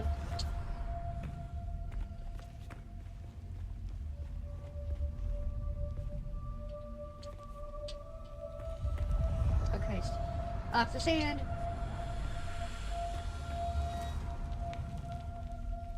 I mean, we might not be getting the ripples, but you know you're not supposed to get on the sand. That's obvious. Okay, so from here to here. Can you walk in a straight line, please? Thank you. Up we go. The light showed you the way, Wally. Come, Wally. Be the swinging alligator in the swamp. The world is a carcass. Who can turn away the angel of death? Our footsteps are as the drums of the slavers, calling Shai Halud upon our enemies. Men must learn to live with their quirks. Who can deny a friend Tap the right something. to walk or ride where he wills? Only Shai Hulud, the maker. Shai Hulud is not the maker. He is the Mentos friend.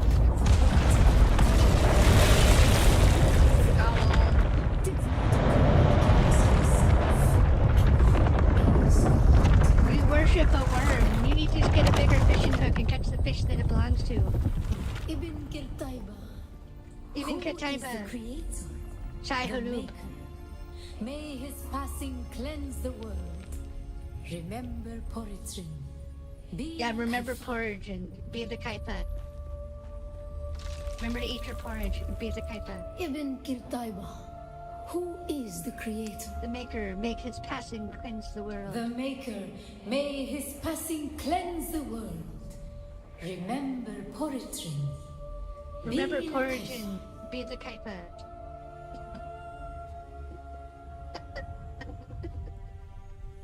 I'm so glad Ark has in 2 days. I'm ready for Ragnarok. I hope they don't push it back. And you guys will get to see some hilariousness.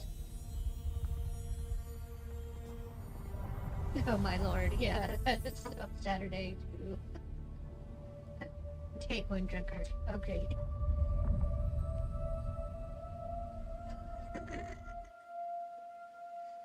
Because where I build, there's manta rays, there's megalodons, or megalodons, depending.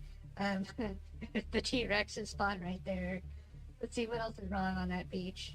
Ravagers, because I think they put the Ravagers in that one, will spawn there a little bit up the hill. It's like, there's raptors, there's this, there's that, it's basically like one of the most dangerous places to start.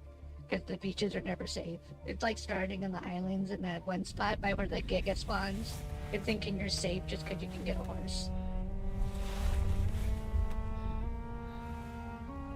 And the server I play on has drop on death, so it's not exactly like you can just go there, spawn in, grab some carrots, and spawn somewhere else and be okay.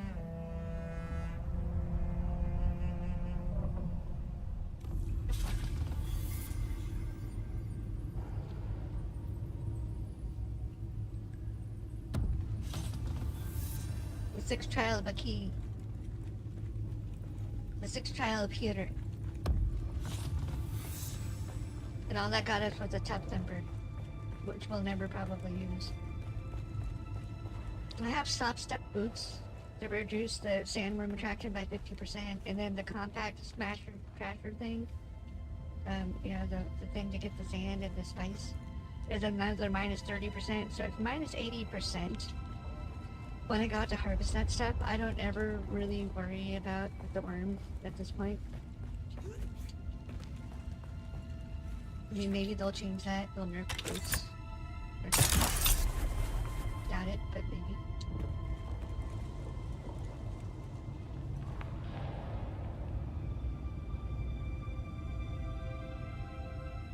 I wanna rock. Where's my ornithopter? Cause we gotta fly, flying over here, flying over there. Whoa! Those always get me. I tried to loot one of those, not to sound like a broken record, because I said this before, but in case there's people lurking and you can't talk. I tried to loot one of those, there's nothing to do.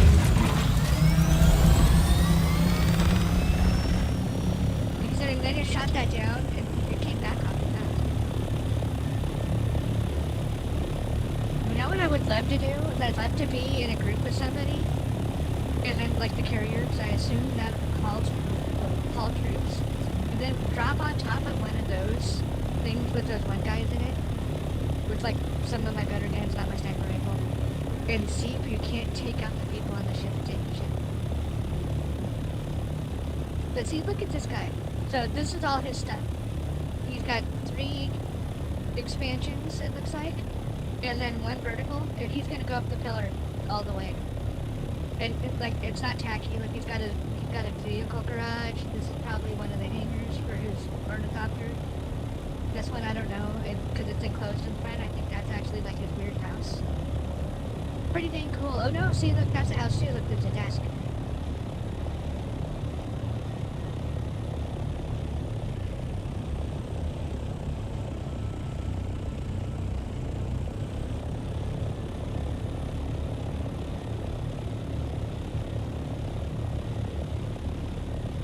I hope they're purple or green. Should ask which type.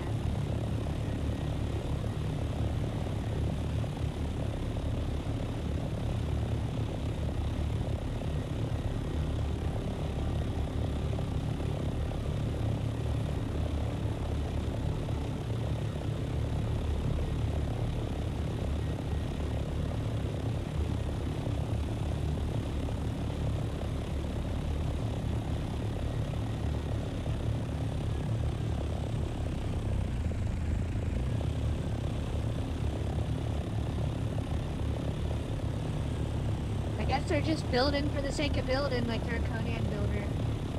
No.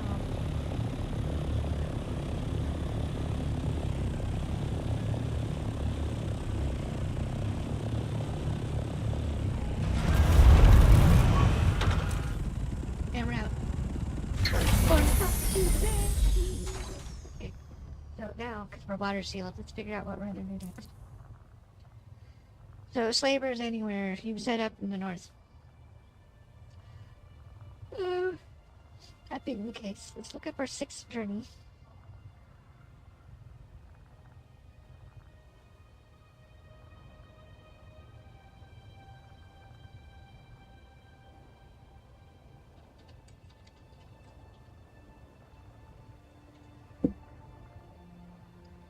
Devil's Eye Cavern.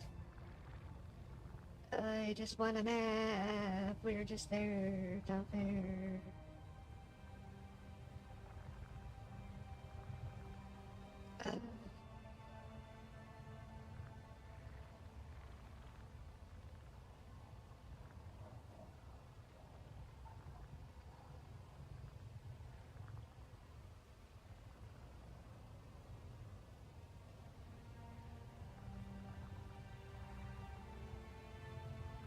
Yep.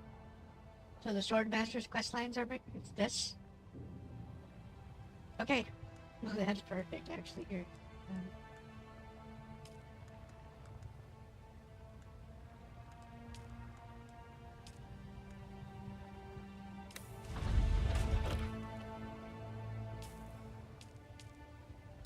Image 5. Got it, right? Yeah, image 5. Let's dump it anyway, just in case. Boop. Check to see if this is even working. I don't think these are working. Yeah, they're not working.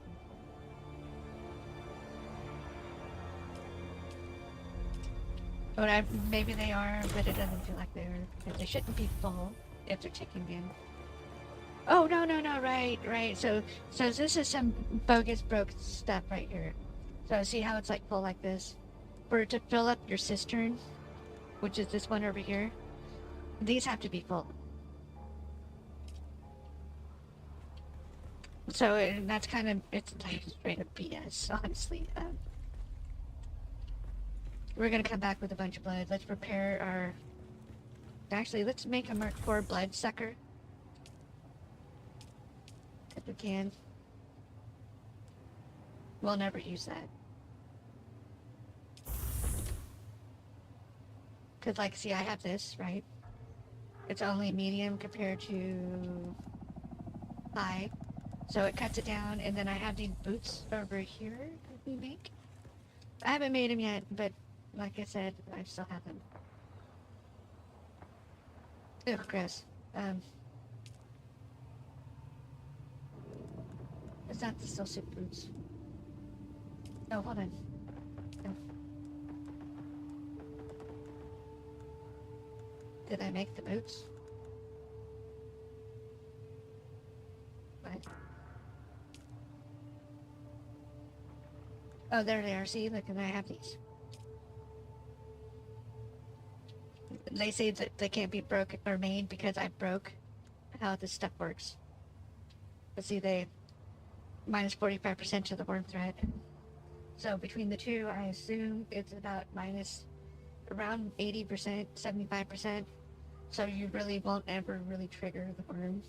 Like, I already barely trigger the worm as it is. Like, I think I get 300 when I'm out there with my old zapper. And then I went to a spice field on foot, because you just stop and the vibration stops, so he chills out.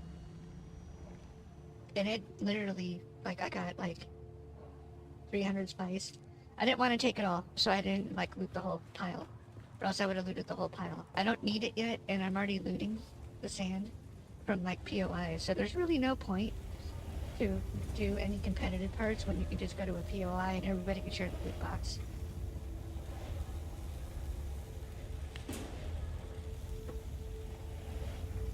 I'm assuming sussy or doesn't come from a sussy word.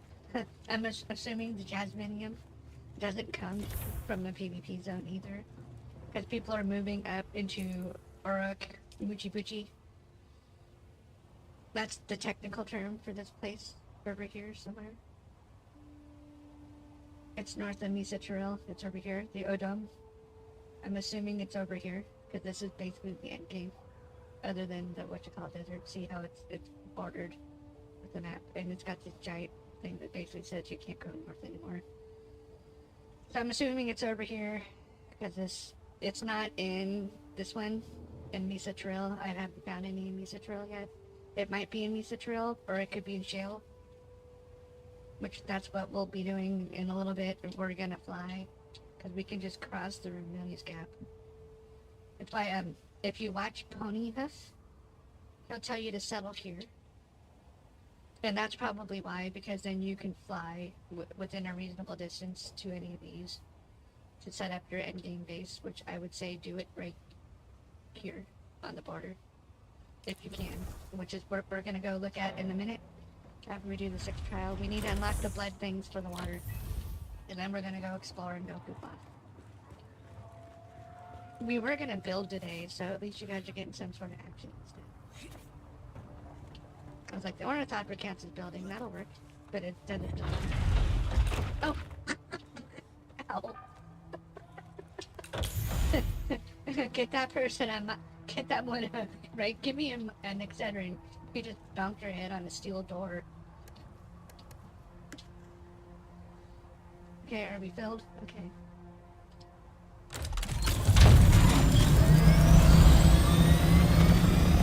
I've got to drop stuff.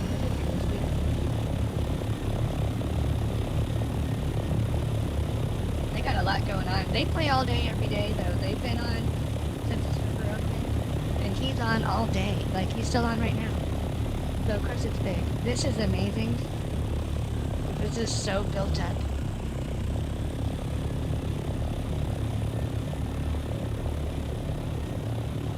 It kind of sucks, honestly, because they don't realize that this is not where you want to build your big bases. Like, I imagine, let me go up here and look at him for a minute. See, it's empty and it's just cosmetic. Oh, what the hell? Oh, that's so cool! Anyway, the pillar's hollow, so he's incorporating the natural terrain into his build design. I can appreciate that.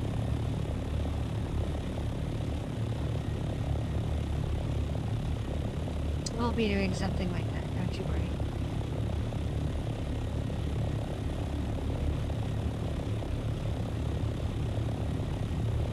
I already have a plan. It's just where we're gonna do it, I don't know. Because we're airborne now, so now that we're aerial, we don't have to be on the ground, other than the buggy has to have a garage, so to speak.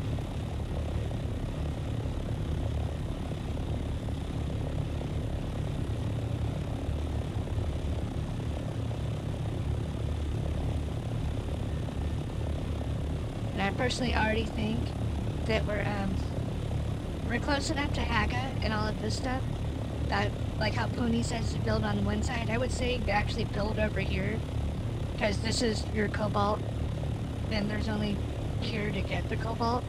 It doesn't even drop. Like, I mean, it drops in like 4s, then it takes 4 or 5 to make one.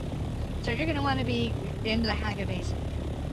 Like this guy right here, he's probably got it right. He's got a pretty good pace going on, it looks like so far. You can see, like, it's over here, it's over there. If this was enclosed, that would be even better, because then he could have a nice landing pad. Because you don't want any of your shit exposed, because the sandstorms will still trash it, but, like, it's a nice big landing pad. See, like, you could really fit a good thing over here.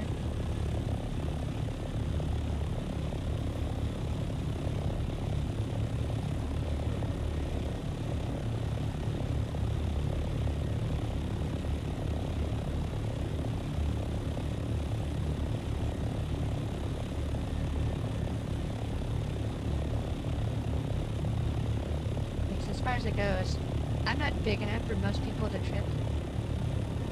Like, my biggest views so far has been on YouTube with the center. Other than when I first started on Twitch before the fiasco where I had a rude roommate being rude because they don't give a shit. Because they're just, you know, they don't have any they don't know, there's no boundaries. I don't know what else to say. I guess that's the other way.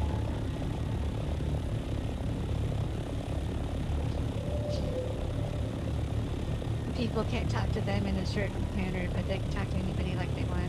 Piece of shit. So any people. Blah blah blah blah blah blah blah blah blah blah blah blah blah blah blah. Found it. Now whoever smelt it tells it. Now where is that cave? No, you don't. How dare you? Don't shoot my helicopter. Ornithopter. Ornithopter copter. You don't run that.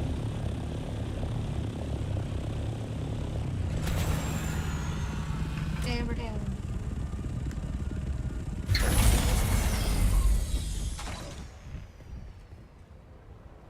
Okay, so now, with the gun out, down go. Oh.